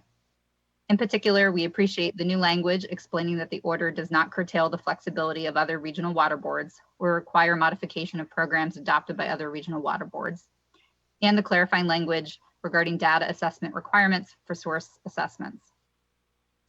There's one area of our written comments that we would like to highlight, though, and that's the concept of non-structural controls, which includes what we call true source control, which is essentially eliminating a pollutant at its source. I'd first like to echo and support all of the comments that Ms. Purdy made on this issue. As you see, I'm highlighting it here, so obviously it's very near and dear to our hearts. So for context, what you've heard already so far are the work that CASQA has already done on eliminating copper from brake pads. The concept is eliminate it from the source rather than trying to take it out of the system once it's already there. Another example would be working with DPR to ensure that they can prohibit the registration and re-registration of pesticides that cause aquatic toxicity. So the revised order did make some changes regarding the use of non-structural controls in watershed management planning. However, as Ms. Purdy also noted, the order appears to continue to diminish the usefulness and value of non-structural controls as tools for water quality improvement, based simply on the fact that they are harder to enforce and assess. For example, the first paragraph on page 88 of the order states, many of the non-structural control measures are difficult to enforce, further diminishing our inclination to rely on them for deemed compliance purposes. We continue to stress that such language is counter to the goals of achieving sustainable stormwater management. It establishes a system that is focused on incentivizing and requiring the use of structural controls over non-structural controls based on ease of enforcement rather than identifying the most effective solutions for the protection of beneficial uses. As identified in our vision for sustainable stormwater management, non-structural controls are fundamental to improving water quality, and opportunities to address pollutants through non-structural controls should be supported and encouraged, not minimized in watershed management planning. Of the remaining issues we raised in our written comment letter, there's one issue that was not addressed that we would like to request your further consideration, and that is to remove the discussion in the order regarding cost considerations, as it is not directly related to the issues being addressed in the order. I'd like to clarify that that is a legal procedural comment, not a comment based on the need for addressing cost considerations. I agree with all of the comments today on why that's critically important, and would like to note, particularly from Mr. Bishop, as you work on that, CASQA obviously would like to be partners with you in all of those conversations. My last thought here is more of a big picture thought, is taking a step back on sort of what MS4 permits are trying to achieve. And a lot of what we're talking about today, of course, is based on compliance, and stating the obvious, compliance is critical, both from the water board and the public's perspective. as well as permittees who are looking for feasible compliance options within the permit itself. But CASPA spent a good portion of the last year taking a step back and looking at, again, revising our vision for sustainable stormwater management, which I greatly look forward to talking about with everybody in the coming months and year. And one of the concepts we have in there is to think about permits again from what they're trying to achieve, focusing on the desired outcomes and the actions necessary to achieve those desired outcomes, both in terms of the overall goals of the permitting process in general, as well as what could be achieved within a permit term. I think it's just a general statement of, as we talk about compliance, not to get lost down procedural paths so far that we kind of lose sight of where we're trying to go and desired outcomes and the actions needed to achieve them. With that, I can conclude my comments and say thank you very much for consideration of our comments here today. Thank you, Ms. Cohen. Just a quick question. When it comes to the sort of objection of having that cost of compliance data and work within this order, what is the real, you acknowledge that yes, it's important to do it, but what is the rationale for not wanting to see it in this order, I suppose, just wanting to be able to better understand? Yeah, well, unlike Ms. Purdy, who was smart enough to bring her team to answer the more particular portions of questions, I will acknowledge I am not the attorney, so that it is more of a legally procedural based question or comment on what this order is addressing versus how we want to address the issue of cost of compliance and cost considerations. I appreciate it. And we'll just acknowledge, you may have heard earlier in the board meeting that during the board member updates, board member Dodick did mention, we have been having a conversation around cost of compliance, that whole space that I think we can do better around to understand and ensure that we're able to implement better. So, I think there's a couple of places where, cost of compliance, stormwater discussions are taking place. Excellent. I do have a follow-up question now that the chair pointed out that particular issue. I too now don't understand your request for removing that, because one of the things that I think will be so critical in what Mr. Bishop proposed is not only looking at the issue of cost, but providing guidance on how costs would be considered going forward in future permits. And so to me, that links to this particular permit and to the petition that we're considering. So perhaps you could provide a little bit more, if you can. If not, then no. But in terms of why it is that you're requesting that be removed. So what I can do for you is I'll give you the practical non-legal answer, and I can also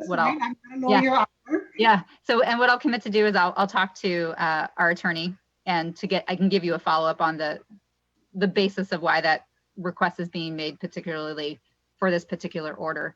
From a practical consideration on cost of compliance, absolutely. I mean, it's again baked into the vision that we're going to be rolling out and talking to everybody about here, hopefully within the next couple weeks. We recognize it's critically important. We want to work together with State Water Board because, as you know, with municipalities, every municipality is structured differently. They track things differently. So just coming up with even determining how you track it within your own program is very convoluted and complex.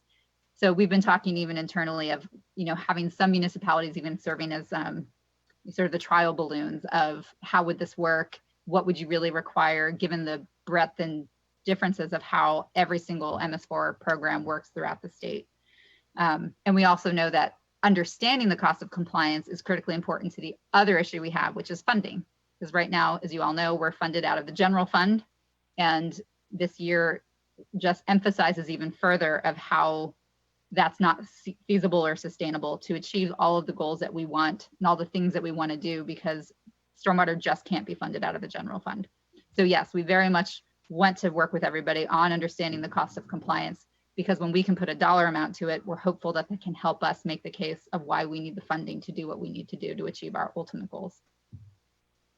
But I will get back to you on the legal side, because I certainly appreciate the fact that it sounds like I'm asking for the opposite. So I'll get an answer and we can provide that. Much appreciated.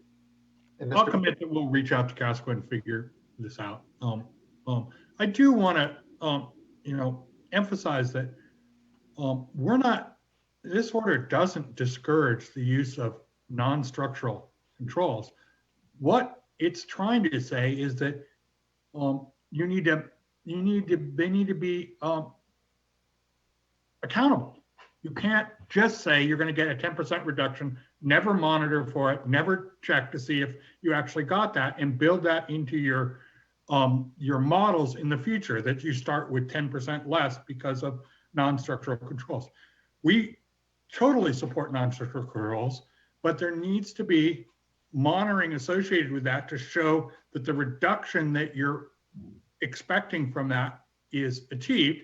And if you achieve more, then you refine it as you move forward to account for that. If you receive less, you refine it to account for that, as opposed to just assuming it and never looking at it. Sorry, I'll just add on to that because I was going to ask that question, Ms. Cowan, is just, you know, I think as you're continuing to be constructive in developing proposals with us for how to strengthen this, you know, I think the goal here is we would all love the, you know, source reductions, non-structural controls. That is, it's better to prevent it than deal with it later. But there is a real challenge in, you know, ensuring that we're holding accountable to the outcomes we're all trying to achieve. So, and I think, you know, if we can get more specifics from, you know, ideas and proposals for how we can include those accountability measures for outcomes while, you know, maybe further incentivizing the non-structural source protection controls, it'd be great to see what those are. Yeah, I mean, off the top of my head, and I think in some ways it almost comes down to a question of time and authority, because for some of the non-structural solutions, you know, for example, toxicity, you're talking about working with DPR, which is all completely feasible and doable and is the right approach, and the time for that to happen, you know, and there's lots and lots of different ways that we can work on source control solutions with other folks who have sort of the power to make those actions occur. So I certainly hear you, and I think that's something we can continue to work on, and just sort of noting I think that's sort of the challenge when it comes into a permitting context, as you're noting, is sort of the accountability on it. And some of these non-structural controls, they just do take more time, but they're ultimately better than trying to build BMPs in a structural capacity throughout all of the watersheds in California. Yeah, they're certainly more durable insofar as if you can prevent it from getting into the watershed to begin with, you don't have to then, you know, consider the ongoing cost of its removal. And so I appreciate that. And certainly what comes to mind is zinc and tires as well. And there is a role of the DTSC and their petition process around, you know, safer products. And so I think that it's trying to be mindful of those opportunities for those non-structural, but I think the common thread is how do we build rigor into and ensuring that it does build to the outcomes that are either modeled or not because of insufficient data, and continuing to just focus on, and to your point, Ms. Cohen, as well, it's helpful to remind ourselves of those outcomes ultimately in here and stay you know, focused there. And I think that certainly looking at the proposal and the where we are now when it comes to the petition response, I think it strikes that balance, and it is trying to build and ensure that that rigor is there. And so appreciate the continued collaboration on that. Thank you. Anything further from board members? And if not, we can move on to our next speaker. And thank you again, Ms. Cohen. And that would be Paul Alva from the County of Los Angeles. Mr. Alva, thank you for your patience. Thank you. Good afternoon, Chair and members of the board. For the record, my name is Paul Alva. I'm an Assistant Deputy Director with Los Angeles County Public Works. I oversee the MS4 permit implementation for the county unincorporated areas of LA County, as well as the LA County Flood Control District.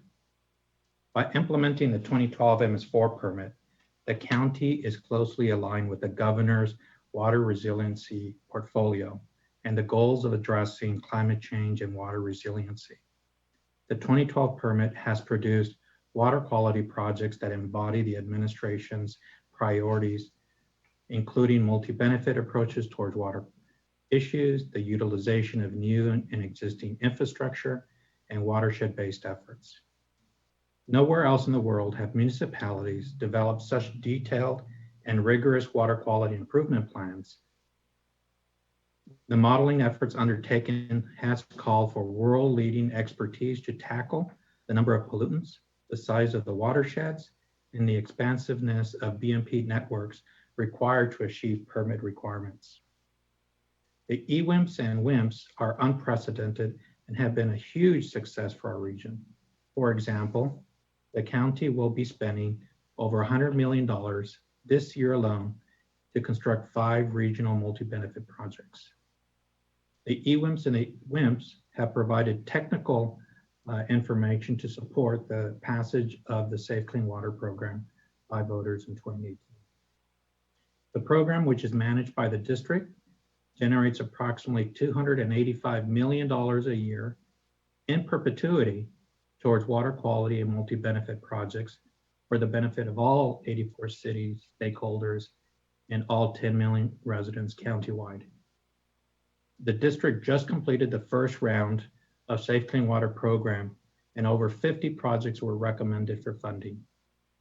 Over the next 5 years, these projects are expected to receive over $400 million from the program, not to mention other sources of funding such as grants. The total construction cost for the projects is close to $800 million for the first year alone. Despite this incredible effort and the robust implementation of the 2012 permit, the state draft order does not reflect an understanding of the massive construction of public projects required under the EWIMPs and WIMPs. Based upon our experience of constructing projects, including 5 this year, and currently developing an additional 25 projects, it is our experience that it takes 5 to 7 years to complete a project, an additional 2 to 3 years to optimize it. Simply stated, the draft order does not reflect the current economic and political reality of our region. Thus, I urge the state board to consider this unique opportunity with the Safe Clean Water Program and the progress made over the last 8 years. We, along with the Regional Water Board, permittees, and other stakeholders, can continue this path to improve water quality while protecting public health and the natural resources for the present and future generations. Thank you. Thank you, Ms. Kralova.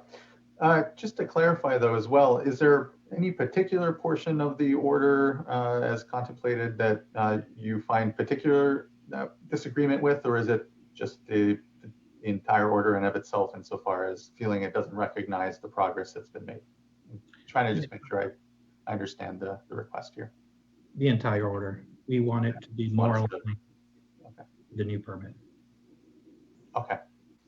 Thank you. Thank you.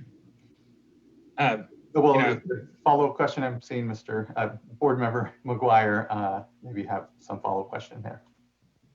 Yeah, I was just going to ask, in light of some of the statements that were made by the petitioners actually about their concern that water quality is actually degraded over the permit term, I'm getting conflicting messages here. And so I'm trying to better understand how that's going. I appreciate, as an engineer who's designed and built projects, I understand how long they take and how difficult it is often, especially in the stormwater world, to procure funding.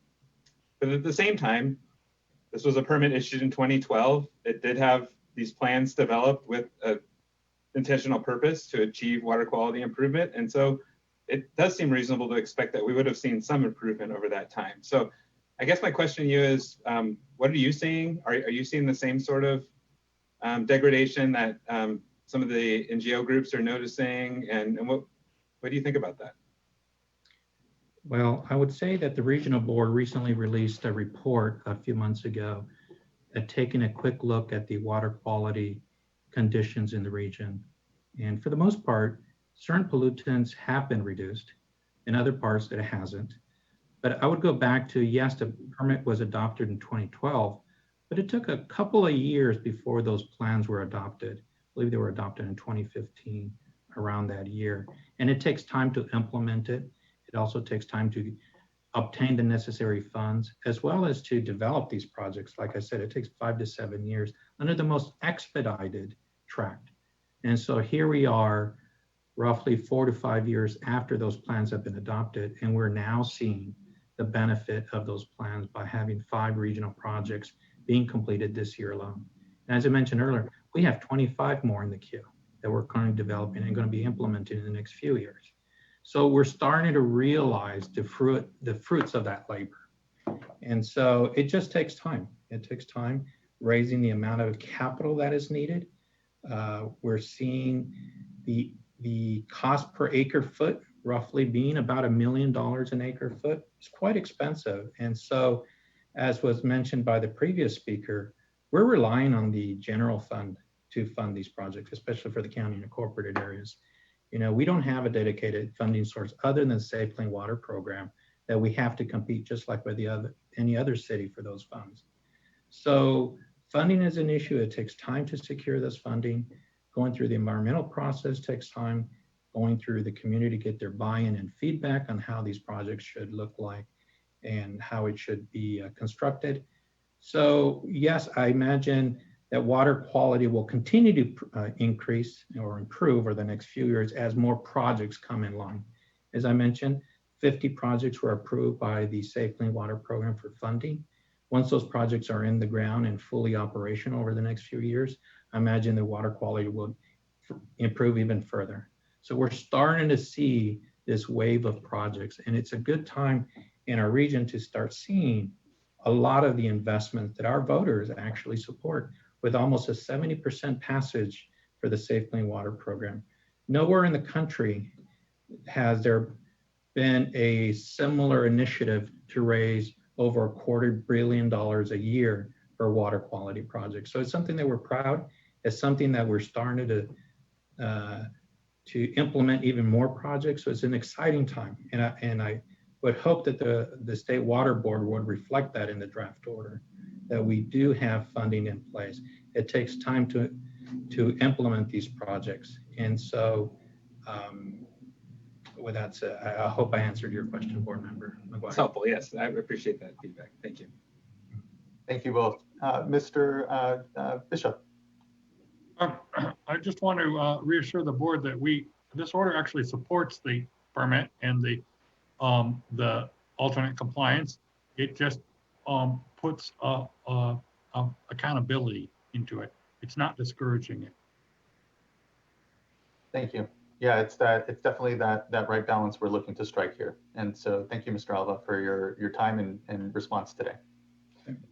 And just Mr. Bishop, I'm sorry, I apologize. Mr. Bishop, just to clarify, as you know, we recognize that these projects can take long periods of time to implement, and sometimes longer than expected, even in the most conservative planning efforts. There are sometimes unforeseen barriers to implementing, and so aren't there provisions though, in the permit through the regulatory mechanisms, like through time schedule orders, for regional boards to consider extensions to compliance periods as needed? And I'll also remind that we in 2015 or today haven't opined on the time that the permittees requested for to come into compliance. That those are part of their own planning, and they reflect the TMDL schedules that were already adopted.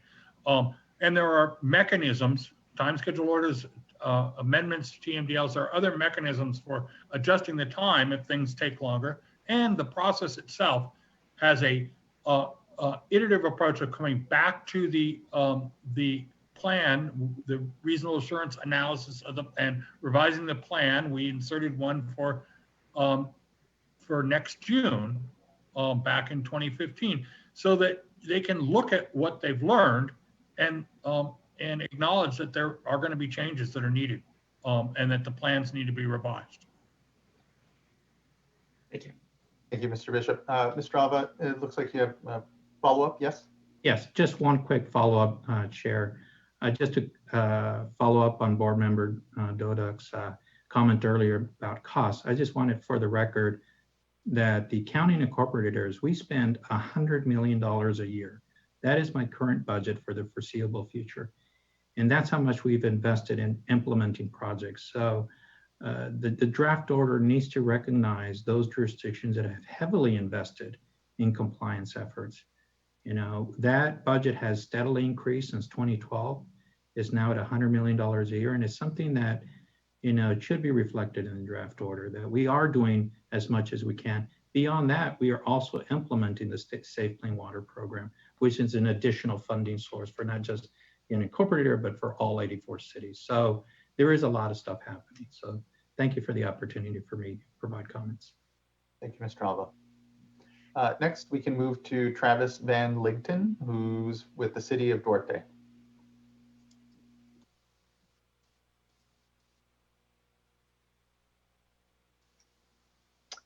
Good afternoon, Chair Esquivel, fellow board members.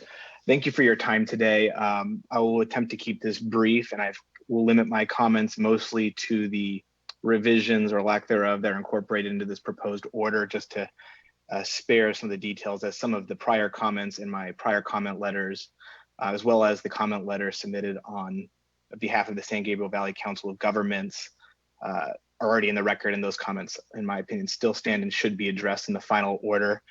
Very quickly, I apologize. I should say who I'm here on behalf of. My name is Travis Van Ligten. I'm here on behalf of the City of Duarte, and I represent the City Attorney's Office. Very quickly, just three broad stroke issues, and I think one of these issues is going to respond to some of the questions that were raised earlier by some of the board members.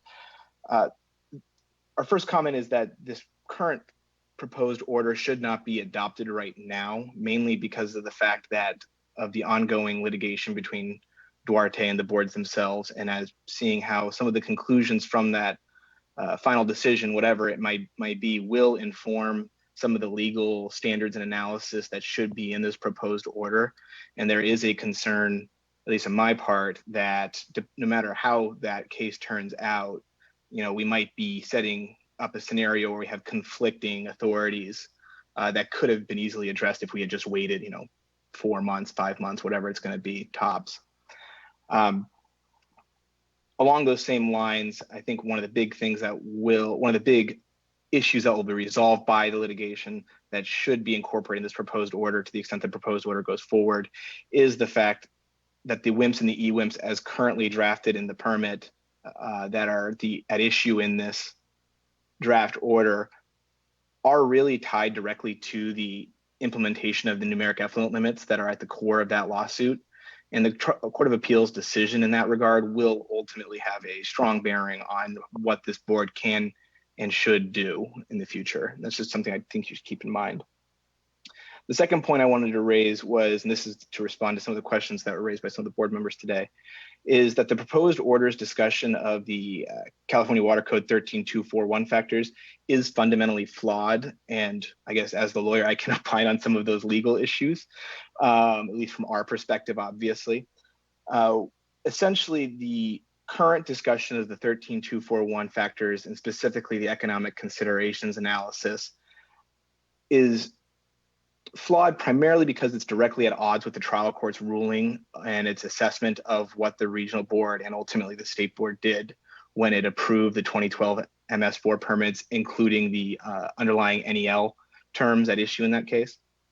And what we're proposing is, at a minimum, I think including a discussion of cost is a very good idea. And I think it's a good way to view some of these issues at a minimum, because really we can see what's doable on a societal scale, I guess. But ultimately, the current cost discussion should be revised to reflect what the board should actually have considered. And you could even look at, for instance, what the regional board is doing currently with their tentative permit for the new MS4 permit in the LA region, where they have attempted to address some of the costs of complying with these NELs, which using, for instance, the cost estimates associated with these WIMPs and EWIMPs, totaling as high as about, I think, $31 billion over a 20-year period. And that doesn't include everything such as the acquisition of real property or operation and maintenance at all instances. So I guess the ask in that regard is to revise the cost analysis to look at what should have been looked at back in 2012, if that's what the board, if that is the direction the board wants to take. And the last comment is kind of more of a procedural issue and really a fairness issue too, which is that this proposed order is the result of specific petitions challenging specific WIMPs and EWIMPs. And essentially not everyone had the same seat at the table about bringing comments forward from the very get-go of this. The proposed order, as multiple parties have said today, will have long-ranging, as currently drafted, will have long-ranging impacts on the entire LA region and frankly, the entire state of California. And we feel that any type of order of such a magnitude should be, frankly, subject to a separate, broader process that from where everyone can get in on the kind of the ground floor, I guess, to get their comments in. And so to the extent this proposed order is going to go through, we would request that it be revised to reflect that the direction and admonitions therein are more specifically tailored to the specific programs that were challenged at issue in this specific case. And with that, I'll be here for any questions if there are any, but thank you for your time. Thank you as well. Really appreciate the good comment. Would flag as well, though, that that's the purpose of this workshop. This is just a workshop. It isn't a decision point, and are looking to have everyone be aware of the discussion here, read the order, provide good comment, and allow us to understand what concerns may be out there. And so, the petition process is a different process. It isn't under our own steam that we came to, having the petition to begin with. Your point on keeping it sounds subject to the plans that were first called on the petition is noted. I appreciate that. So thank you for your good comment. I appreciate the response. Thank you. Any questions from fellow board members? Okay, thank you again. Next, we have up Samantha Matthews, San Gabriel Valley Council of Governments. Great, thank you. Good afternoon, and thank you for your time today. My name is Samantha Matthews, and I am speaking on behalf of the San Gabriel Valley Council of Governments, which represents 30 cities, 3 water districts, and the unincorporated areas in the San Gabriel Valley. We submitted a comment letter on the draft order in March, and with the release of the second proposed order, we continue to have many of the same technical concerns as well as procedural concerns. So procedurally, while we recognize that this is the second proposed order, 30 days to review and provide comments is an extremely short comment period, and not accepting written comments is problematic. So it's been common practice in various governmental bodies, local, regional, and state agencies to accept written comments, whether by email, snail mail, or other means, while holding a public meeting with COVID-19 guidelines in place. We feel it is more efficient and to our mutual benefit to accept written comments. Our primary technical concern is related to the adaptive management process and the reasonable assurance analysis. And as others have commented, including Ms. Purdy, the second proposed order seems to indicate that the existing analysis strategy has been deemed inadequate or flawed. And this is a major concern for our cities and puts another financial burden on cities to develop new modeling, requiring time and funds that we feel would be much better spent implementing stormwater projects. So we strongly ask that you reconsider your challenge of the limiting pollutant strategy of the reasonable assurance analysis. And we ask that the final order does not indicate that the limiting pollutant strategy is flawed. Moving forward, I know you're not taking an action today, but we strongly ask that you allow cities the ability to implement their approved watershed management programs and enhanced watershed management program. To date, cities have already committed to implementing their WIMPs and EWIMPs and have begun utilizing funding available under Measure W, the Safe Clean Water Program, to plan, design, and construct a considerable amount of infrastructure in the region. Please take into consideration the amount of time and resources spent both from a local city perspective, as well as a regional board and staff perspective in developing, reviewing, and approving the existing WIMPs and EWIMPs. With that, thank you for your time and consideration.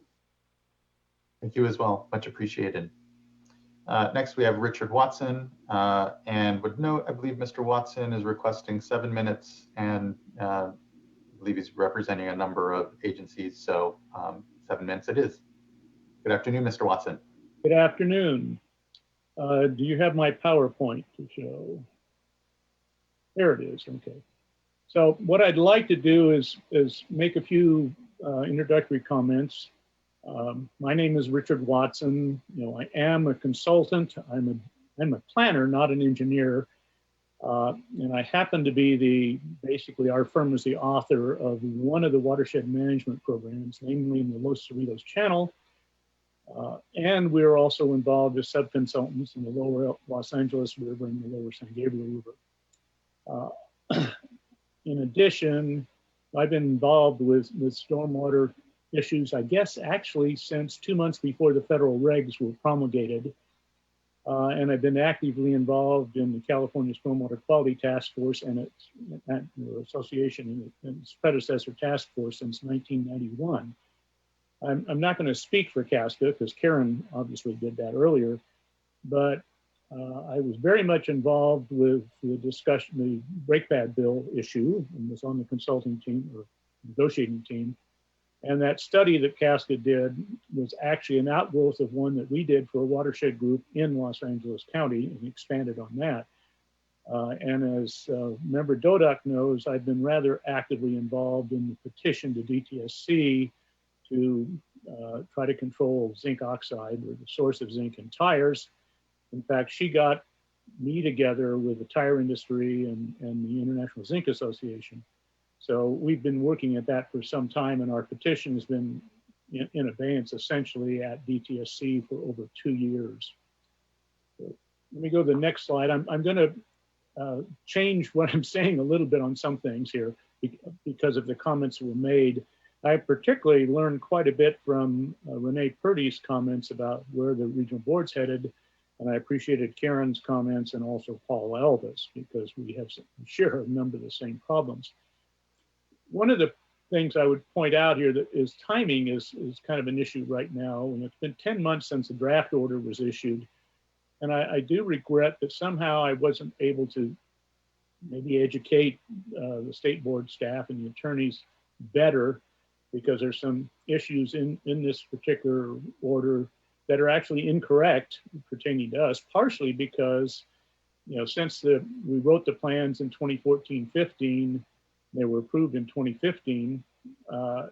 We've now had, for those of us in watershed management programs, we've had 2 adaptive management reports. The last one accompanied our annual report in December, and I was rewriting 95 pages of the WMP because we've been aiming for this target at the end of June.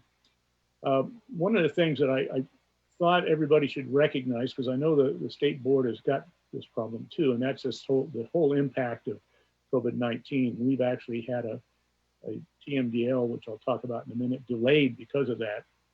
And one other thing, there's just several related issues that have already been slated to be addressed by the regional board, and others that really should be addressed before the order is adopted. One of those is the timing of the MS4 permit. We're not sure about that yet. I do really appreciate the 45-day extension we got today for making comments. Another is there's some consideration of basin plan amendments related to deadlines, and those relate to some of the TMDLs with kind of short fuse deadlines. And we probably need to have those discussions and maybe get that pretty well underway before we make a lot of other changes. And then there's some metal standards that are actually being considered for change. The Los Angeles Regional Board is actually about to be working on a basin plan amendment to adopt the biotic ligand model for copper, and some of us are hoping they will do something also about zinc. There's some discussion about pathogen approaches. As I mentioned, we had a bacteria TMDL. In fact, there were 2 bacteria TMDLs delayed because of the impacts, I think, of COVID-19 primarily. And so we don't know what those requirements are going to be. So we've been updating the WMP and the RAA, but basically we need to know, really, we now see with the tentative order, but we don't know what's going to be in the final order because we don't know the reaction to some of your orders. So there's a timing question there. Also, I think that there's a mistake in the order personally, where staff asserted this, or the attorneys asserted this earlier, but it's not, that it's not related to numeric effluent limits. The revised order, the second order, added a whole bunch of data in their examples from sub-watersheds in the different cities in our region and our 35% milestone date.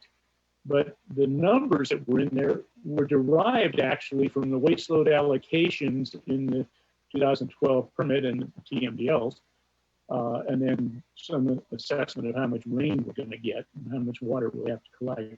So I think we're really talking about stuff that are at least indirectly numeric effluent limitations in some cases. And this affects this business of the non-structural control measures too. There's been a lot of discussion about that today.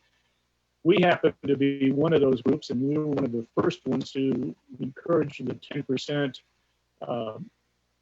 first, assumption that we would get a 10% reduction for non-structural, mainly the breakback bill that was mentioned. And we've actually demonstrated that. In the annual report, we put forward a graphic demonstration because we were fortunate we've got 20 years of monitoring results at the mouth of our watershed, and that happens to be the compliance point in the TMDLs. So I was able to demonstrate that we made both the copper and the zinc reductions that were required at more than 10% level, copper just barely, but we actually did it. And staff doesn't recognize that, partially because they, weren't able, we didn't talk more about what was missing in the draft permit or draft order. Another thing I want to talk quickly about is this milestone focus, and I've mentioned that a little bit already.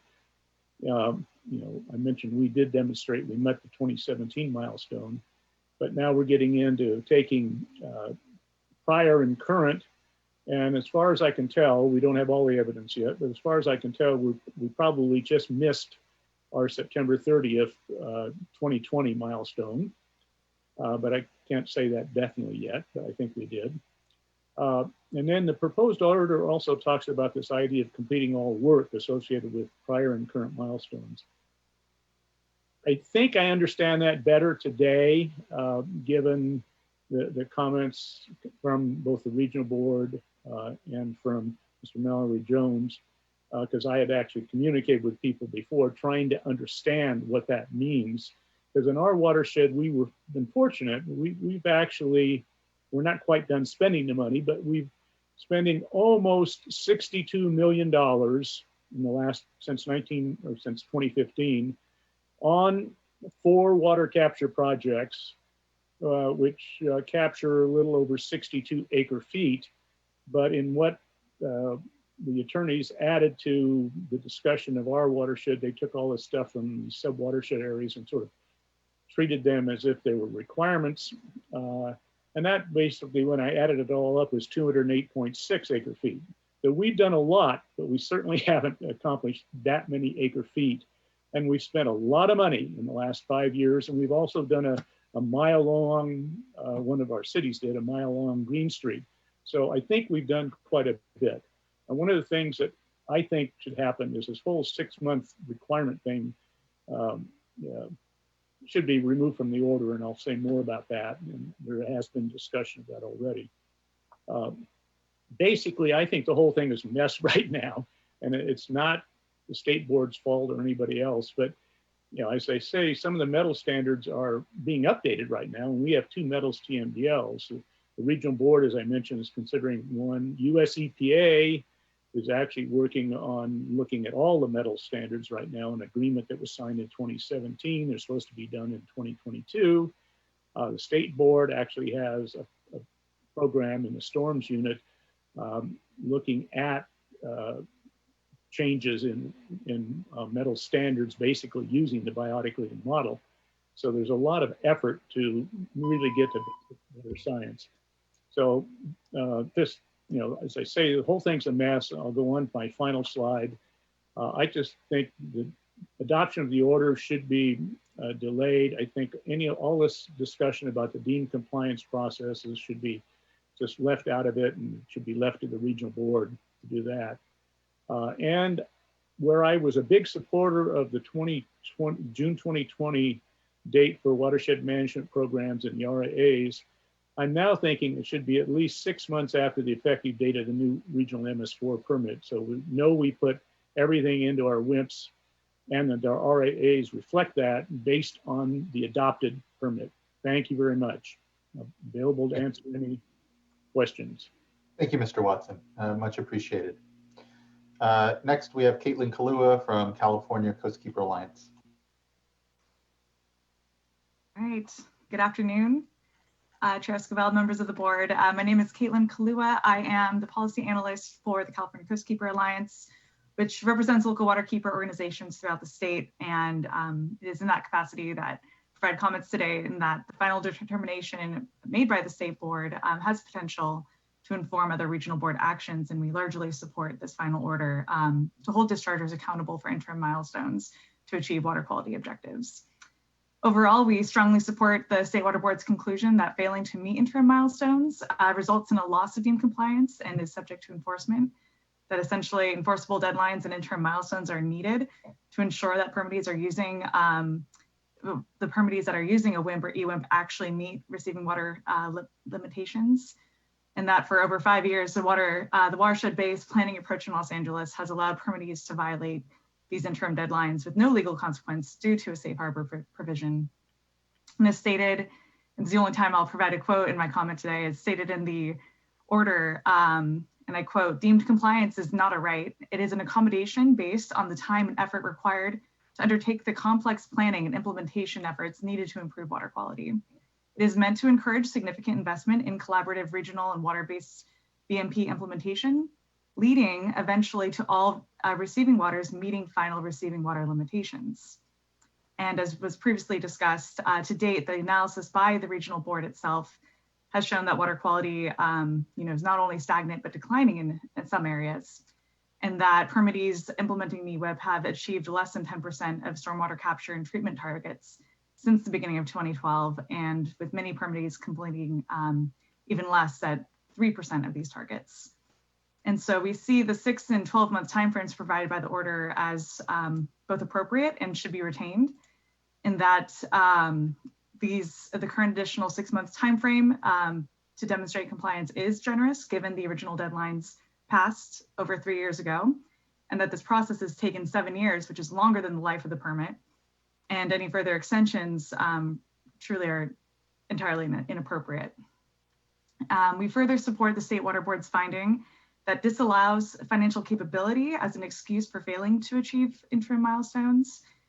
And that, again, given that permittees have known of these requirements since at least 2015, we urge that the final order make it clear that its requirements should also apply in the next MS4 permit for the region. And so in conclusion, I leave you with my final ask, in that, well, first, we appreciate and support the State Water Board's findings in this order, and that the State Water Board, and as you move forward in this process, we urge your board to adopt a final order with no new extensions and with the explicit requirement that the final order be applied in the next MS4 permit adopted by the region. Thank you very much. Thank you as well, Ms. Kalua, for the comments today and your engagement. Much appreciated. Next, we have Nicholas Girelli, and then we will conclude with John Hunter. Thank you, Chair and members of the board. My name is Nick Girelli, and in connection with this proposed order, we represent the cities of Agoura Hills, Beverly Hills, Covina, Culver City, Hidden Hills, La Mirada, Manhattan Beach, Maywood, Monrovia, San Marino, Vernon, and Westlake Village. Each of these very diverse cities is a permittee under the current Los Angeles County MS4 permit and is participating in either a WIMP or EWIMP and cooperating with the regional board to implement those programs. On April 3rd, we submitted a comment letter in connection with the initial draft order. In those comments, we argued that it was prejudicial to act on the petition and put at risk the deemed compliance status of these cities, especially after so much effort has gone into developing and implementing them. We reassert those arguments and ask that you can carefully consider our comment letter. As a policy matter, the proposed order acknowledges that the state board is really not in a position to micromanage every model input in each regional board decision. Yet, at least in part, this is what the proposed order seeks to do. We again encourage you to avoid upsetting the deemed compliance status of our cities years after the WIMPs and EWIMPs were approved in reliance on technical guidance provided by the regional board. Sections 3 and 4 of the order on page 186 of the red line now state that WIMP and EWIMP groups have 6 months after the order's adoption to demonstrate compliance with their milestones. and by June 30th, 2021 to submit updated WIMPs and EWIMPs. We assume that the addition of the term EWIMP in each of these sections is intended to address only the North Santa Monica Bay group because it is the subject of the order. The next sections make clear that they are referring to all of the EWIMP groups. So we ask that for your clarification that the EWIMP groups referred to in sections 3 and 4 is only the North Santa Monica Bay group. As Ms. Purdy stated, we also request clarification that that after they have submitted their updates by June 30th, 2021, the WIMP groups maintain their deemed compliance status until the executive officer has approved their updated programs. This period of deemed compliance must include any period of time in which the groups are refining their WIMPs to address the regional board's comments. Revisions should be expected because the WIMPs and RAAs will require collaboration with the regional board to fine-tune them. We didn't see the provision of the second proposed order that purports to extend that deemed compliance status for 1 year, but I'm open to being disabused of that. Next, item 3 at page 187 of the red line improperly requires the executive officer to evaluate the deemed compliance status for each WIMP and EWIMP group following adaptive management. This is really a blunt directive. The purpose of adaptive management is intended to produce changes to the WIMPs and EWIMPs that leads to full compliance. The group should not be punished if their plans are improved through adaptive management. Turning to the WIMP milestones, the failure to demonstrate completion of all work associated with prior and current milestones should not result in a loss of deemed compliance, stretching back to the original milestone date, as this would be unfair to groups that were unsure of their obligations. The retroactive loss of deemed compliance status should begin no earlier than the adoption date of this order. Next, the standard for all relevant available data used in preparing a WIMP and an RAA should be more clearly defined. The language proposed on page 53 of the red line merely states that it not be irrelevant. However, we suggest a limitation that the data at least be useful and informative in the source assessment and estimate of pollutant loadings. The groups must have guidance on explaining whether data is going to be relevant. Turning to the ongoing litigation involving the LA County MS4 permit, footnote 2 to the proposed order now affirms that litigation is unrelated to the issues before you because the proposed order only addresses the alternative compliance path applicable to receiving water limitations and is not related to the permit's numeric effluent limitations.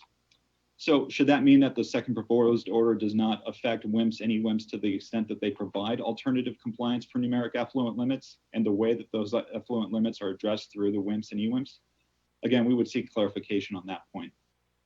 Page 33 of the red line now states that funding concerns may not be a sufficient basis for the LA Board's executive officer to approve extensions and modifications of deadlines, as long as such extensions do not extend any underlying TMDL's final compliance deadlines.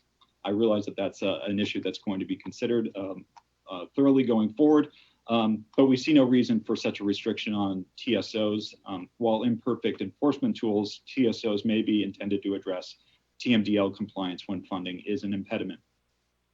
In sum, this order effectively requires more expenditures that do little to actually achieve water quality benefits through project-based BMPs. It is the implementation of those projects that have already been modeled and identified in the WIMPs and EWIMPs that will achieve those benefits. So the order unnecessarily shifts resources away from those projects potentially. Thank you for your consideration of our comments today. Thank you, much appreciated. Next, we have John Hunter.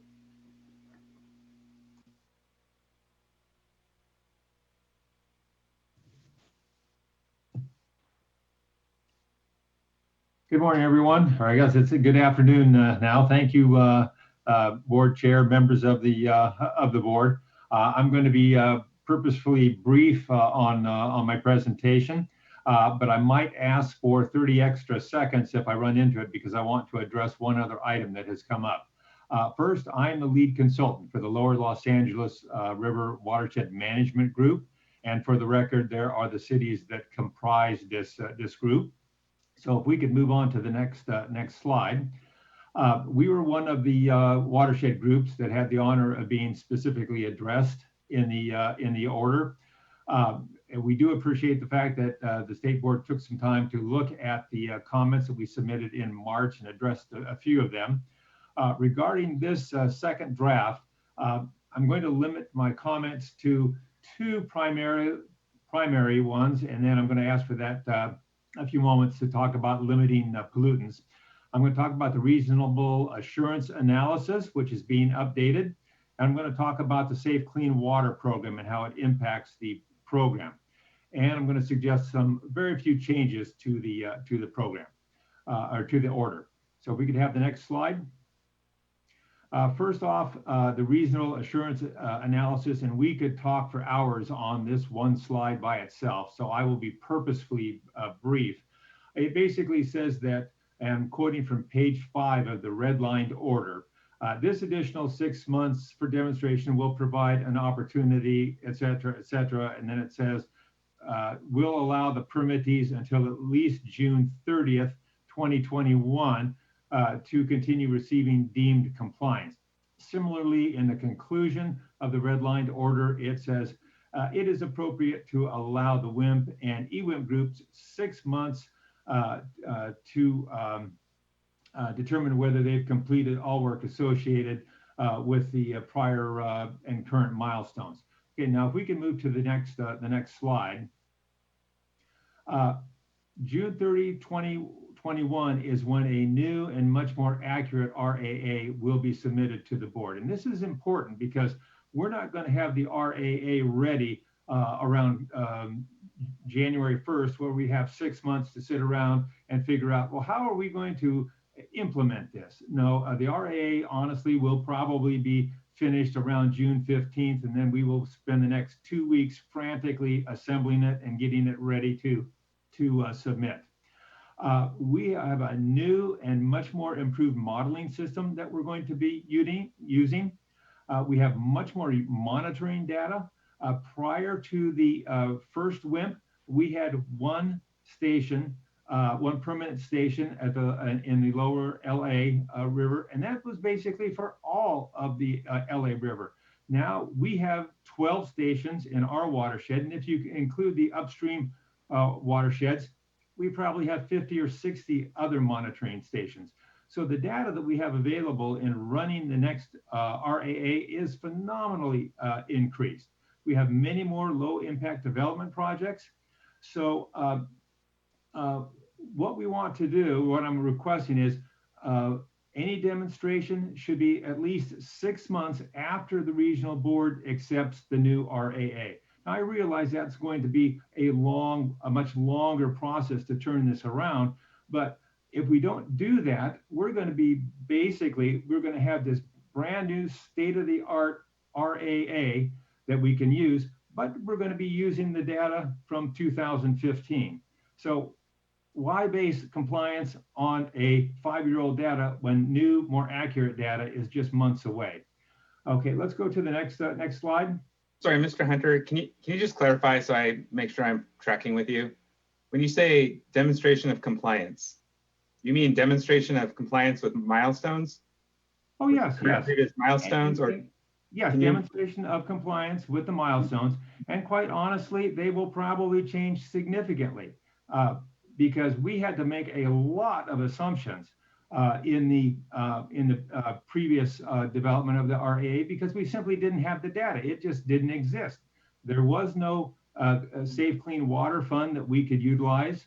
The regional projects didn't exist. There are some getting underway now. So yeah, it will change. I can't say whether it will change for better or worse, but the RAA is going to be significantly different than what we had submitted previously. Does that answer your question? I think so. I'm tracking with what your comment is, so you can keep I mean, basically, we've got a much more accurate document coming in on June 30th. Let's use that document rather than relying on the initial documents back in 2015. That's my basic point. Thank you. And then I had mentioned that the Safe Clean Water program has a huge amount of of funding that has come in that we just, this dwarfs anything that we had envisioned back in 2015.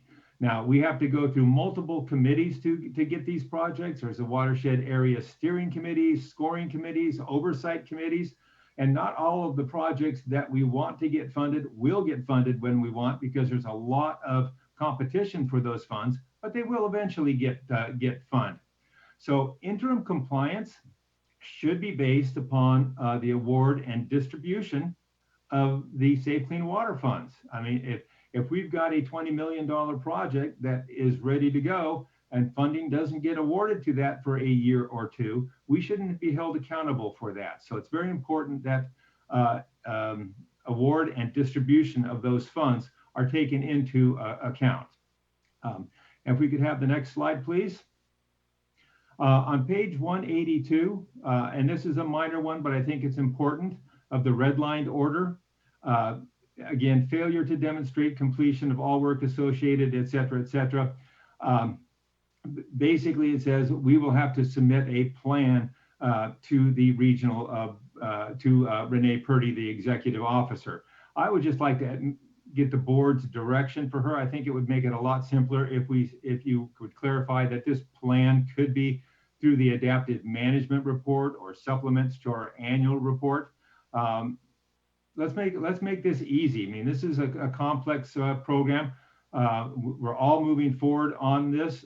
It's actually, I've been doing this for 35 years now. This is really exciting. For the first time, I've actually got money available to do things. So let's work together to get this moving forward in the best way we possibly can. So I think if we could have the next slide. That's going to be my thank you. But if I could just take 30 seconds, I heard a lot of talk about the limiting pollutants today. And I just want to mention that we've read the previous orders, and we have already signed the contracts for the RAA. The watershed modelers are already doing their work. It's too late to go back and change anything. But we went ahead and we told the modelers, no, the state board wants to see limiting pollutants. Our modelers have assured us it will not make any difference. We'll see if they're correct, but we went ahead and we included that in our scope of work. So we will have the limiting pollutant analysis available with the RAA that we are turning in on June 30th.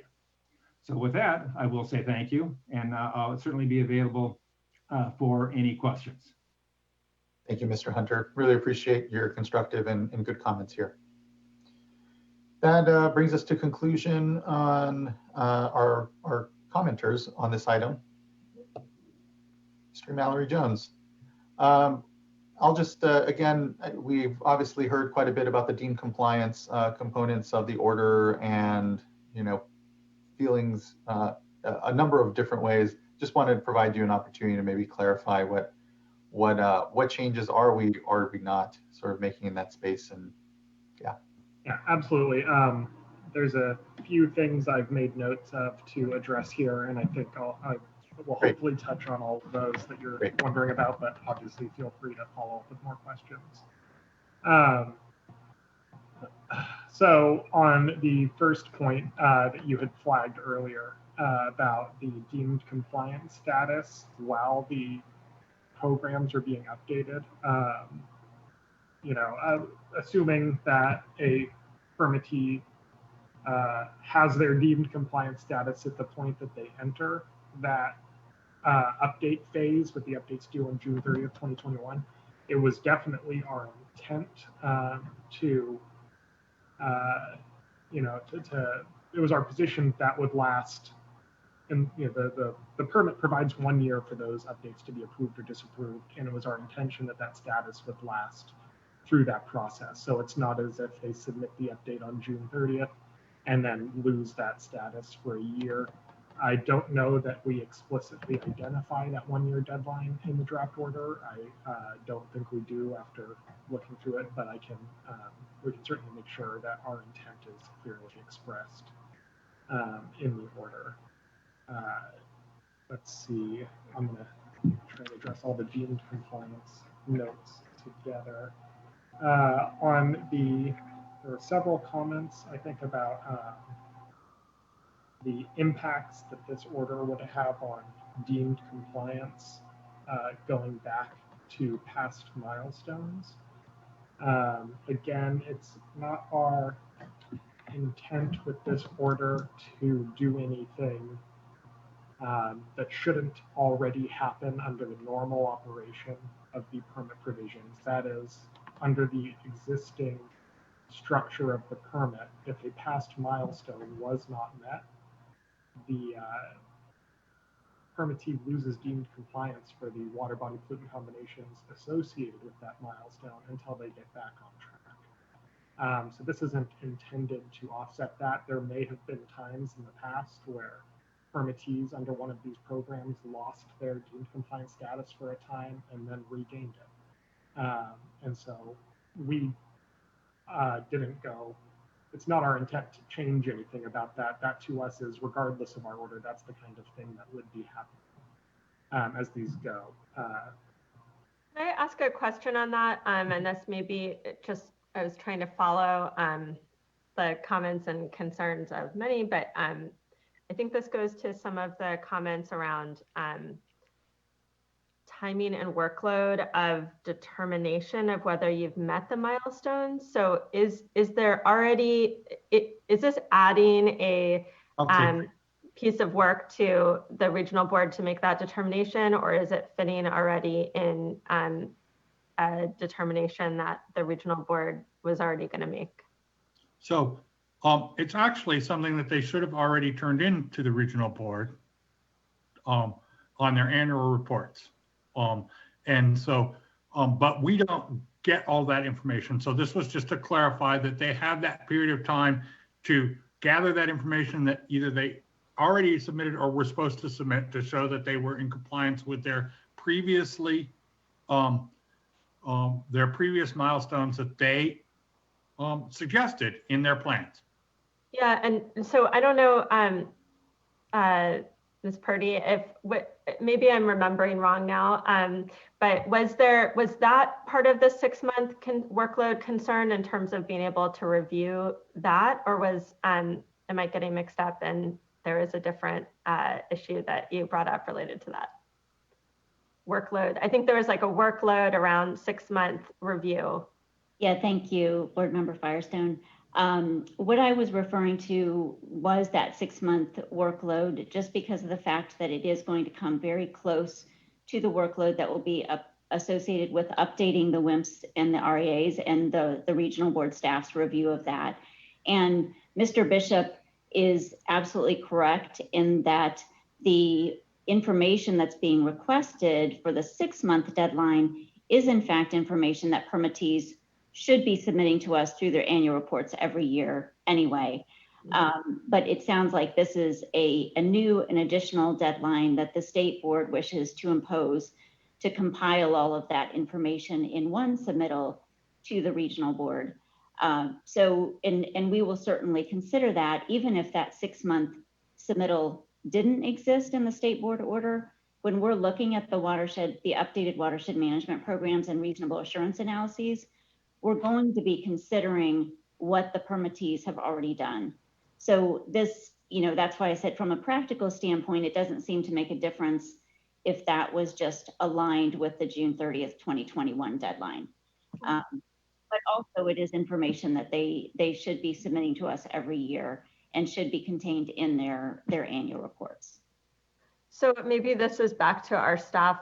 So just to clarify then, if they did submit what they were supposed to in their annual reports around meeting milestones, then do they need to do anything under this proposal? So yes, they just needed to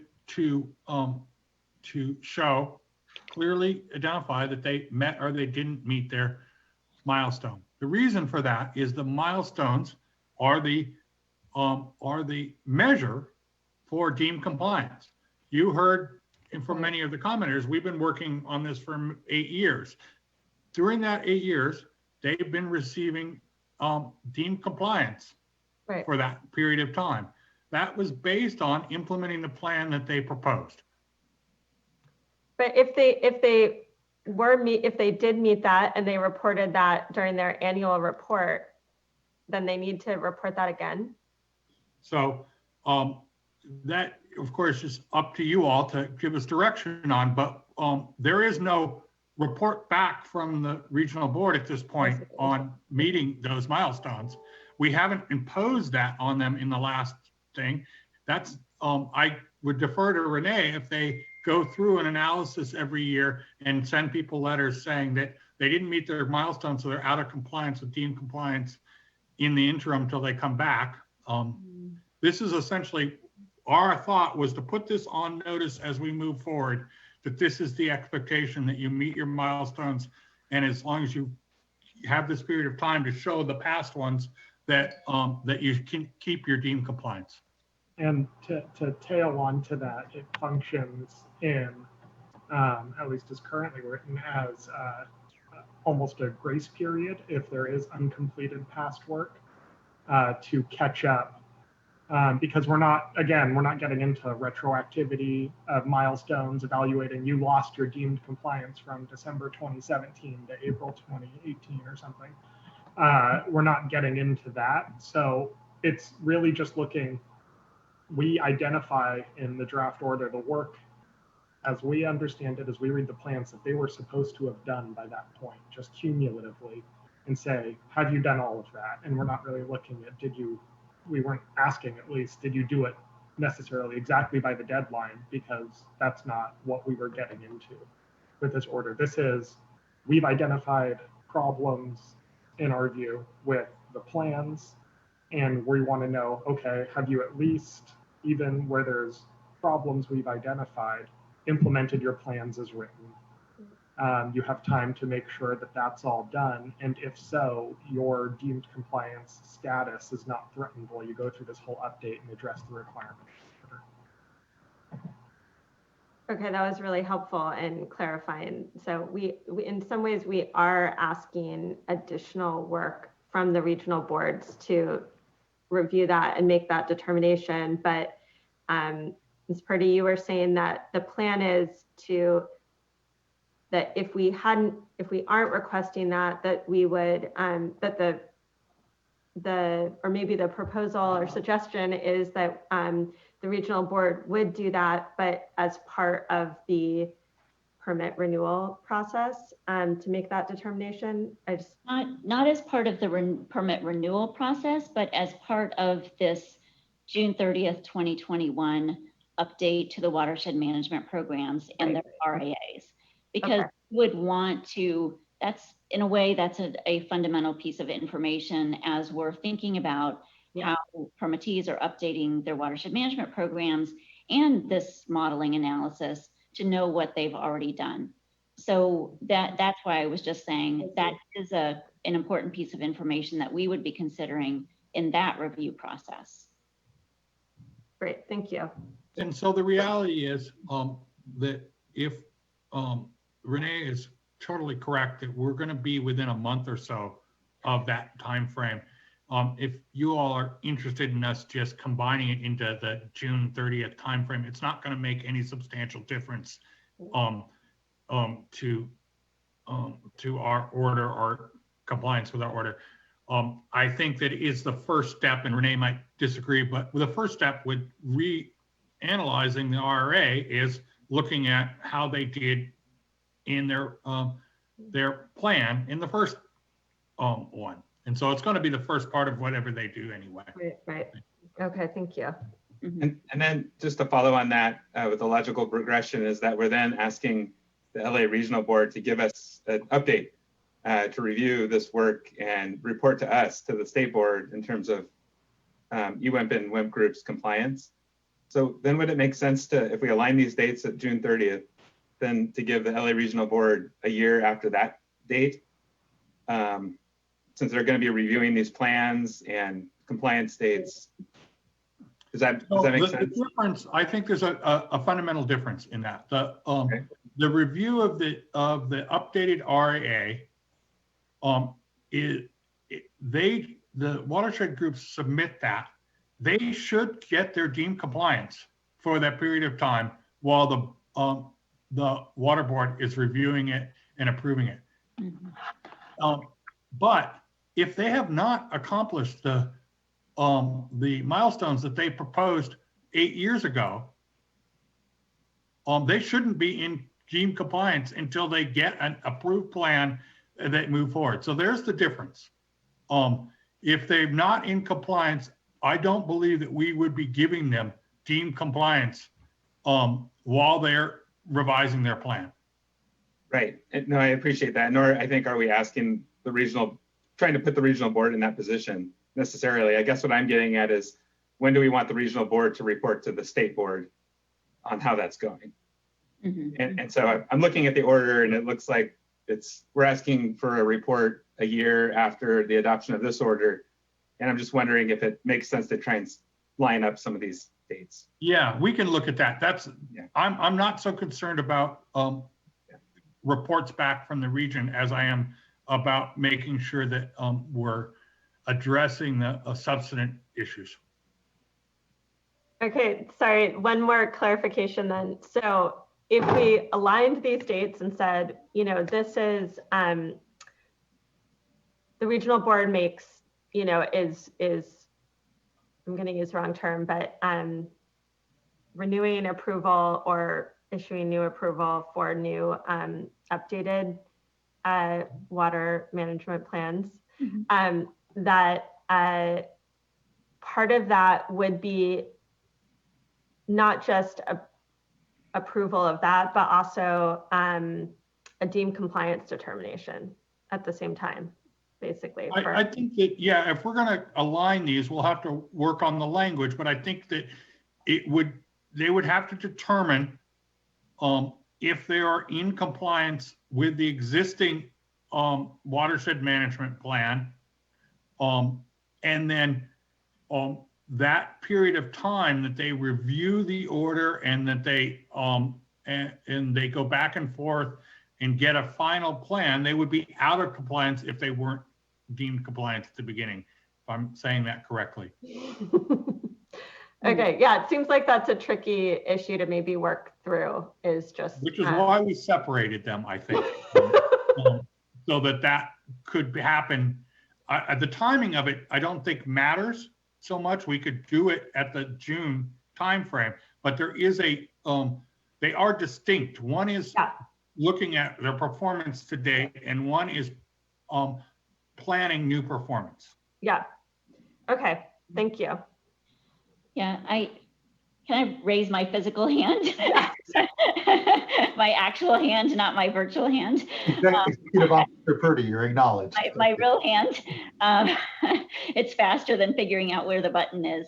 I do want to just mention, I think that there's something that Mr. Hunter was saying, which hadn't really dawned on me. And I think Board Member McGuire, you were picking up on it, that he seemed to be also suggesting that there's an opportunity to consider how progress is going and whether permittees are in compliance through the update of the reasonable assurance analysis. We didn't hear a lot about it, but you heard a little bit about the improved modeling program that's being updated by LA County and the significant amount of new monitoring data that will be available. So I would just say that's something that I hadn't considered before today, but maybe another reason for aligning these deadlines, because it could be helpful to see what that model output is showing based on a significant amount of new data that is now being collected from outfalls and receiving water locations. So I recognize that, but I'm also very concerned that that's moving the goalpost. There was milestones that were purported in 2012 or 2015. Those were what they committed to get deemed compliance. And I do believe that there is some wiggle room on the issue of, say, they use 10% for copper, and their new data shows that they've met that, which they didn't have enough data 4 years ago to show that. I think there's some wiggle room there. But if they say they were going to put in a retention basin and they didn't put it in, I- and they modeled, it doesn't matter what their new modeling shows, they didn't do it. I agree. Yeah, I think similarly here, there could be some benefit in aligning some of the discussion around in the update of the RA, but to John's point, so much of the focus here is simply was there compliance and were milestones met according to the data from 2012. But I think we can all acknowledge that this additional data will have a benefit to the discussions and certainly the follow-on. But much of what we're doing here is kind of looking back and seeing if we were able to meet what was said back then. Mm-hmm. But there is only so much benefit there, and it is about the moving forward, getting a better and clearer picture as to what are the impairments, what is actually happening there in the watershed, and the data that helps guide, okay, well, what activities need to actually be undertaken or projects to continue to move the needle in the right direction. So. Yeah, I'm not thinking of this as a punitive exercise. What I'm trying to convey is that that in 2015, we took very seriously the rigor and analysis and the idea that the permittee was going to propose steps that were going to bring them towards compliance. Those steps were small in the first permit. We recognize that.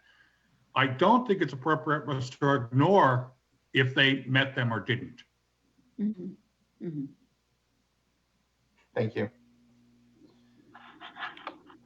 Other thoughts, fellow board members, questions? Mr.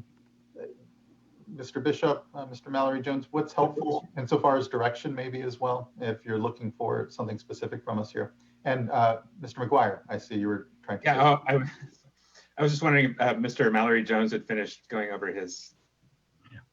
I'm sorry, excuse me. I interrupted you before. There were a couple other things that I heard that I just flag. What? I'm sorry. I just said good flag to Board Member we went on a tangent. Jones, we'll let you continue through your list. Thank you. There's not too much more. One of the comments that I heard raised was just on the precedential effect of the order, and the fact that the petitions identified specific plans that they took issue with, and we tried to carefully delineate what the precedential impacts of this order were, to the effect that in some sections we were identifying really sort of broadly applicable principles as far as executive officer authority, or something along the interpretation of requirements related to areas of special biological significance. In other areas, we recognize that the discussion narrows.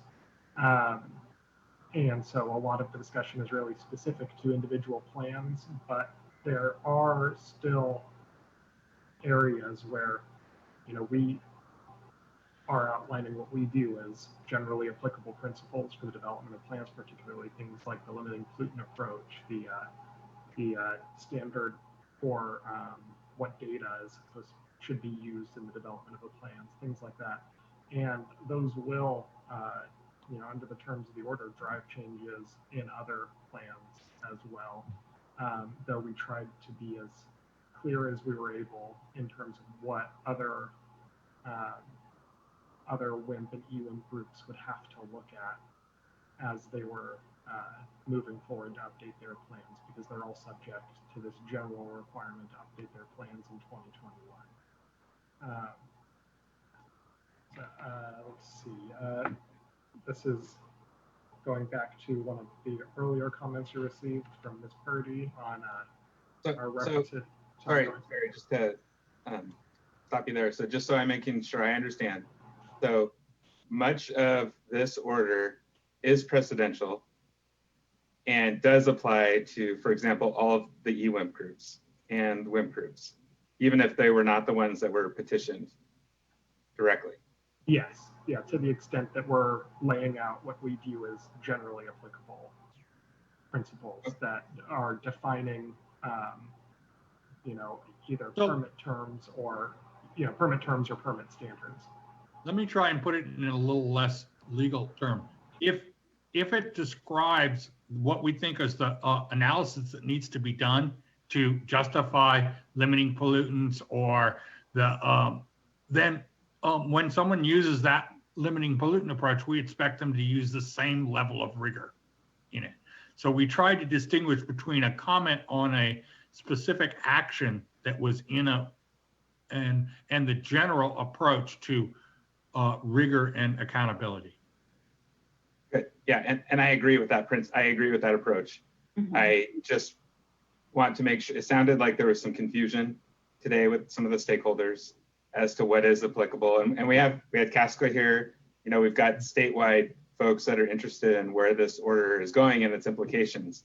So I do think it's really important that we, as best as possible, try and clarify what elements of this are in fact precedential and applicable to everyone versus just specific to individual plans. And we agree, and we will be reviewing to make sure that it's clear where we're making that distinction between what is a site, a comment on a particular plan that, and where it's a principle that needs to be considered in all plans. We are also going to, I'm going to jump in here and say that we appreciate Renee's citing a number of pages where there's clarifications. We will look at those and make sure that what we said is what we mean, and look at her concerns on that. I don't have them right in front of me to do it, but I know my folks did. So we will go back and look at that stuff. I really do appreciate her detail. Thanks. Yes, thank you for that. Anything further? No, that takes me through my list. I think Phil, Mr. Wiles has something to add. Thanks, Ryan. Yeah, I just wanted to address the issue about costs that came up during the CASQA presentation. And I wanted to reassure the board that we did receive a comment letter back in April from CASQA commenting on the first draft of the order, in which they laid out their concerns about our discussion of costs. And I took another look at it during the meeting just now. And essentially what they're saying is that they don't believe that we should talk about costs because the issue wasn't raised in the petitions, which we acknowledge in our discussion. And then they also have concerns with a couple of the specific things that we say about costs, including specifically, we mentioned several of the court cases that relate to the issue, but we did not identify one case in particular, which I'm happy to include in our discussion, so we can add that to the list of minor changes we'll be making. But generally speaking, they just didn't think it was appropriate for the state board to express its views about how the regional boards should be considering costs in the context of municipal stormwater permitting.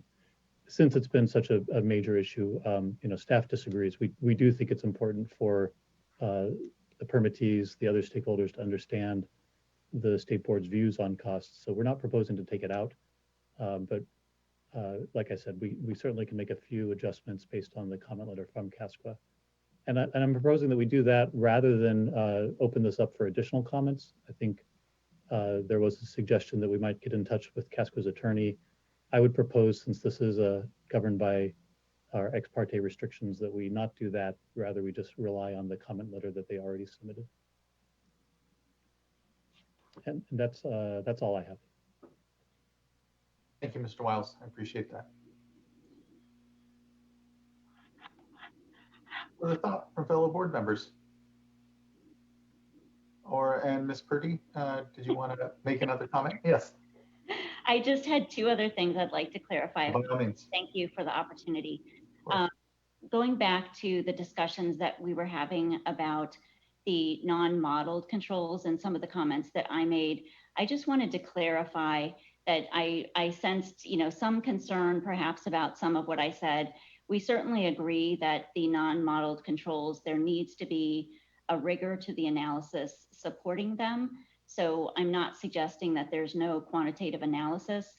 I think that the reasonable assurance analysis up to now has relied heavily on modeling and specific models, but it doesn't necessarily have to be model-based. There's other ways that we can quantitatively analyze the basically the pollutant load reductions, as I said, that we could achieve through non-structural controls. So that was really what I was trying to convey in my comments, is that reasonable assurance analysis doesn't have to have just a very narrow definition of using a watershed model. Essentially, there are other ways to support through quantitative analysis pollutant reductions for non-structural controls. And the other thing that I wanted to clarify is I sensed some concern over lack of monitoring data.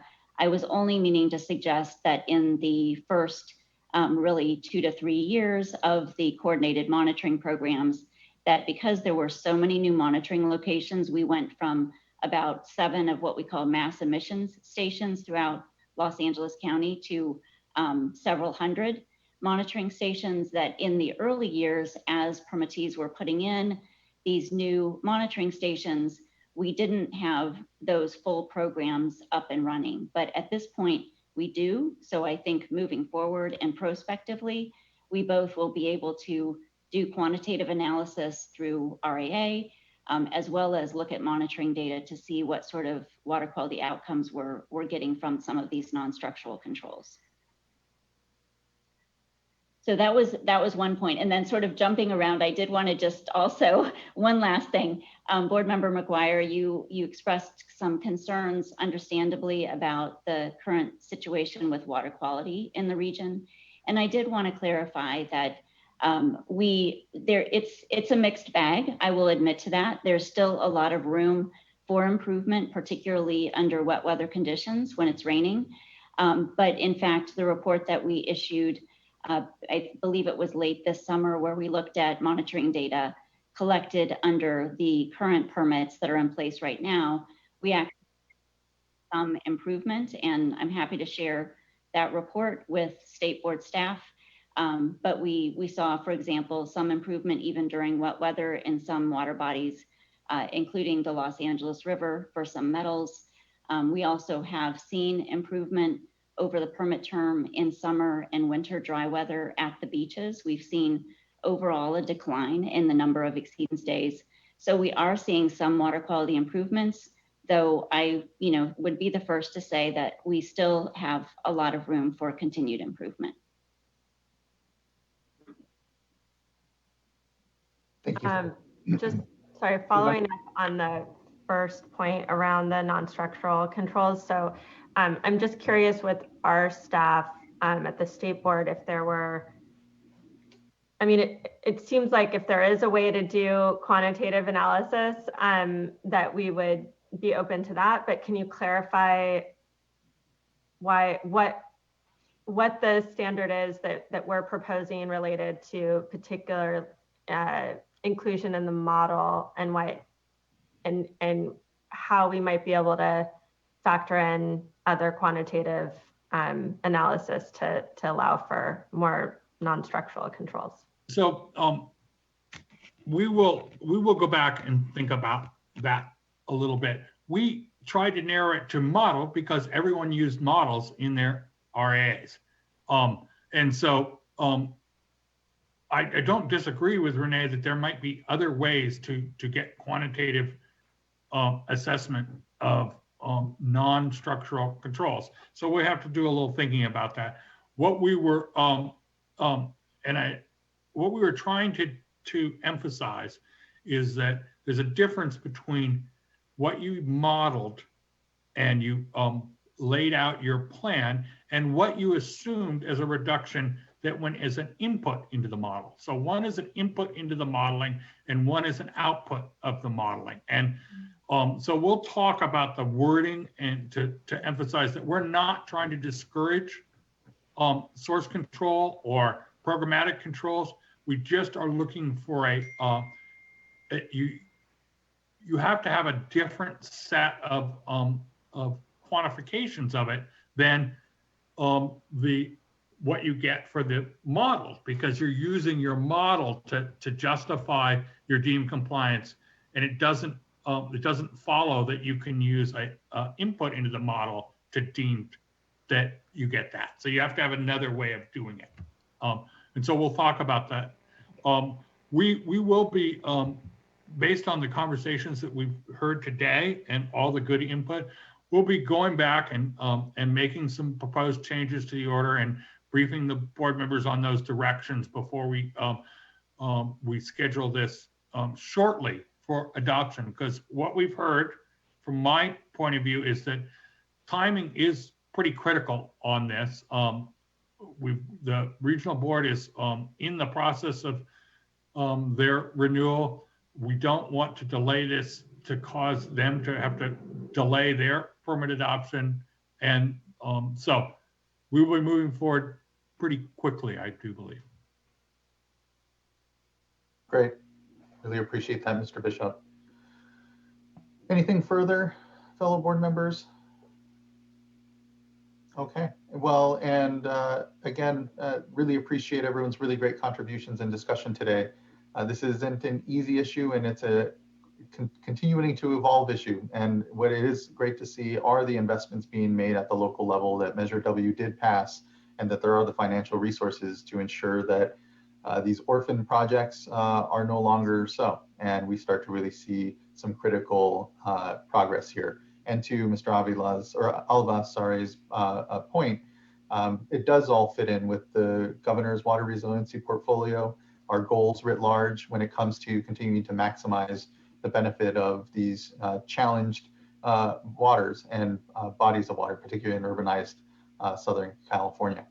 The scale and scope of the issues here that we've inherited and that we're trying to go back now and ameliorate are pretty large, but I continue to see that there seems to be at least measured progress, if not to what Board Member McGuire pointed out, seems to be some disagreement as to, how far have we progressed, or is there actual backsliding? But just appreciate everyone's continued commitment here, and look forward to then further discussion with staff and see where we get to adoption here.